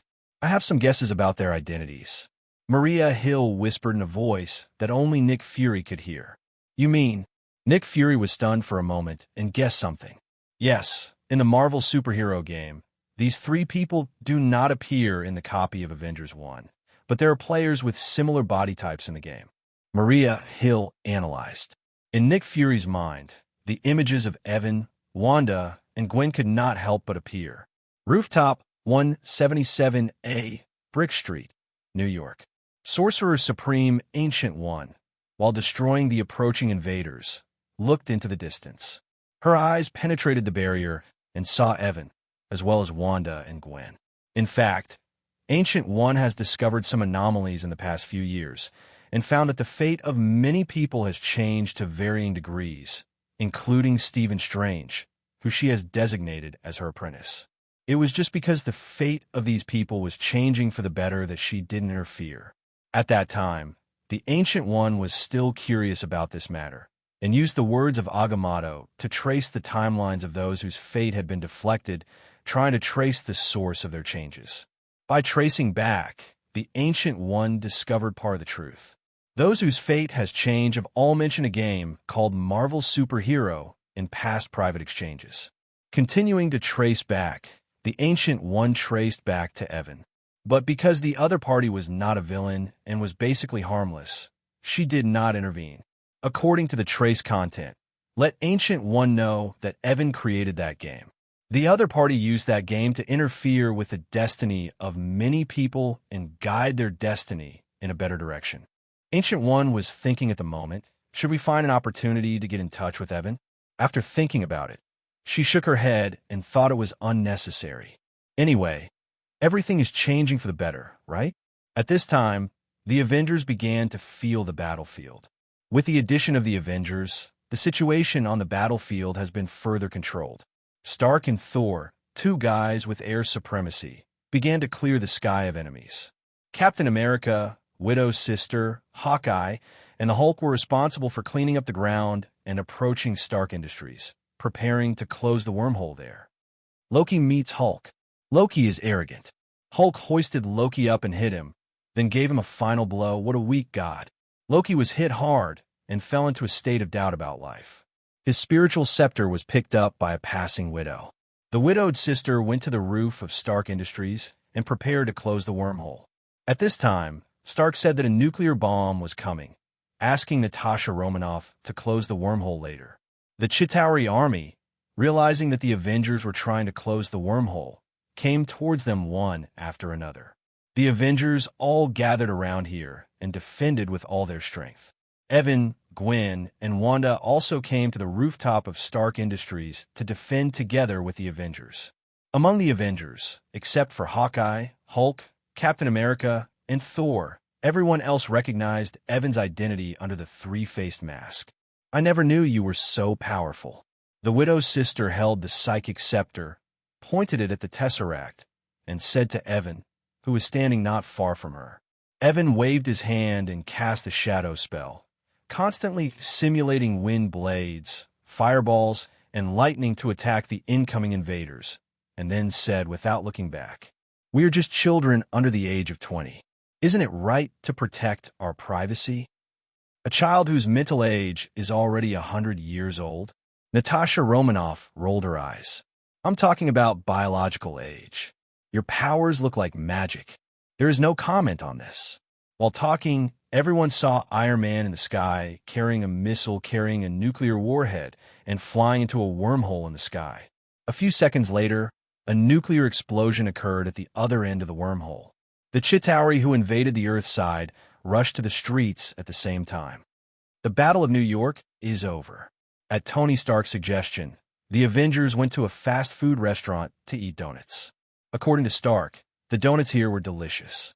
Although Stark has never been here, he just heard about it. Evan, Wanda, and Gwen also came to join the fun. I don't know who said the food here is delicious before. Gwen complained. After everyone ate it, they found it difficult to swallow. Stark politely expressed his embarrassment. During the meal, Thor asked Evan and others, I see that some of the magic you use is very similar to the magic my mother often uses. Where did you learn your magic? As soon as Thor's question came out, the Avengers pricked up their ears. Magic and the like are still a relatively new thing to everyone. Evan said nonsense seriously. We have inadvertently communicated with Uptra Hill and used it as a transit. The god's telekinesis connected to one of your Asgard witches. By communicating with her, the god's telekinesis, we became familiar with each other and finally succeeded. I became a disciple and learned some magic from him. Evan used a lie to explain why the three of him knew magic. Wanda and Gwen didn't interrupt. They knew they couldn't tell others about Gaina's stay on Earth. Who is that witch? Thor asked. Her name is Fulla, and she is said to be your mother's maid. Oh, it turns out to be her. Thor suddenly realized. Is Furla great? Natasha Romanoff asked Thor. The witches we have, they're very powerful. My mother is a witch. Although I have never seen her take action, I have always had an intuition that if my mother becomes serious, I may not be her opponent. Thor used, he said, in an uncertain tone. After the dinner, the Avengers and others all went to S.H.I.E.L.D. Evan and others did not follow. They returned home directly. In short, the Battle of New York incident has finally come to an end. The next day, S.H.I.E.L.D. Nick Fury launched a vigorous campaign to find out the mole in S.H.I.E.L.D.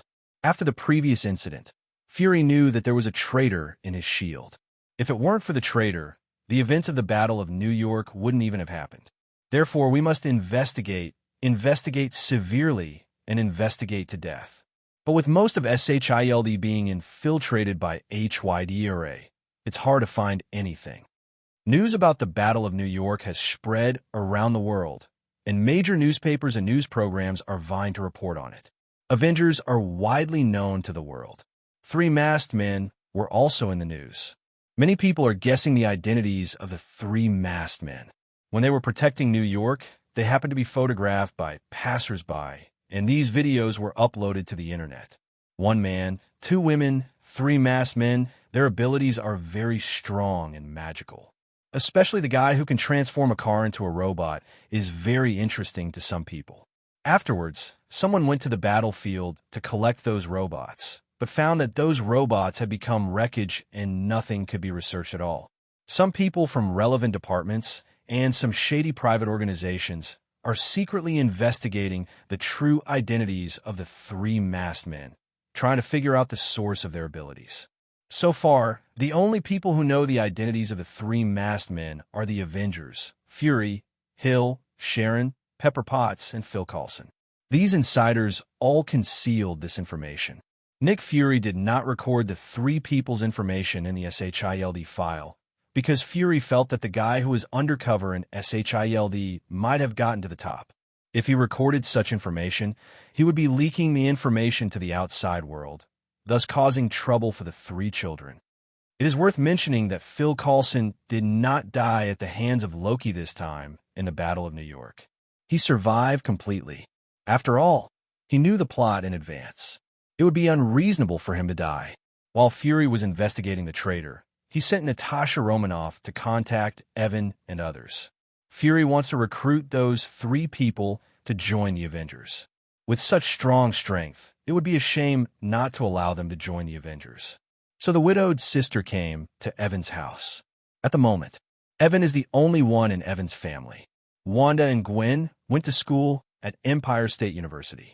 The 2 of them had not gone to school for a long time and both missed their school days. If your purpose here is to invite us to join the Avengers, then there is no need to ask. Evan looked at Natasha Romanoff standing outside the door and blocked the other person's words before she could speak. Can I ask why? We just want to live a peaceful life, but the Avengers are so big that they attract trouble. Okay, I'll tell Fury what you said. Natasha Romanoff is gone. From the next period to 2013, nothing major happened. Time gradually came to the beginning of 2013. The Super Game Development System, which has been dormant for several years, is finally online again. Now, Evan can start the game at any time, but he is not in a hurry and plans to add some content to the game first. Here's what his Marvel superhero game looks like so far. Public areas: Malibu Beach, downtown Los Angeles, Hawaiian Islands. Copies: Iron Man 1, Iron Man 2, Captain Marvel 1, Thor 1, Captain America 1, Avengers Alliance 1. Non-realistic copy: Dark, Actual Combat Training Ground. Function: Points Redemption Mall. Using the game editor, Evan added 3 new copies. They are Iron Man 3, Thor 2, and Doctor Strange 1 respectively. He set conditions for entry into these copies. Only after clearing all previous copies can you enter Iron Man 3 and Thor 2. Doctor Strange 1 also has entry conditions. Except for Stephen Strange, if other players want to enter, they have to wait for the next version of the game. With the help of the game editor, 3 copies were quickly generated.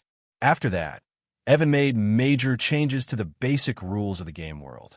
First of all, everything in the public areas of the game is no longer free. For example, if you want to eat, You have to pay for it. You can no longer get it unlimitedly in your own private player villa like in the past. For another example, if you want to go on vacation to the Hawaiian Islands in a public area, you have to spend money to buy tickets, and everything you spend there also costs money. If players want to live well in the public areas of the game world, they must use real-world money to recharge, which can be transferred directly through online banking. The money transferred from online banking will be laundered by the system and deposited into Evan's bank account without anyone noticing the problem. After checking that there was nothing wrong, Evan stood up and cast a spell, teleporting to Washington, D.C., ready to mark Steve Rogers. The process of marking Steve Rogers will be omitted. At 12 o'clock that night, the game world opened again. Evan, Wanda, Gwen, Abigail, Tony, Pepper Potts, Fury, Hill, Natasha Romanoff, Sharon, Phil Coulson, Strange, Kristen, and Captain America were all forced online. Except for new player Steve Rogers, everyone else understands that the Marvel superhero game is now open. At the same time, all players receive game announcements. The closed beta phase of the Marvel superhero game has begun. The upgrade content of this version is as follows. 1. New copies. Iron Man 3, Thor 2, Doctor Strange 1 note.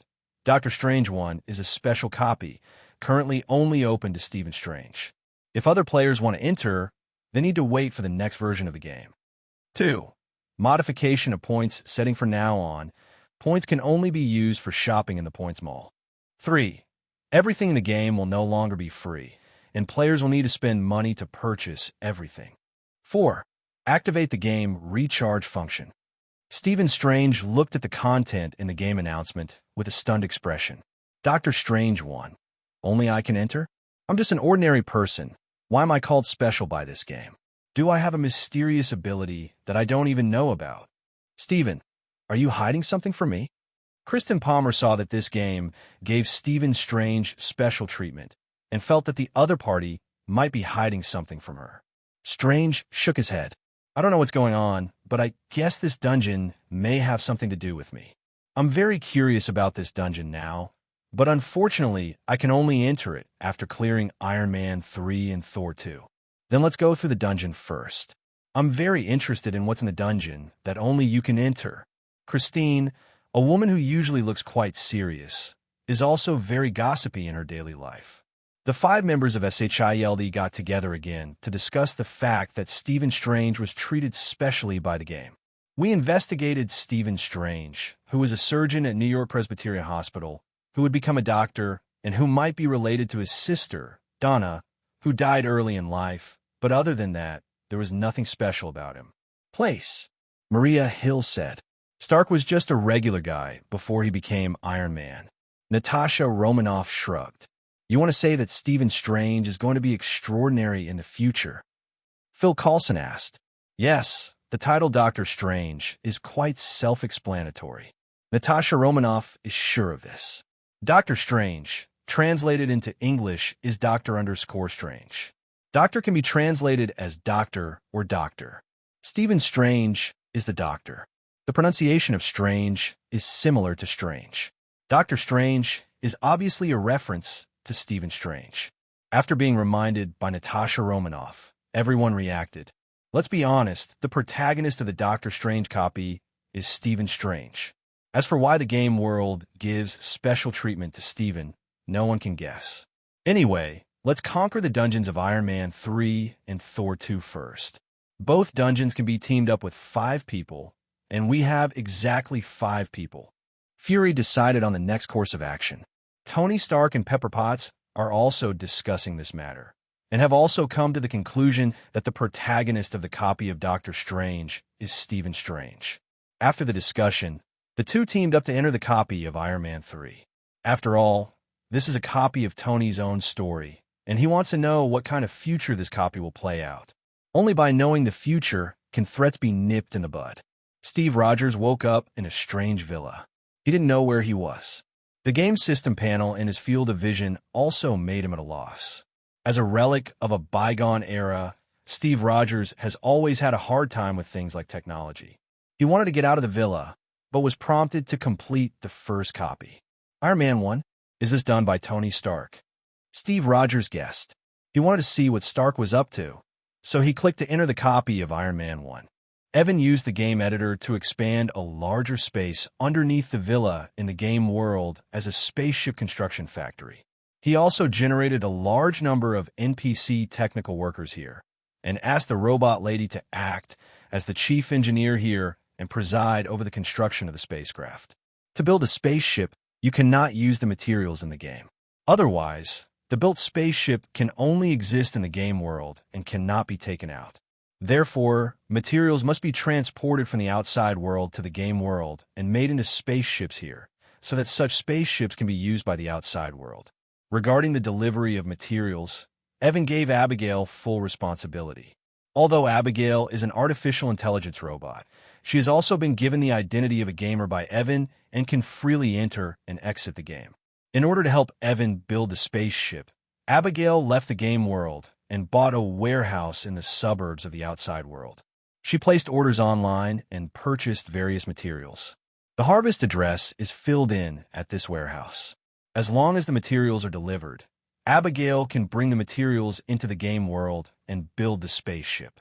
Wanda and Gwen both knew about Evan's plan to build a spaceship, and they were both very interested in it. They began to dream about traveling to the universe with Evan when the spacecraft was completed. However, the construction of the spacecraft is a big project, and it may take a long time to complete. After all kinds of raw materials have to be purchased from the real world. In line with the principle of doing what's best, the spaceship Evan wants is a large spaceship, several thousand meters in diameter, hundreds of meters wide, and hundreds of meters high. Abigail estimates that it will take about 2 months to half a year before the spacecraft can be officially completed. The completion mentioned here refers to the completion at the technological level. Evan also plans to enchant the spaceship, which will take longer. Fortunately, everyone has plenty of time. Evan, Wanda, and Gwen enter the Iron Man 3 instance. There is nothing worth mentioning about this copy. With the strength of 3 people, they can kill it directly. All players who entered this dungeon spent several months of dungeon time to clear this dungeon one after another. Tony Stark and Pepper completed the dungeon. As soon as the dungeon came out, Tony said, "When it gets light outside, I'll go kill Aldridge and save him from causing trouble in the future." I thought you were going to say go find Maya Hansen. Pepper was obviously jealous. Maya Hansen, although her extremist research project has shortcomings, if it is studied in depth, it may not be able to produce stable results. Tony said. Pepper became even more jealous. Tony Stark noticed this and quickly comforted him. Everyone from SHIELD has also cleared Iron Man 3 and is together again. Phil Coulson, I'll give you a mission. Find Maya Hansen after dawn. Be sure to recruit her. Fury said, "Yes, sir. If you want to recruit Maya Hansen, it's best to do it as soon as possible. If it's too late, Tony Stark will beat you to it." Natasha Romanoff reminded. Phil Coulson could only log off early to investigate the whereabouts of Maya Hansen. Others have successively entered copies of Thor 2. Steve Rogers completed Iron Man 1. Is this something that happens in the real world? Steve Rogers, who wanted to know more, went straight into the copy of Iron Man 2 without going out. Here in the game public area, a few more days have passed. Except for new player Steve Rogers, the rest of the old players have cleared Thor 2 one after another.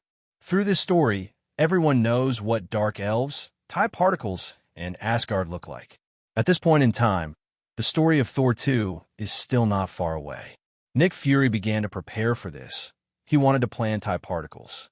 Magifaxia wants to contain the TIE particles and use them to develop some powerful weapons so that they will not be passive when facing aliens. Also eyeing TIE particles is Tony Stark. If something like TIE particles possesses a living creature, it will absorb the vitality of the living creature. But if it is integrated into a steel battle suit, a more powerful battle suit may be developed. Whether it's Fury or Stark, both of them are determined to win TIE particles. It will be a few days before the Thor 2 story takes place, and they're going to use this time to develop a device that can contain TIE particles. Except for Fury and Stark, no one else is interested in TIE particles. Although they all know that they are treasures, not everyone can control this kind of treasure. Gwen was somewhat interested in TIE particles and wanted to collect them for research, but she gave up this dangerous idea after Evan taught her about the concept of infinite gems. Everyone is conquering the dungeon and learning about the future through the dungeon. Everyone's future destiny has deviated again. This gives Evan a reward of 3,000 redemption points. Once you have the reward points, you must definitely redeem them for practice skills. Ever since he perfected the 8 magic skills, Evan has been learning the spells taught by Gaina. He has almost finished learning them now and is worried that he has no new knowledge to learn. Evan clicks to open the system Exchange Mall. His Exchange Mall is different from the Exchange Mall in the game world. There are more products in it. Evan, who has perfected the 8 wonders, is already at a very high level of life and is only one step away from becoming an immortal. Evan needs a technique that can completely metamorphose his life level. 3,000 redemption points definitely cannot be exchanged for the cultivation technique. But to become an immortal, you don't necessarily need to practice true skills.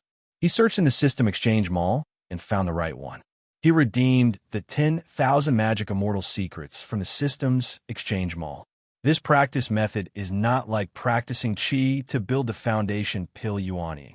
It is more like a general outline that can embrace all rivers. Its function is to integrate the power cultivated by different systems to produce new energy. The new energy can be compatible with many systems.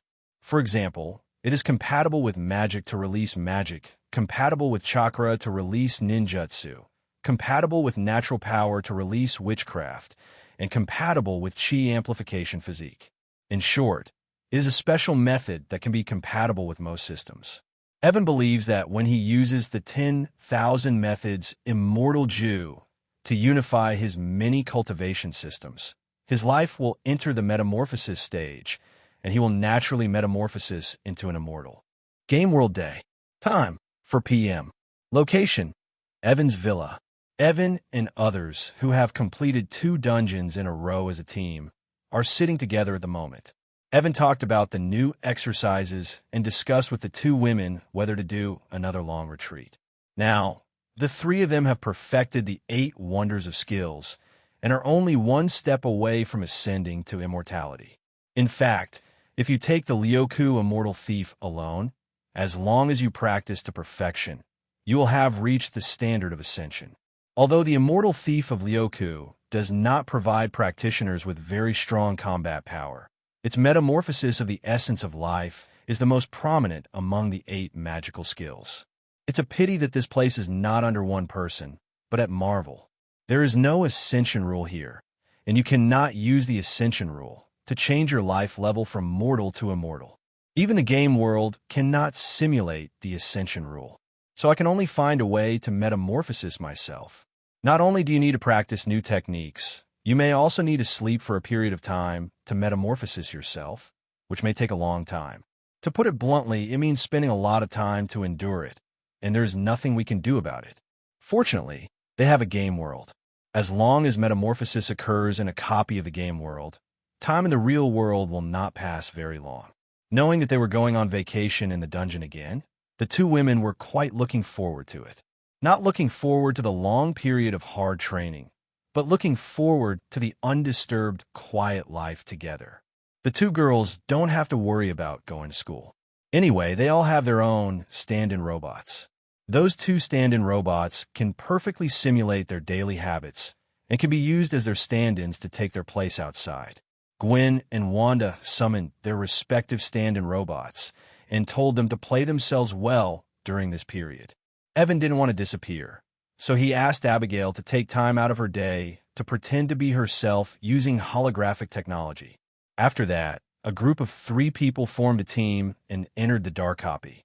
In order to prevent the retreat from being disturbed, Evan also secretly used the GM authority to temporarily lose the main line of this copy, leaving only peace. Stephen Strange, who is about to enter the copy of Doctor Strange, is a little nervous, but also a little looking forward to it. I am nervous about what I will encounter in the future, but I'm also looking forward to my experience as the protagonist. Kristen Palmer said to Stephen, "You can continue with the copy."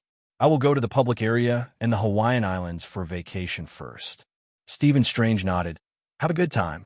After he finished speaking, he entered the copy of Doctor Strange 1. Stephen Strange did not appear in the copy world, but hovered in a pure white space without gravity. Just when he was confused, the game system prompt sounded. Please select the copy experience method. 1. First-person story mode. You will experience your future from a first-person perspective, but you cannot control your body and can only experience it passively. 2. Participant mode. You will obtain a new identity in the copy and participate in the story. 3. Third-person cinema mode. You will appear in the system's fictional cinema and watch a movie with you as the protagonist. Stephen Strange was stunned for a moment. He looked at these 3 options carefully. Among the 3 options, only the second option has a degree of freedom. Both the first and third options can only be looked at. The only difference lies in the viewing posture. Stephen Strange wonders about his future. If you enter in participant mode, your actions may cause a butterfly effect, causing this future story to deviate from its original trajectory. If you choose first person or third person, although there is no degree of freedom, you can read the original story of the copy completely. So Strange passed option 2. The remaining options 1 and 3 have their own pros and cons. Option 1. You can only see what the NPC sees, and what the NPC cannot see, he will not be able to see either. The advantage is that it has a greater sense of immersion. Option 3. The game will edit his future into a movie for him to watch. Since it is a movie, the perspective will not be limited to the NPC himself, but will also include scenes of other characters. After thinking for a moment, Stephen Strange chose option 3. This option allows him to understand all the causes and consequences of the future story, which is considered to be from a god's perspective. The environment around him became the interior of a movie theater, and he was sitting in the cinema. On the giant screen in front of him, a picture began to play. At the beginning of the scene, a group of suspected cultists, led by Caecilius, broke into a library and tore a page from a book there. At this time, a woman wearing a yellow robe and a hood walked out of the darkness. The appearance of the woman frightened the cultists, and they all turned around and ran away, running into a portal and arriving in London. But just as they were escaping, their way was blocked by flowing glass. The hooded woman in yellow robe appeared behind them. As she waved her hand, all the reflective mirrors around her began to expand, gradually pulling herself and the cultists into the mirror world, mirror space. She waved her hand gently, and the direction of gravity here was changed. Everyone fell onto the wall of the building on one side. Under the control of the hooded woman, the wall began to rotate and twist like a mirror, crushing towards the guys suspected of being cultists. They had no choice but to fight with the hooded woman, but they were no match for the hooded woman. They were knocked away lightly, and the people who were knocked away fell into the rotating and twisted wall, were crushed into flesh and blood, and died. This battle is simply full of special effects. At the end of the battle, Caecilius saw that ability was no match for him, so he drew a circle with his hand, opened the sparking portal, and ran away. Stephen Strange in the cinema couldn't help but be dumbstruck, dumbfounded as he watched the scenes on the screen. Are those guys means super ability? If it is super ability, it would be too exaggerated, right? Especially the hooded woman in yellow robes who pulls the enemy into the mirror world with a wave of her hand and changes the direction of gravity and material form in the mirror world with her thoughts, causing all the materials in it to undergo geometric flow changes. Such a method can be called a miracle. Those guys who were chased by the yellow-robed hooded woman also had extraordinary powers, and their abilities looked very similar. This shows what? If you are as smart as Stephen Strange, you can naturally figure it out. This shows that the abilities of those guys are not the result of an accident that cannot be copied, but can be learned and mastered. A concept popped into Stephen Strange's mind. That's it, magic. But does magic really exist in this world? As doubts arose in his mind, he looked more seriously. He saw himself and Kristen Palmer appearing in the movie, but the two in a movie had broken up. In a movie, I was in a car accident and my hand was severely disabled. As a surgeon, Having his hands disabled meant the end of his career.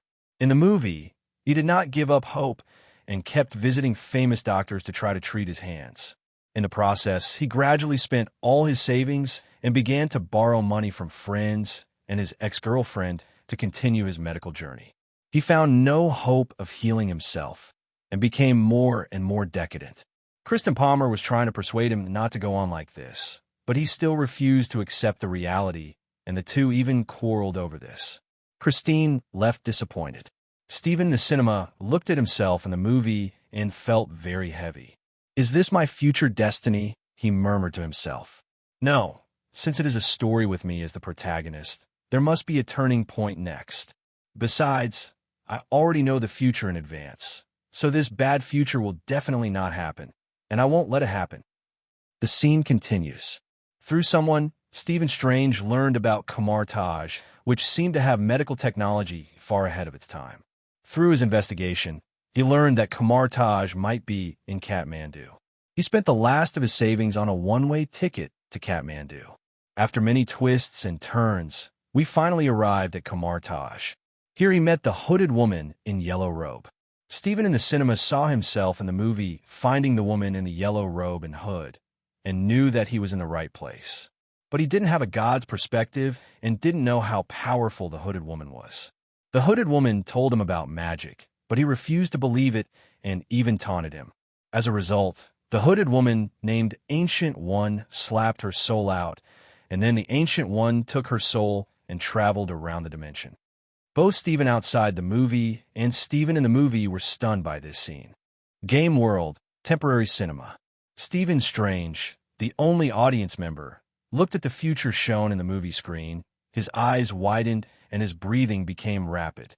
Magic actually exists. This seemed to open a door to a new world for him. Although Stephen Strange does not have disabled hands, he has developed a desire for the knowledge called magic. In the movie, he finally succeeds in worshipping Camartage and begins to learn magic there. Outside the movie, he finally learned that the group of cultists at the beginning of the movie were once magicians of Camartage. After learning that the Ancient One had survived for hundreds of years, but had not passed down a method of longevity, they rebelled collectively and took refuge with an evil god named Dormammu. They became a young man and wanted to dedicate the earth to others in exchange for eternal life. Strange watched himself studying in the movie, forgetting sleep and food, growing up step by step, and gradually becoming a magician. When he learned what he was about to face, from the initial fear, he took on the responsibility of saving the world, and then went with Modo and Wong to stop the cultists. He saw that version of himself, controlling the artifact called Eye of Agamotto to reverse time, using the method of recycling time, negotiating with Dormammu while being tortured and killed, and finally saving the world. The video ends. Stephen Strange's heart was heavy and frightened. "I am afraid of what I will experience, and I'm also afraid of whether I will be able to make the same choice as my future self." He asked himself, if the prize for gaining extraordinary power was to experience those terrible things, would he still be willing to do that? He was hesitant, and even wanted to escape. But deep in his subconscious, something was reviving. He thought of his sister, Donna. During her lifetime, Donna regarded her brother as a hero and believed that he could protect her forever. But ironically, when Donna drowned, Strange, who was only 19 years old at the time, was studying in medical school. Donna's death became an irreparable pain in Stephen's heart. Helplessness, hatred, and self-blame almost overwhelmed him. That experience turned into a nightmare that he didn't want to remember. Until now, he thought of his sister, of her cheerfulness, of her love for the world, of her regarding himself as her hero. "Hero," murmured Stephen Strange. His temperament gradually changed. There seems to be less confusion and more other things. Ding! Stephen Strange's fate has changed significantly, and the host will be rewarded with 5,000 redemption points. Dark copy. Evan, who was on vacation and retreat here, heard the system prompt and knew that Stephen Strange had cleared Dr. Strange 1, otherwise the opponent's fate would not have such a big deviation. Evan used the 5,000 redemption points he just obtained to redeem some D&D system spells. 3rd level spell, Lesser Shadow Tentacle. 7th level spell, Projection. 7th level spell, Greater Shadow Conjuration. 7th level spell, Simulacra. Legendary spell, Amon Eider's Eternal Sun. Legendary spell, True Mirror. Just spent all 5,000 points. These spells are very powerful. Secondary Shadow Tentacles. Summons a large number of shadow tentacle from the shadows to attack the enemy. Projection. Project everything you know. The higher the mystery of the object, the more mental energy is consumed during projection. The larger the object, the more magic power is consumed when projecting it. Advanced Shadow Conjuration. This spell is an enhanced version of the Shadow Conjuration, which can simulate conjuration and evocation spells of level 6 and below. Simulacra. Mimic the image of a creature in your memory into reality. The Eternal Sun of Amon Eiter summons a small sun that has the temperature and thermal radiation of a real sun. It can last for a long time and is enough to easily destroy country. Real Mirror. No matter who the enemy is or how powerful they are, as long as their life level does not transcend the single universe, they can be 100% copied by the real mirror. The person copied will have all the abilities of the original body and will be controlled by the operator. In the face of Super 9-level spells, legendary spells, reality is as fragile as a piece of paper. This can be seen from the Amon Eiter Eternal Sun and True Mirror imagery. The former has absolute destructive power. It can easily destroy a country and even kill the ecosystem instantly. The latter is an absolute rule magic. No matter who the enemy is, you can use this magic to temporarily copy the opponent and let the enemy fight with you. With this magic, when facing the Ancient One, Evan can use this magic to copy an Ancient One with 100% strength as a teammate and form a team with him to face the Ancient One together. This kind of magic is playing with reality. Definitely, in terms of reality, it still can't compare to the pinnacle of Scarlet Witch's origin magic power. Legendary magic is powerful and difficult to learn. Evan estimates that he won't be able to master it within a few decades. The real world is dawning. Phil Coulson found Maya Hansen in advance and brought Maya Hansen back to SHIELD on the pretext of inviting her tea. By the time Tony Stark investigated Maya Hansen's home address and found her, it was already too late. As smart as Tony Stark, he guessed that the other party's disappearance may be related to S.H.I.E.L.D. SHIELD must have discovered the value of Maya Hansen through a copy of a game, coveted her extremist project, and took her away in advance. Tony was helpless. You can't go to SHIELD to rob people. Stephen Strange is out of the game. Kristen, I haven't used my annual leave over the years. It has accumulated to almost a month. Please help me take a leave when you go to the hospital. What exactly did you experience in that copy? I will tell you, but not now. Okay, Christine, I may have to leave New York for a while. I will take care of myself. You don't have to worry. Stephen Strange plans to go ahead and find Kamar Taj. If Kamar Taj can be found on this journey, then he will give up his career as a doctor, study magic with the Ancient One, and concentrate on becoming a magician. If he can't find Kamar Taj, then come back and continue being a doctor. Kristen hesitated to speak. She knew that Stephen must have experienced something in that copy. Otherwise, the change would not have been so drastic, but she couldn't help it if the other party didn't tell him. Okay, I will ask for leave for you. At 10 a.m., Stephen Strange boarded a flight to Kathmandu. Over at S.H.I.E.L.D., Phil Coulson used his righteousness to successfully get Maya Hansen to join the scientific research department of S.H.I.E.L.D. and became a scientist here, responsible for the research and development of extremists. Pioneer Technology, Maya Hansen's former investor, was visited by SHIELD to check the water meter and found a lot of illegal and criminal evidence. Although Pioneer Technology is a behemoth and has a lot of background, it is useless when SHIELD comes to check the water meter. Even if Pioneer Technology and the Hydra organization secretly cooperate, it is difficult for the Hydra organization to help Pioneer Technology in this matter. Originally, Tony Stark also planned to target Pioneer Technology but he gave up after seeing that SHIELD took the lead. The story of Iron Man 3 was strangled in the cradle. Second update, the author is asking for flowers and review votes online. The data is rising slowly, which makes the author feel very sad. If you have flowers and review votes, please support the author. The author is working hard on coding. We will listen carefully to everyone's opinions and dedicate better stories to everyone. Kathmandu, 10 a.m. local time. Stephen Strange has arrived. Because he had seen that movie, Stephen Strange knew that the security here was very poor. For his own safety, after arriving here, he specially found a set of tattered clothes to change into and pretended to look very poor so that you won't be robbed. As the saying goes, since I turned into a piece of shit, no one dares to step on my head. I have to say that this is a very wise expression. Here he inquires about Kamartaj in this beggar-worthy image. With his appearance, anyone who sees him will know that he is innocent, so he will naturally not attract the attention of others. At 4 o'clock in the afternoon, Mortal Magician appeared and took Stephen Strange to the Master Magician Ancient One. When Stephen saw that such a yellow-robed, hooded woman really existed in the real world, he no longer had any doubts about the plot of the copy of the movie. Master, I want to learn magic from you.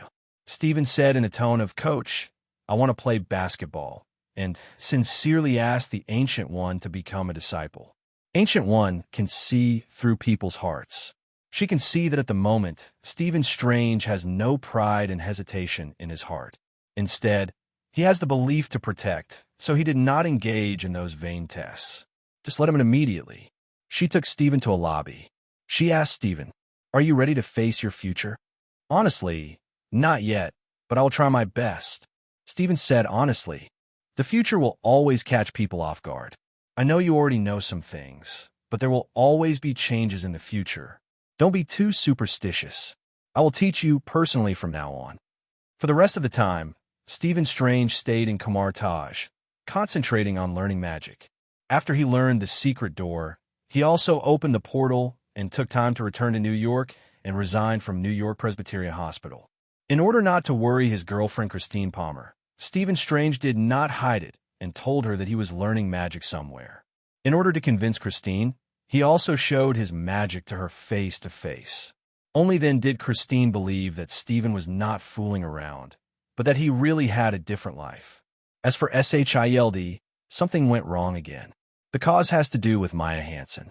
In the scientific research department of S.H.I.E.L.D., Maya Hansen led a group of talents who graduated from S.H.I.E.L.D. Academy to jointly develop extremists and achieve some results. The gratifying data they obtained from conducting human experiments on death row prisoners not only excited Nick Fury, but also informed HYDRA, who was undercover in S.H.I.E.L.D. When HYDRA learned that Dr. Maya Hansen had developed a potion that was not weaker than the super soldier serum and could also give people super abilities. In order to monopolize this achievement, they directly kidnapped Maya Hansen and imprisoned her in HYDRA. At a certain base, Maya Hansen was asked to develop extremist strengthening potion specifically for HYDRA. When Nick Fury learned that Maya Hansen was missing, he went crazy. He personally issued a hush order on Maya Hansen's SHIELD incident, prohibiting insiders from disclosing it to the public. But even in this case, Dr. Maya Hansen was kidnapped. This can only mean one thing. The spies undercover in SHIELD are not stopping. The last internal thorough investigation didn't find anything out, but this time he jumped out to cause trouble again. He really thought Nick Fury was a vegetarian. If you don't say anything, check it and look it to death. But again, now that SHIELD has been penetrated into a sieve by HYDRA, it is impossible for Fury to find out anything. If you ask someone to investigate, that's fine. The HYDRA people will take over the investigation, so they won't find anything for Fury. Even if someone who is not Hydra investigates, it will be useless when many Hydra members conspire to make confessions to each other. What? You mean lie detector? Do you believe it or not that the lie detector machine can trick you? The result of the investigation was inconclusive. This made agent leader Nick Fury realize the seriousness of the problem. Although he still didn't want to believe it, he had to make an assumption. That is, SHIELD may be very infiltrated. Otherwise, it would be impossible to detect even a little bit of cobweb horse traces. What to do? Nick Fury thought of his Skrull friends, wondering whether to ask them to help and change and replace them with people from the Bureau to investigate secretly. But he just thought about it and gave up the idea. Things like favor are most valuable only when they are not used. It's not yet time to reach the end of our rope. Nowadays, the only people who can be trusted by Nick Fury are those who have entered the game world with him, such as Hill, Phil Coulson, Natasha Romanoff, and Sharon. At least these people will never be spies working undercover in S.H.I.E.L.D., but they're real people. This is not difficult to judge. They have all experienced the game world copy and learned so much information. If they were undercover, some information should have been leaked long ago. How could they wait until now? In order to catch the undercover spy inside S.H.I.E.L.D., Nick Fury called Hill, Phil Coulson, Natasha Romanoff, and Sharon into his office. Everyone started discussing this matter. Natasha Romanoff came up with a solution. Evan and the others have magical powers. They learned their magic from the Maids of Asgard. There is no guarantee that they will not learn the ability to read minds. Maybe we can ask them to come and help. If they really can read minds, letting them come to SHIELD will expose all our secrets to them. Hill felt that this was not appropriate.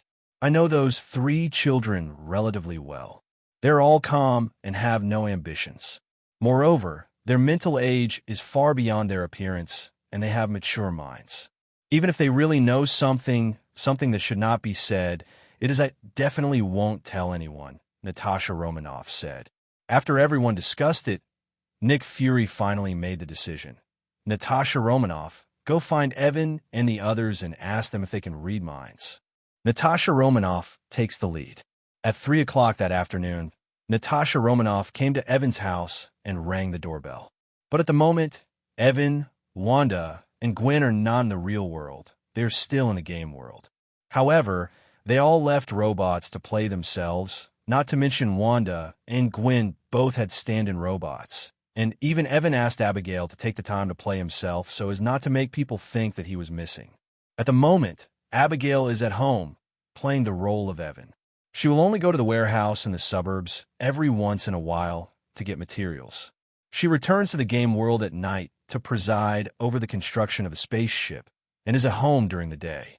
Abigail, dressed as Evan with her holographic projection ability, opened the door for Natasha Romanoff. Evan, why don't you invite me to come in and sit down?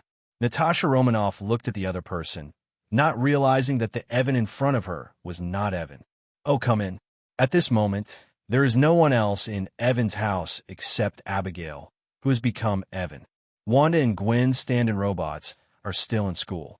Natasha Romanoff sat down and asked straight to the point, Evan, can you read minds? I can't read minds. Abigail, pretending to be Evan, denied it without thinking. Not to mention that she and Evan really couldn't read minds. Even if they could, they wouldn't admit it. The ability to read minds is too taboo, but as smart as a robot lady, she still understands his common sense. Can't Wanda and Gwen read minds? Natasha Romanoff asked again. No. Abigail lied seriously. She knows that Wanda can read minds. That is Wanda's ability. People who are physically touched by Wanda will have their minds read. It is worth mentioning that Evan is immune to Wanda's mind reading because he has a system that can help Evan defend against mind control. Natasha Romanoff was visibly relieved after learning that Evan really couldn't read minds. Although SHIELD needs the help of people who can read minds, it doesn't mean that they are willing to contact such people. Okay, let me ask you another question. Do you know the magic of lie detection? You'd better tell me what you want us to do for you. If you can help us, we'll do it. Fury suspects that there may be a large number of spies hidden within S.H.I.E.L.D. It's difficult for us to find out the problem ourselves, so we're here to ask those of you who know magic if you can help. Natasha Romanoff explained the purpose of her visit. Abigail shook her head. Unfortunately, you have found the wrong person. We can't help you with this matter, but I can give you a suggestion. Tell me, the human body is a well-defended fortress, preventing the invasion of external germs. Most of the time, the human body's immunity is enough to deal with most external bacterial threats, but there are rare times when the immunity becomes unable to cope with it. At this time, they will choose to introduce forces from the outside to intervene, such as drugs. You mean you want us to bring in a third party? You don't have to be admitted. You can also come quietly. As far as I know, Stark's computer and network security technology is top-notch in the world. You can let him access your intranet and monitor the inside of SHIELD on your behalf. There are pros and cons. It depends on how you weigh them. After chatting for a few more words, Natasha Romanoff said goodbye and left. She responded to SHIELD and informed Nick Fury of Evan's suggestion. Nick Fury rolled his eyes. Unless SHIELD is really seriously ill, he will never be able to implement this plan. He doesn't know yet that SHIELD has long been terminally ill. If he doesn't take strong medicine now, something may happen in the future. But then again, the story of Captain America 2 will still be a long time away. A copy of Captain America 2 in a certain game will definitely provide insight into the plan to launch the game first, and Fury will also be able to find problems by then. Over the next month, Nick Fury continued to self-examine his shield, but as expected, there was no progress. Nick Fury didn't realize the seriousness of the problem yet, so he didn't take any unconventional measures. Being interrupted constantly and being disturbed in return describes Nick Fury at the moment. He deserves to have his SHIELD being penetrated by Hydra without even realizing it. Dark copy. Evan, Wanda, and Gwen live happily here. In the 120th year of their vacation and retreat, they entered the metamorphosis stage successively, and they had to rely on deep sleep to carry out metamorphosis. No one knows how long it will take to fall asleep, but it will definitely take a long time. As long as metamorphosis is successful, you can become an immortal or a god. This so-called metamorphosis stage is not an orthodox spiritual realm. It is just because the Marvel movie universe does not have an ascension rule, and the game cannot simulate that environment. Without the step of ascension, it is impossible to metamorphosis the essence of life through ascension. With the so-called metamorphosis period, to put it bluntly, it takes a lot of time to get through it. This is very inefficient, but there is nothing we can do about it. Fortunately, this is just a copy of the game world. 30 years can pass on a day in the real world. It may only take a month or maybe a few months for the metamorphosis to be completed for them in the dungeon. Outside, the story of Thor 2 is about to happen. Dr. Jane Foster, Professor Eric Hill, and Daisy Lewis left Eagle Sauce and went to the Fog City of England for academic exchanges. Tony Stark, who had been monitoring the three people, knew that the story of Thor 2 was about to happen. So he brought the equipment he had prepared and came to the Fog City early and installed gravity anomaly detectors throughout the Fog City. The purpose is to be able to discover gravity anomalies as soon as possible, so as to enter the place demonstrated in the dungeon plot and obtain type particles. Last time Maya Hansen was snatched away by SHIELD, which made Tony beat his chest. This time, he must be one step ahead of SHIELD no matter what. But in fact, SHIELD did not send anyone at all this time, because Fury has not caught the traitor so far. In this case, instead of being informed by the traitor after taking action, it is better to do nothing and let Tony Stark. It is better to obtain TIE particles than to let unknown forces obtain them. However, SHIELD is not involved, which does not mean that Stephen Strange is not involved. Stephen Strange has been practicing at Kamar Taj for some time. Stephen, who was disabled in both hands in the original time and space, was so talented. Now that his hands are intact, he can cast spells with gestures and can enter the game world and practice cheating during the game, which makes him even more talented. Stephen Strange, who only studied at Kamar Taj for 2 months, has already surpassed Baron Mordo and Fatty Wong in strength. Not only is his ability growing, Stephen is also a simulation training ground in the game world. He has simulated battles against various enemies and has no shortage of combat experience. Now Stephen Strange's strength is almost equal to that of him who fought against Thanos during Avengers Alliance for Infinity War. With such exaggerated magical qualifications and extremely hardworking attitude, it can only be said that he is worthy of being chosen by the Ancient One Magician. It can be said that in the current era, apart from Wanda, who is destined to be the Scarlet Witch by Sid Horn, Stephen Strange is the person with the most outstanding magical ability. With ability, cheats, and hard work, he deserves to be so strong. Stephen's hard work was noticed by the Ancient One. Ancient One knows that the reason Stephen becomes stronger so quickly is due to the factors of that game, but it is not the main factor. The main factor is Stephen's ability and mentality. Without these two, even with cheats, it is impossible to progress so fast. All in all, Ancient One is very pleased. At the same time, Ancient One is also lamenting that in this new timeline, after being changed by Evan, everything is changing for the better. Let's bring the perspective back. Stephen Strange, who had watched the movie, knew that the magic floating cloak was his destined equipment, so he teleported to London's holy place, took the magic floating cloak, and then stayed in London to prepare for obtaining TIE particles. It's not that Stephen is greedy for TIE particles and wants to get something as his own. He just wants to take it back and give it to the Sorcerer Supreme, Ancient One, so that the other party can seal it to avoid attracting the Dark Elves.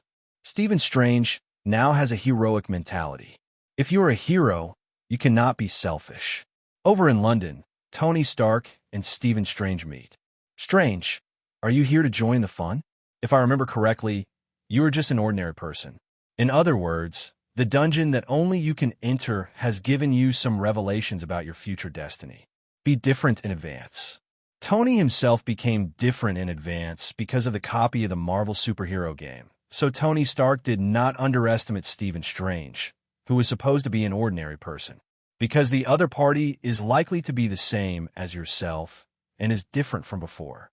Stephen Strange lamented, "It has indeed given me a revelation about the future, and I have verified the authenticity of that revelation." Have you ever thought about a question? The people invited to that game are extraordinary. Tony Stark mentioned this matter.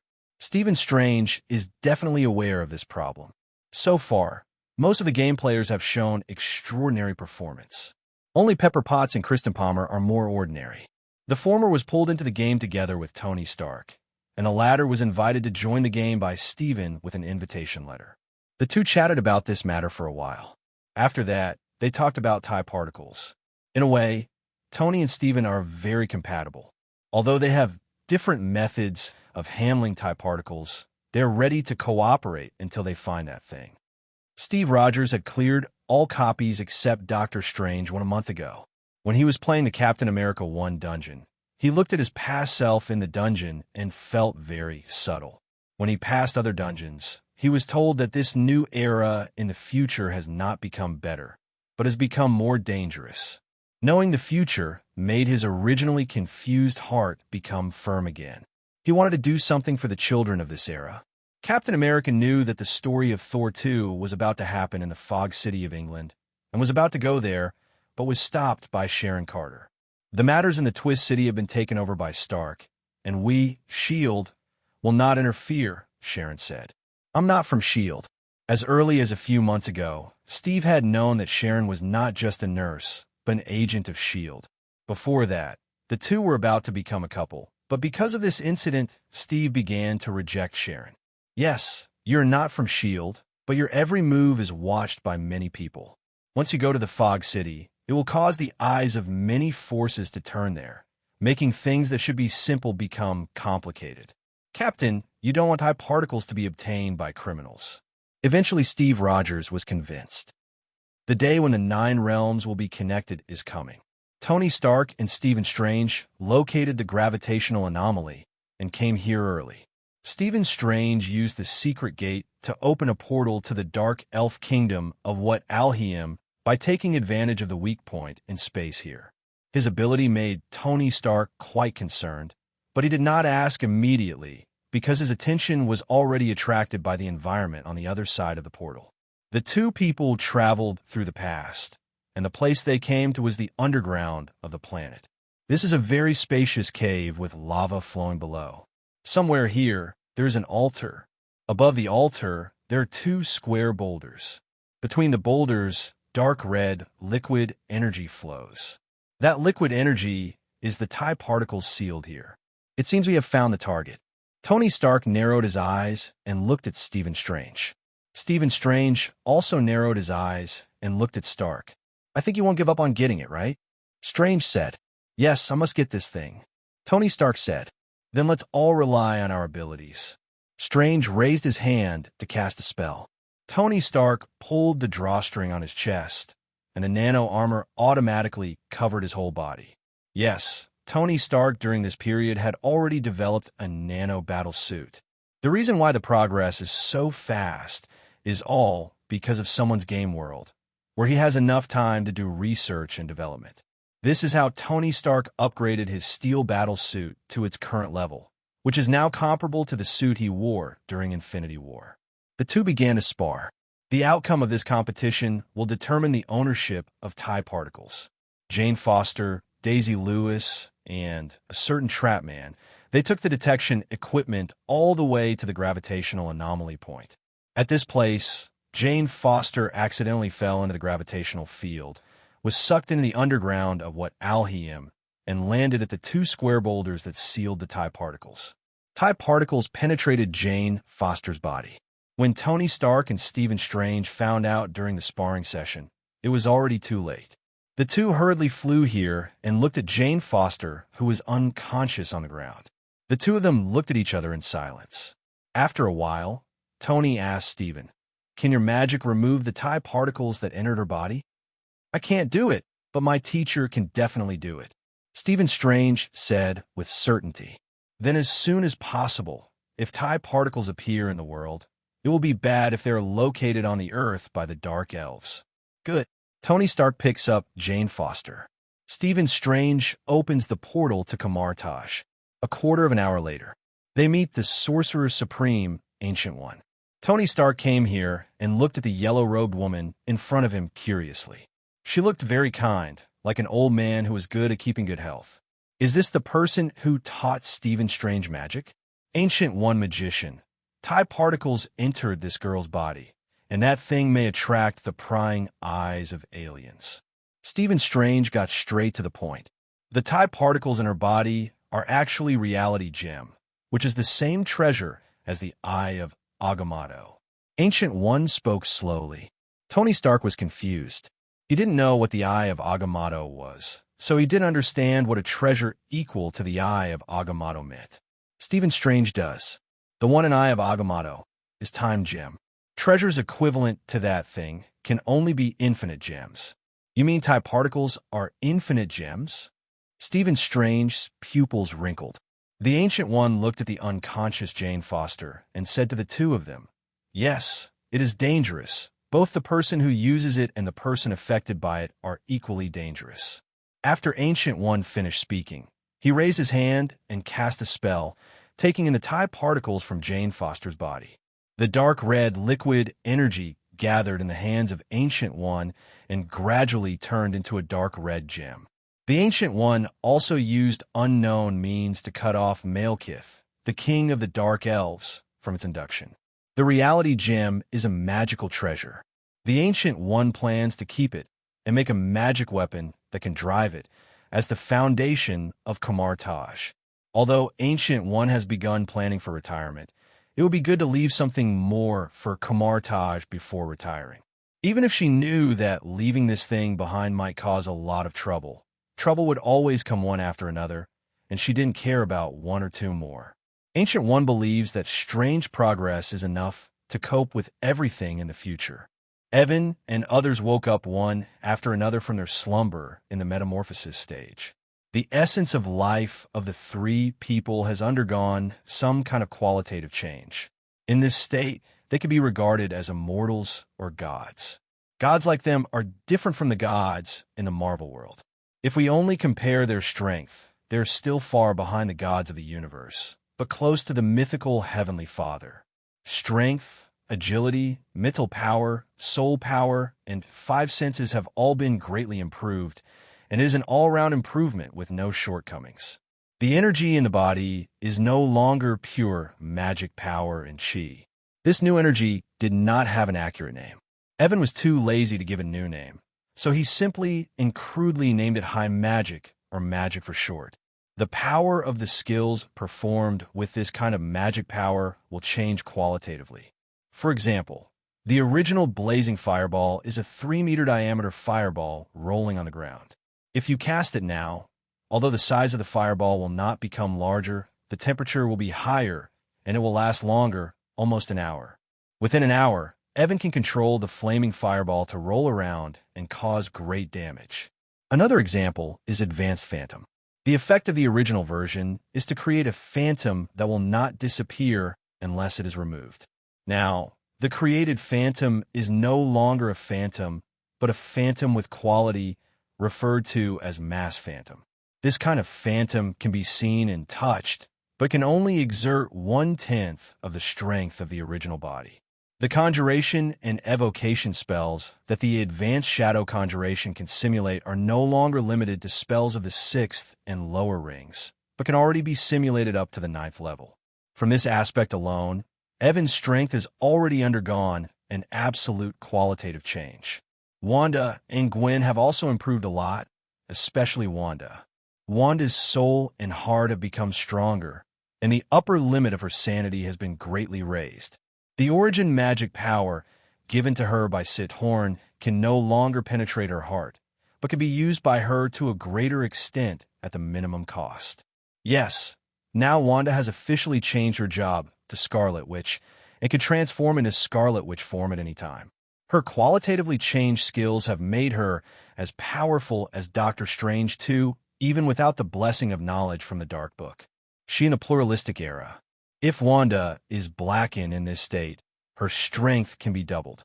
After all, Blackened is 3 times stronger. It is true that it has undergone multiple transformations. True final boss template. As the saying goes, good things come in pairs. The 3 people who came out of the game left the dark dungeon and returned home to the game public area. Several people learned from Abigail that their spaceship had been completed. Several people came to the spacecraft construction factory below. The internal space of this factory is very large, and the NPC technical workers who were supposed to work here have disappeared because of the completion of the spacecraft. When they came here, they could see huge amounts of streamlined space battleships in pure black parked in the center of the factory. It is 3,600 meters long, 700 meters wide, and 120 meters high. It is much larger than the SHIELD space carrier. It is a complete behemoth. Its shape also has a very sci-fi feel. There are many weapons on top of the spacecraft, including various types of blaster beam muzzles. These weapons are taken over and controlled by the spacecraft AI and can accurately lock onto approaching enemies. There are also 2 high-power main guns at the front of the battleship. When fully charged, the power of a single fire is comparable to the explosion of an atomic bomb. But to be honest, in the eyes of advanced interstellar civilizations, these weapons are very backward weapon technologies. There is no way to install an outdated weapon system, because the technology they obtained is already backward. But this kind of thing also depends on who you compare it with. If you compare it with today's Earth technology, it is still very impressive. In addition to the weapon system, the spacecraft is also equipped with anti-gravity engines, force field shield generators, cellular wormhole generators, sublight engines, and conventional engines. In addition, there are laser sterilization and sterilization transition chambers, food synthesis equipment, holographic projection equipment, interstellar communication equipment, supercomputers, intelligent AI programs. Abigail took the 3 of them onto the battleship and began to tour the interior. The interior space is divided into many areas: dormitory area, canteen area, entertainment area, laboratory, bridge, communication room, holographic environment simulation room, cab, various functional offices, etc. It can accommodate 10,000 people to live and work inside. That's great. Gwen was excited. It will be our vehicle from now on, but after that, we have to find time to enchant the spaceship. For example, if you enchant with advanced shape-shifting, you can make the spaceship grow larger and smaller. When it shrinks, it is easier to carry with you. It can also be enchanted with space magic to keep the internal space volume unchanged when the spacecraft shrinks. Imagine that we enter the spacecraft, then shrink the spacecraft to a palm-sized spacecraft model and fly it inside. Flight. Although the prospect you described is very good, the spaceship is so big. Enchanting it is also a big project. How long will it take to complete the enchanting? We can completely hand over some repetitive tasks in the enchantment project to robots. Abigail, later you can use the factory here to produce some robots to serve as internal staff of our battleship. Okay, Father. Abigail accepted the order, left the spacecraft, and went to produce similar species for herself. As Evan's robot, Abigail knew exactly what Evan wanted and decided to produce 1,000 beauty robots first. After visiting the spaceship, the three of them exited the game world and returned to the real world. 2.5 months have passed since they entered the game world and returned to the real world. But they spent a long time in the game copy world. Although it has only been 2.5 months here, it feels like a lifetime has passed. Wanda looked at this home. It should be a very familiar place, but now it gave her the feeling of a place that has changed forever. Gwen missed her parents a little, so as soon as she came back, she said goodbye to Evan and Wanda and went home. On her way home, Gwen contacted the stand-in robot that had been playing her and met with the stand-in robot and learned about what happened during this period through the other person. After that, she put the stand-in robot into the game world and she went home. Because the TIE particles were not taken to Asgard, the Dark Elves did not invade Asgard. The Fairy Queen Frigga is still alive and well, but her retirement plan of suspended animation was aborted. I'm afraid Frigga will never find a better opportunity until Odin dies. But then again, there is no need for her to leave when Odin dies in the future. Without the Dark Elf invasion, Loki is still in Asgard's prison and is now trying to figure out how to escape. On this day, Evan quietly came to Asgard. He came here to attract a few more players to his game world.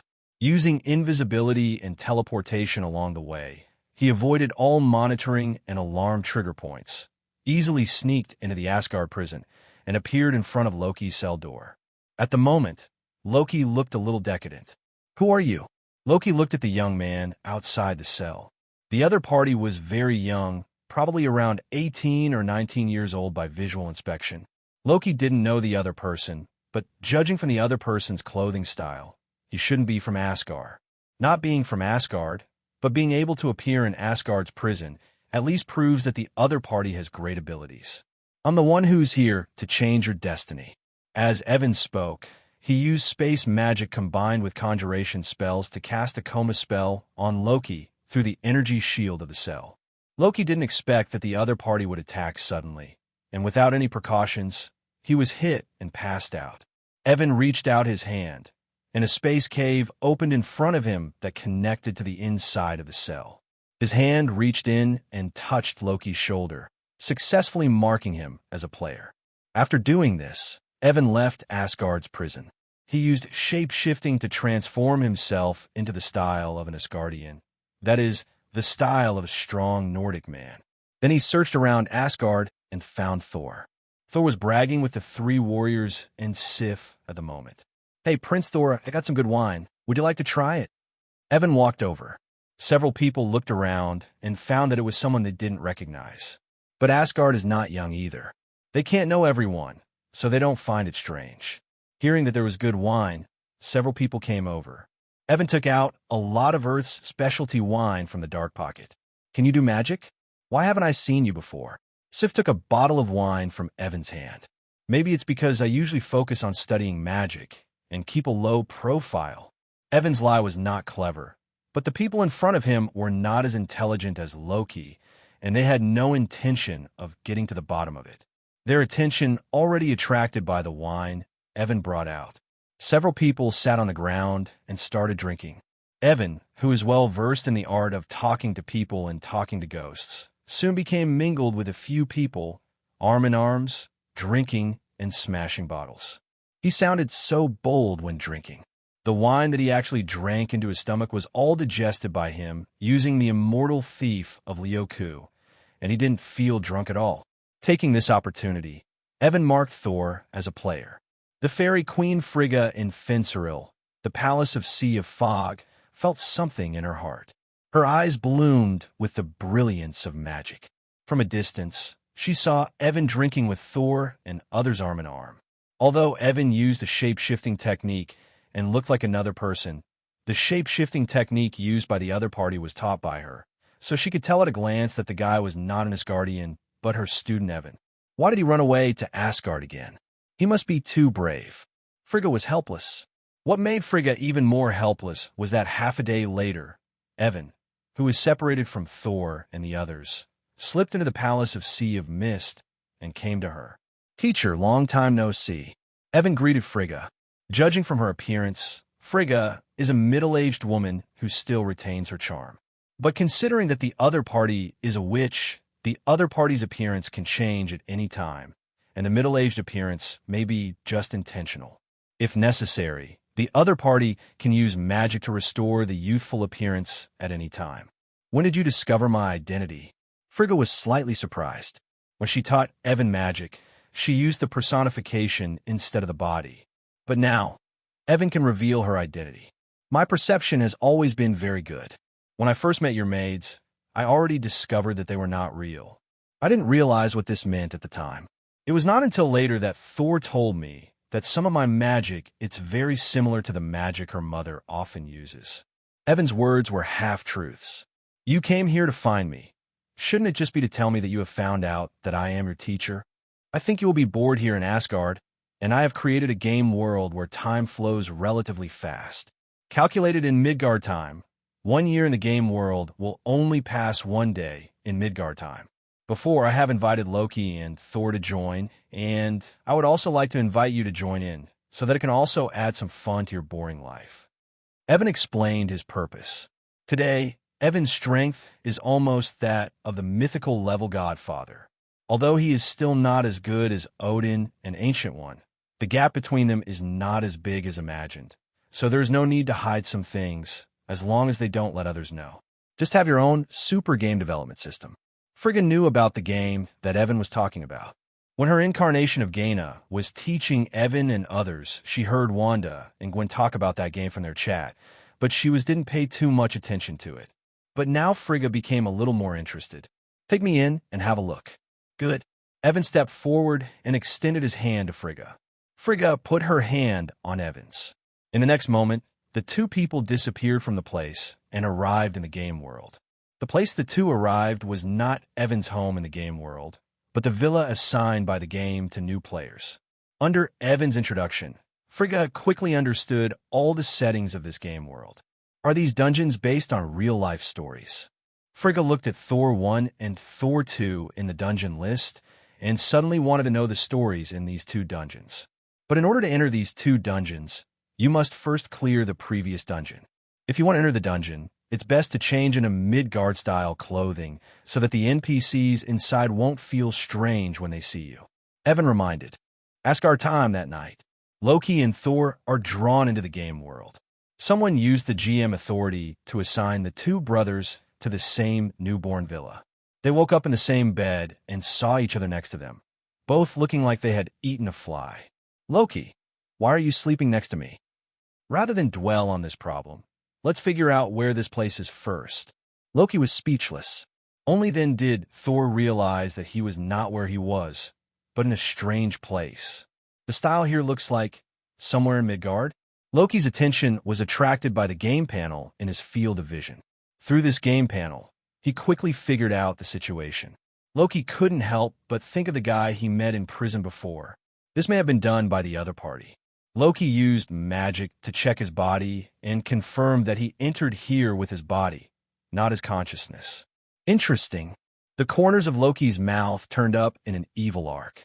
He ignored the worrying Thor and went straight to the bathroom of the villa. He tidied up his appearance here, then went back to the bedroom to change into clean and tidy new clothes, regaining Loki's elegance. Thor also gradually understood the situation in this place and believed that it was probably a virtual reality world. Although he didn't know how he got here, Thor, who was skilled in art and bold, did not panic. When Thor saw Iron Man, Avengers Alliance, and even his own story copy in the dungeon list, he immediately became interested and clicked on the first dungeon directly. After Thor disappeared, Loki tried to walk outside the villa, but was prompted by the game system that he must complete the first instance before he could go out. He shrugged and clicked on the first copy. Most of Asgard has passed since Frigga entered the game world. Frigga also spent several years in the game world's dungeons, and went through all the dungeons in the dungeon list except Doctor Strange. Which one of these dungeons she cares about most is definitely Thor 1 and Thor 2. After all, they are plot dungeons with her son as the protagonist. Through these two copies, she learned the story of the original timeline. In the original timeline, she would die at the hands of Malekith, the Lord of the Dark Elves. But in today's new timeline, the Dark Elves didn't invade Asgard at all. Frigga could probably guess the reason, mostly related to this game. Once the future is known, it may be changed. Today is the changed future. She guessed that because of the spoilers of this game, the TIE particles have been obtained by people on Earth, and it didn't matter who got them. Frigga exited the copy and sat in the villa in the public area thoughtfully. At this time, Evan opened the door and walked in. Seeing him coming, Frigga asked, "Can you see further into the future?" "The future has changed," Evan said.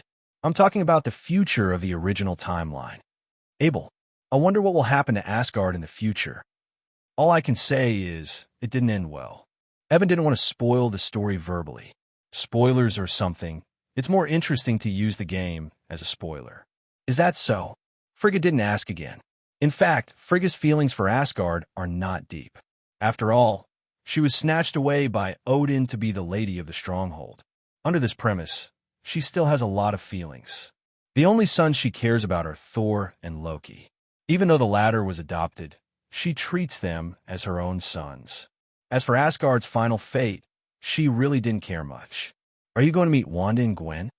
Evan changed the subject. "Okay, take me to meet them."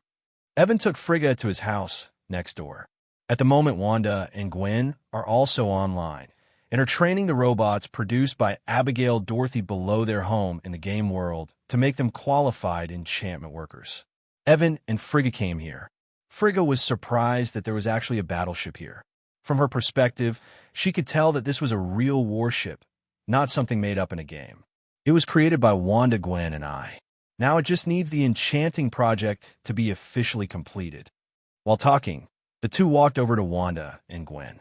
Wanda and Gwen were both surprised when they saw who the person next to Evan was. Having cleared the Thor 2 copy, they naturally recognized Frigga. They just didn't expect that Evan would kidnap Frigga back. The two of them still don't know that Frigga is actually Gaina's true form. It was only now that Evan announced the truth to the two of them in front of Frigga. Only then did the two of them know that it was not Gia who taught them magic knowledge, but Frigga. After figuring this out, the two immediately greeted Frigga. After that, everyone sat together and chatted. After chatting for a while, Frigga asked how they planned to enchant the ship. Evan told her about his enchantment plan and took out the enchantment engineering drawings he drew. Frigga took it and looked at it, nodded and said, "Your enchantment project is fine, but the efficiency of enchantment is not high. You can do this." She began to guide them and modify the enchantment engineering drawings. After some modifications, the workload of the enchanting project became smaller, but the final effect that could be achieved was stronger. There are even some spaces left for other enchantments, such as automatically repairing broken spaceships, reducing the weight of the spacecraft, strengthening the outer shell of the spacecraft, etc. This set of drawings was changed in many ways by Frigga. While she was making modifications, she was also explaining what to do to the beautiful robots around her. These robots are all simulation robots produced by Abigail, and they all look like beauties with great figures. Under Frigga's guidance, the beauty robot began its work, and the enchantment project began. Estimated operation time is 2 months. It doesn't take long. By the time it gets dark outside, where time flows faster, the enchantment project on the spacecraft will be almost complete. Evan proposed to Frigga that he wanted to learn the magic of incarnation. He has always been greedy for this magic. Not that he wants to learn it himself. He is not big enough to get duplication for himself. He just wants Wanda and Gwen to learn this magic. In this way, wives can become a large group of wives. Wanda and Gwen, who knew Evan very well, saw that Evan wanted Frigga to teach him this spell, but they couldn't figure out the other person's thoughts, so they immediately glared at the guy angrily. Frigga could probably guess what Evan was thinking. Although she was a little speechless, she still nodded in agreement and began to teach them. Evan only memorized the relevant knowledge of this magic and did not practice it. Wanda and Gwen are studying seriously. The magic of personality incarnation is obviously a duplication spell that is more useful than robot stand-ins. As long as they can learn it, they will no longer need robots as stand-ins in the future. They can completely separate their personalities with this spell. Incarnate as a substitute. Wanda, who has the best magic ability, learn it quickly. Wanda tries to activate the spell. 12 Wanda slowly emerge around her. Because they are personal incarnations, they're all duplications with self-personality and consciousness, and they represent different aspects of Wanda. Cheerful Wanda, angry Wanda, jealous Wanda, arrogant Wanda, innocent Wanda, bookish Wanda, beauty-loving Wanda, lustful Wanda. Among them, as soon as the lustful Wanda appeared, she walked up to Evan and took the initiative to get into his arms. Wanda, who is full of bookishness, took out a magic book from her dark pocket, sat down by herself, and began to study, full of academic aura. The cheerful Wanda ran to Frigga and chatted with her. The arrogant Wanda looked at people through her nostrils. She looked at Evan as if she was looking at something dirty, a look of disgust. The innocent Wanda looked around curiously. The jealous Wanda looked at Gwen with resentful eyes, as if she was not very willing to share someone with Gwen. The scene is breathtaking. Gwen felt uncomfortable being stared at by jealous Wanda, and she said to her real body Wanda, "Can you stop letting your avatar stare at me?" With Wanda's thoughts in mind, the jealous Wanda reluctantly stopped staring at Gwen. No matter what Wanda's character is, they all like Evan. Even the arrogant Wanda only dislikes the fact that the other person has a harem, not the other person himself. Evan was so happy. Seeing Evan's happiness, Gwen and Wanda had a strong desire to complain. That night, Evan was very happy. The next day dawned. Frigga logged off and returned to Asgard. The enchantment project of the spaceship has also been completed. Evan, Wanda, and Gwen boarded the spacecraft and came to the cockpit. Under Evan's control, this behemoth-like spacecraft began to slowly shrink and soon became smaller than a particle of dust. Even at close range, it is difficult to see it. Although the battleship has shrunk, the internal space has not. If people stay inside and do not observe the outside world, they will not feel that the spacecraft has shrunk. The battleship left the game world and descended into the outside world. Evan and others drove this battleship and flew around in the Earth's atmosphere. Because the size of the battleship has been reduced to a very small size, no equipment on Earth can observe the existence of this battleship. The performance of the reduced warship is not reduced, and it can still fly as fast as it should. I have to say that combining magic and science is really a good idea. Only in this way can we produce a warship that can be called a spectacle even with insufficient science and technology. While Evan and others were flying around in battleships, Thor and Loki in the game world successively cleared all copies except Doctor Strange 1. What concerned them most was the copy of Thor 2. Although the story of Thor 2 did not happen in reality, it is undoubtedly showing a possibility based on the premise that this game world does not exist. Both brothers are thankful that this game exists, otherwise their mother might be dead. Evan's battleship flew out of the Earth's atmosphere and arrived in geosynchronous orbit. Inside the battleship, in the cockpit, we should give our spaceship a more powerful name. Gwen suggested, "What do you think of the Scarlet Witch?" Wanda said, "It's not that good. It's better to call it Ghost Spider." Gwen rejected it without thinking. The spider sounds too ugly, and our battleship doesn't look like a spider either. Wanda complained. The two looked towards Evan, wanting to hear his opinion. According to the special characteristics of our spaceship, we can live in the spacecraft in the future. We only need to bind a directional magic teleportation point to the spacecraft, and we can return to the spacecraft anytime and anywhere. To sum up, let's call it Home Go Ahead. Evan said his suggestion. The two women thought for a while and felt that the name was very meaningful. They nodded and approved the name. Are you going to live in a battleship? Then you need to decorate this place properly. Wanda said expectantly. It does need a good renovation, but before that, let's go see the major planets in the solar system. The battleship set sail. With one jump, the battleship had arrived next to Venus from the Earth's synchronous orbit. Venus, also known as Venus, is a good name, but the environment here is completely opposite to what the name describes. It is a place with an environment worse than hell. The home ship Spacecraft opened its protective cover and penetrated into the thick atmosphere of Venus. The battleship gradually approached the surface. The surface temperature of Venus is very high, and the terrible greenhouse effect turns it into a purgatory. In some areas, it is even raining sulfuric acid. The pressure of the atmosphere is also much higher than that of the Earth.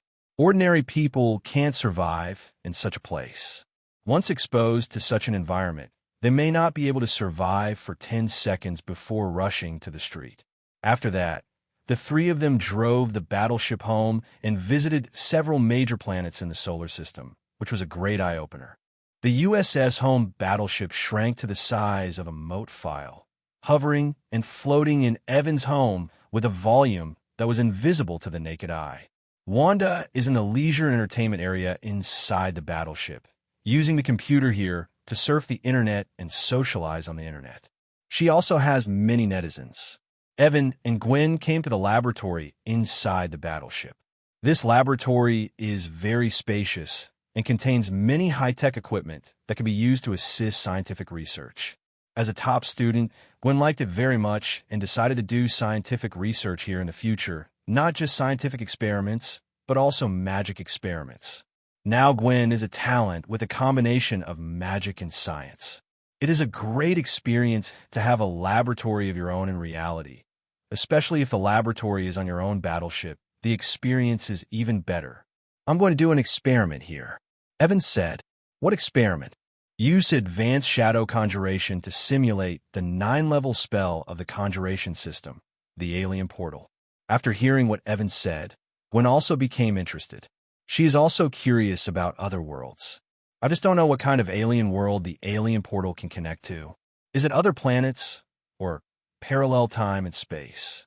Then let's get started. I'm quite looking forward to it. Gwen said. Evan nodded. He cast an advanced shadow spell. The shadows around the laboratory gathered in front of Evan, gradually forming a shadow-shaped door. There are mysterious runes and lines on the door, which outlines an extremely complex and mysterious pattern. Evan stepped forward, pressed one of his hands on the door, closed his eyes, and started sensing. In an instant, Evan felt the Marvel multi-universe on a larger scale, including different dimensions, parallel time and space, hyperspace, and quantum space. Evan increases magic output. As the magic power flows out like a flood, Evan can perceive a wider range from a wide area level. The wide area perception formed by the gate to another world cannot perceive specific details and can only be used to perceive the world originally. Gradually, Evan perceived beyond the Marvel multi-universe. Beyond the multi-universe is the omnipotent universe. In the omnipotent universe, there are countless multi-universes. Each world within a multi-universe has different rules, but not many can be perceived by Evan. To be precise, Evan can only feel several multi-universes adjacent to the Marvel multi-universe. One of them is surrounded by a crystal wall, which looks somewhat similar to the origin wall in the DC series of stories. Maybe the DC multi-universe is there. Evan tried to spread perception into it. As long as perception can spread, otherworldly portals can be connected. It is said that the DC origin wall was the work of the origin judge and was used to seal the creation god Perpetua. That wall of origin has absolute sealing power over the creatures born in the DC multi-universe, but does not have such strong constraints on the power outside the origin wall. In the process of penetrating the origin wall, Evan's perception suddenly found that the magic power consumption in his body accelerated further and was almost about to bottom out. Gwen, infuse me with magic quickly. Oh. Gwen hurriedly ran behind Evan, put her hand on Evan's back, and instilled her magic into Evan. After a while, Evan's perception power successfully penetrated the origin wall and felt the DC multi-universe 10,000 sky instruments. He found a special DC universe from the DC-1 T-on-E and then pushed open the alien portal in front of him without any hesitation. The door was opened, revealing the environment on the other side. Evan began to sweat on his forehead, because keeping this door open would consume a huge amount of his magic power at all times, which was even more exaggerated than when perception penetrated the origin wall. Even if he and Gwen's magic powers were combined, they couldn't keep the alien portal open for more than 10 seconds. Evan gritted his teeth, waved his hand, and cast a spell, leaving a real phantom in place, then picked up Gwen and plunged into the door. The moment you get in, the door automatically closes and gradually disappears. 2 hours later, Wanda walked out of the entertainment room and asked a beauty robot in the corridor, "Where are Evan and Gwen?" "Go back to Sir, they're in the laboratory." "I see." Wanda walked toward the laboratory. Speaking of which, the beautiful robots in this battleship call Wanda and Gwen Sir and call Evan Captain. Only Abigail calls them different. Hello, everyone. As we wrap up this video, I want to share a quick note. I have a Patreon account. If you'd like to support me and enjoy on-demand audiobooks, you can become a Patreon member. Alternatively, you can check out my Google Drive link, which has 500+ novel audiobooks available through my Ko-fi or Patreon shop. I appreciate your support.